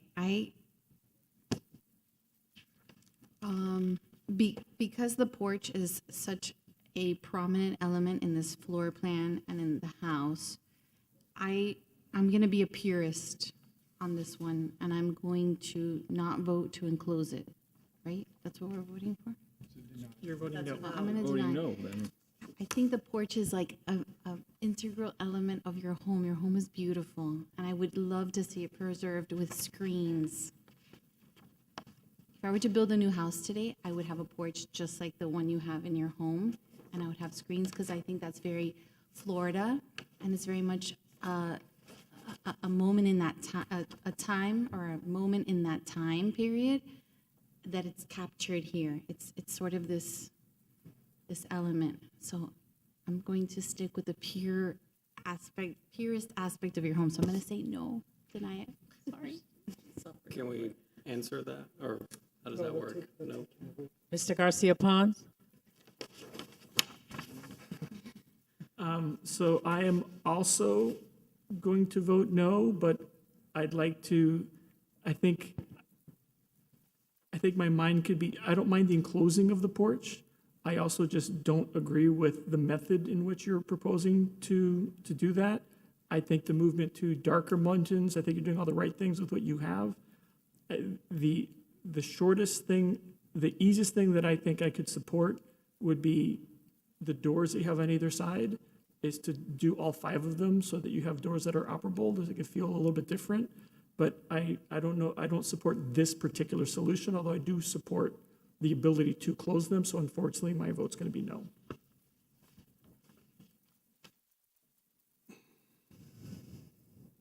Mr. Maxwell? Yes. Ms. Spain?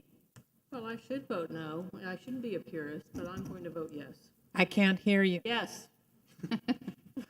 Speak into the mic. Mr. Durana? I'm gonna vote yes, and more of the reason, like, I understand the purist part of it, and I think it is a nice feature, but we also have to remember it's somewhat of a smaller house, like, they're not asking to build on top of it, they're not, they're kind of keeping it, like, I think time has changed, like, nowadays, if they were building these houses, they would have that enclosed with AC. I don't think it would be a porch just because it's too hot, and technology allows for AC now, so, I mean, I do agree that the porch is nice, but that's nice when you're building a big house and you have this nice little porch that you can use in the winter in this weather. But I think for 90% of the time in Miami, you need an enclosed porch. So mine's yes. So is that a yes? Yes, yes. Mr. Fullerton? I'd hate to say no, because I think you guys deserve to do what you need to do with your house. And if you're going to do it with full glass, with those things applied, I say absolutely do it. Then sometimes you can experiment and take the stupid muntins off, because they're going to look dumb, I think. So I'll vote yes, but I wish you wouldn't use the muntins. You can have them build them and provide you with the muntins. Yeah. And then see how it looks and then apply them later. I did that to a door once, because they're just, Yeah. so they can come back and put them on. Part of the muntins was talking to Board of Architects too, just that they Well, sort of want us to. I had that conversation with them. Mr. Menendez? Well, No. I'm going to vote no.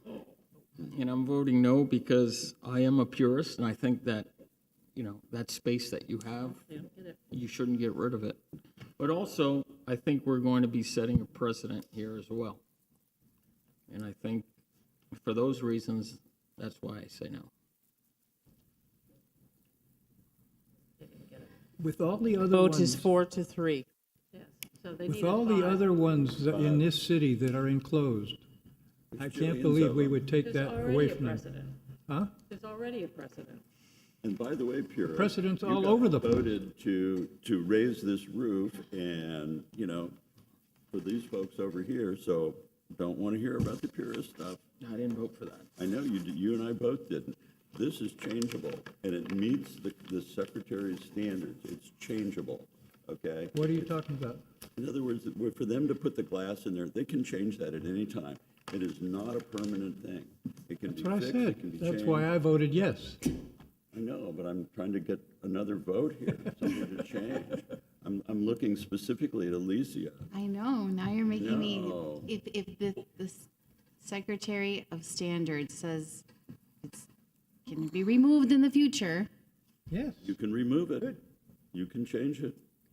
Sure like you to reconsider that vote. These, Are we allowed to speak? Let them, So the let them vote's finish over, their- so it's up to the chair. you know, the vote's Well, over. unless what somebody wants to happens change if I their want to vote. like change my vote because of this You new would have to evidence? ask for a reconsideration of your vote.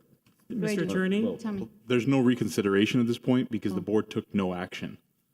The board did not pass it and did not fail it. You failed to receive 5 votes, so you did not deny it and you did not approve it. Basically, you just took no action.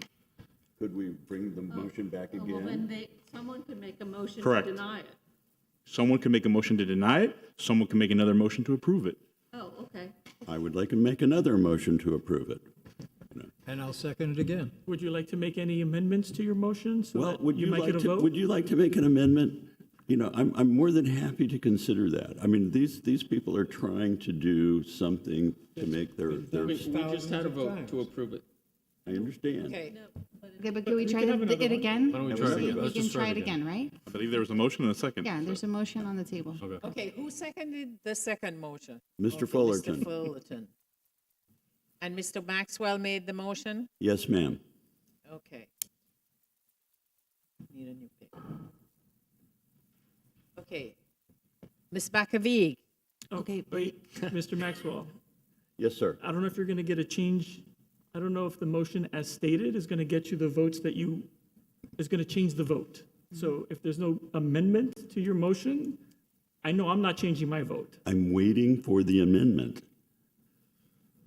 What is your amendment, Mr. Garcia Pons? I'm happy You wanna make to an achieve amendment? it. Go No, ahead. I'm just saying, I told you, I stated my preference. Would you please state it again? I just don't know it'll be acceptable because it's going to be a cost increase, is to treat the front as non-fixed and have them treated as casements, kind of like the doors, so that they can become operable pieces and not just a fixed piece of glass. I don't know if that solves their interests or yours, but that's just where I am. I don't know if Ms. Bakavig has something that she would like, maybe the removal of the muttons or something. You're talking about putting more doors in? Yeah, and That was my personal take. I don't know if one of the other no votes have a different personal take. Can I ask a Adding, question? Go ahead, Alicia. Alicia, just say adding additional doors would obviously mean more frame, thicker frame, I know. thicker frame. What do you see happening below?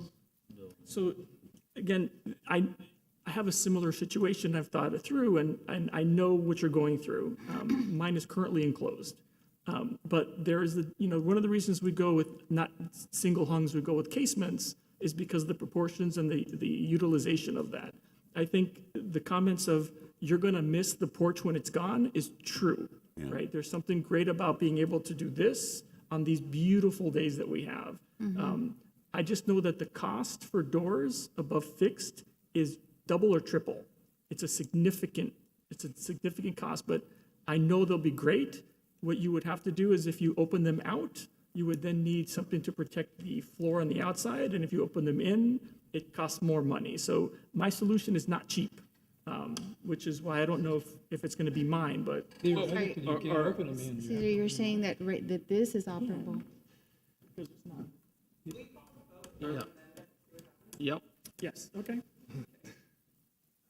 So where are we? Alicia, you could make it like an amendment where you could say, look, I want you to put stiles back on the bottom and no muttons on the top, So it would be like it would. Okay, can I just ask a side pause me? This is what you're saying to be operable, like exactly what they're showing, Look at the but that door. it be operable. Yeah, like the door. But again, that's triple the cost. No, okay, are we taking another vote? I'm in the middle of the vote. we're trying to debate. I don't know. I'm gonna vote yes, because you can remove it. However, can I say to consider? No, has to be one or the other. Right, so you're making a second? Oh, you already have a Mr. Fullerton made a Yes. second already? I'm saying yes. Okay. Okay, so Okay, Ms. Bakovic? Yes. Okay. Mr. Durana? Yes. Mr. Fullerton? Yes. Ms. Spain? Yes. Mr. Maxwell? Yes. Mr. Garcia Pon? no. Mr. Menendez? No. All right, now you have it. No, you passed 5 to Motion Thank you so passes. much. Thank you. There you go. Congratulations. Very helpful. Congratulations. Thank you. Thank you very much. Stop by my house. Yes. The address is on. Knock the door. So in recompense, you have to fix the roof, like we talked about. Yes. I'm very excited about that one, actually. Before we finish, Yes. you guys are done. Yeah. Yeah. I'd like to raise We're usually much a more discussion about preservation principles. I want to give you something, just to show you something. Can you put the PowerPoint up, please? Remember the one you approved with the barrel tiles and the water pipes running below it? Yeah. Barrel tiles with the solar heating element. It's been installed, and just so you know what it looks like, I took some photographs when I can get to it. Yeah, with the solar system, like, It's integrated, really horrible. the pan. Is this another street I can't drive by? That's it from the street. So this is the one with the two-piece barrel tile, the aluminum pan, and the water pipes running below it. The reason it came to you was because of the aluminum pan. So this is it from the street, but I did go round to the back, and there's a lower roof pitch there, and that's what it looks like up close. So you can see there's the aluminum pan between the tiles, and the lines going across are where the pipes are. So it's visible from the back because that's 1 story and low, not so visible from the front. But should another one come before you, which you've requested, this is what it looks like. Thank you. So we don't need a discussion. I just wanted to. No, that was an experiment as we set it up, and which Mr. Fullerton was rather enthusiastic about. I've walked past this often too, and my question was, I thought the idea was that they'd save tile, but it looks like they have triple the amount of tiles on this thing. No, only the front course Is double. Is double. The rest of it's single, yeah, and that's an aluminum pan in the bottom. Okay. So it's just to let you see it. We tried it. Right. Understood. We took into consideration the fact that there was a green element there, and we want to encourage that. So we tried it. It's not too visible in the 2-story section. Far better this one than a 1-story house. But that's what it looks like. Are you bringing future ones back to us? Or is that? Yeah, no, any future ones will come back to you. I do have one Good. comment. You know, it would really be good to use the aluminum pan with the double tile. I mean, which would then give us much longer roof life. So just for your information. Do we have any other items to No. go over, discuss? Cesar, did you want to? Questions? Yes. So I have a question for the city attorney. It is a discussion item. We had a joint meeting earlier with the Landmarks Advisory Board, Yes. and I had a question with regards to sunshine and communication between board members. Can we speak directly to them? Do we need to speak through Warren? How does that, is there any restrictions on communications between members of this board and members of the the Landmark Advisory Board? So if you're not on the same board, in theory not, but it depends on what the discussion's about. If it's something that's likely to come before the board, you are a quasi-judicial board, that would be considered an ex parte communication. So I would probably encourage you to avoid those types of communications, especially if it's an item that's going to come before this board. And if it does happen, we state as an ex parte communication. You can but we state choose as not- an ex parte communication, as long as you can be fair and impartial, then you can still typically consider the item. And then a question for staff with regards to the handout that we got today as part of our package, which was the Yes. CDRs. It had just the first few pages of the first section. Can we get electronically, the entire report? Well, the entire report for the Miracle Theatre and the start, they were over 200 pages each, and you got all of that on your flash drive for the last meeting. So it is in our flash drive? It's all, yeah, Got that's why we split it up. We said, here's a flash drive with everything, but to save us printing out, 1,800 pages or whatever, we just... So I don't know if we're talking about the same thing. So this is the TDR legislation, not application. The legislation that has about 30 pages. 35 pages. So we only got the first 5 of them. From the city. Just from the cover. Yeah, to show the cover.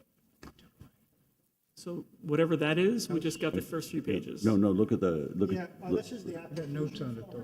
Yeah, can we get electronically just that whole thing? Yeah, we'd like to see that. Thank you very much, sir. Thank you. Perfect. Any other items? A motion to adjourn? Motion to adjourn. Second the motion. Speak into the mic. Adjourned. Adjourned at 7:54 p.m.